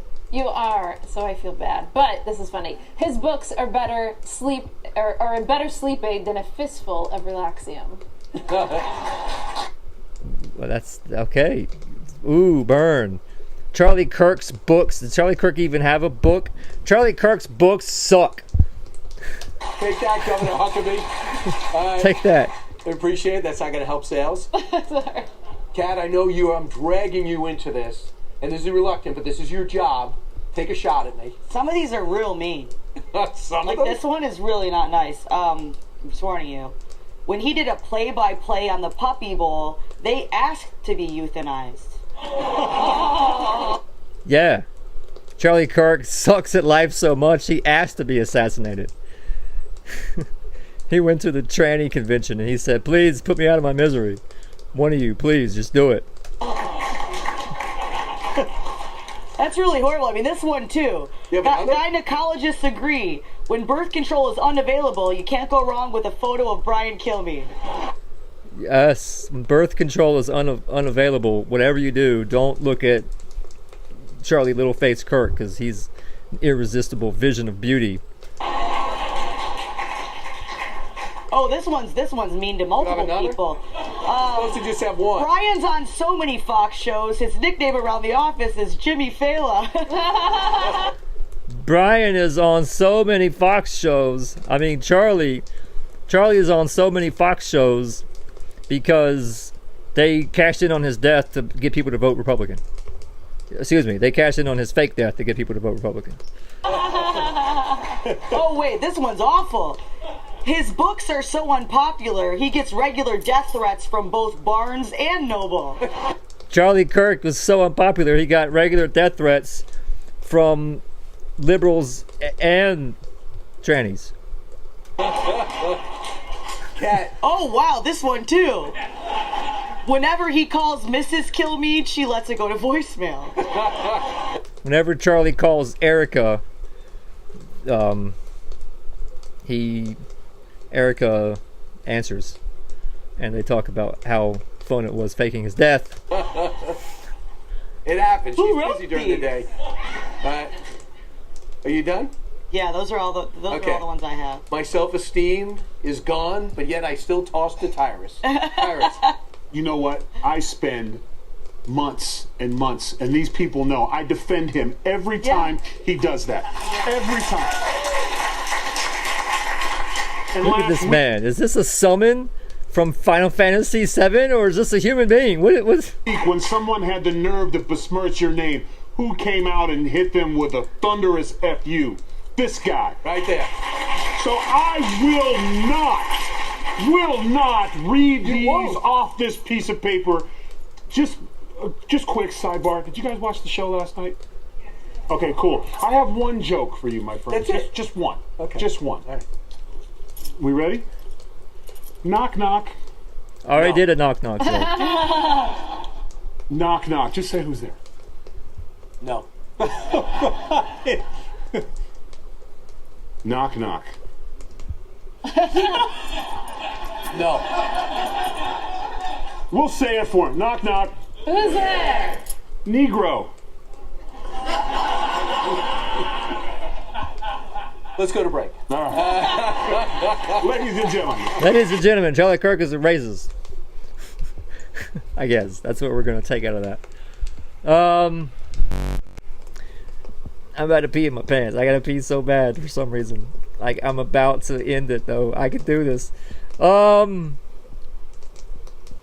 influencers, they tell me that Kanye's got a new song, and it's just like a catchy song that gets stuck in your head, and it gets the N-word and Hitler stuck in your head. And I've never heard it, and I know nothing about it, but I can conclude based on my assumptions that it probably sounds, it definitely sounds exactly like this. And a 1, and a 2, and a 1, 2, 3, 4. Hitler, nigger, nigger, nigger, nigger, nigger, nigger. Hitler, nigger, nigger, nigger, nigger, nigger, nigger. Hitler, nigger, nigger, nigger, nigger, nigger, nigger. Hitler, nigger, nigger, God, that song would rock a key change. You know it. I like to end my live stream with a string of words I'm not supposed to say. Nigger. Apparently, I'm not supposed to say retard. Well, who came up with that? Like, we used to call each other retards in elementary school. Why is that, like, on this list? Faggot, kike, dyke, cunt,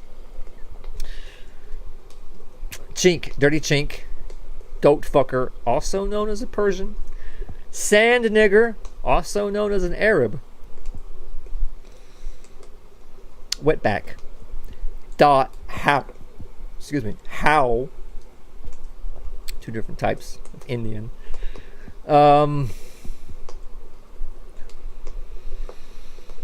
Damn, shit ass bitch fuck. Cracker ass cracker. White bride.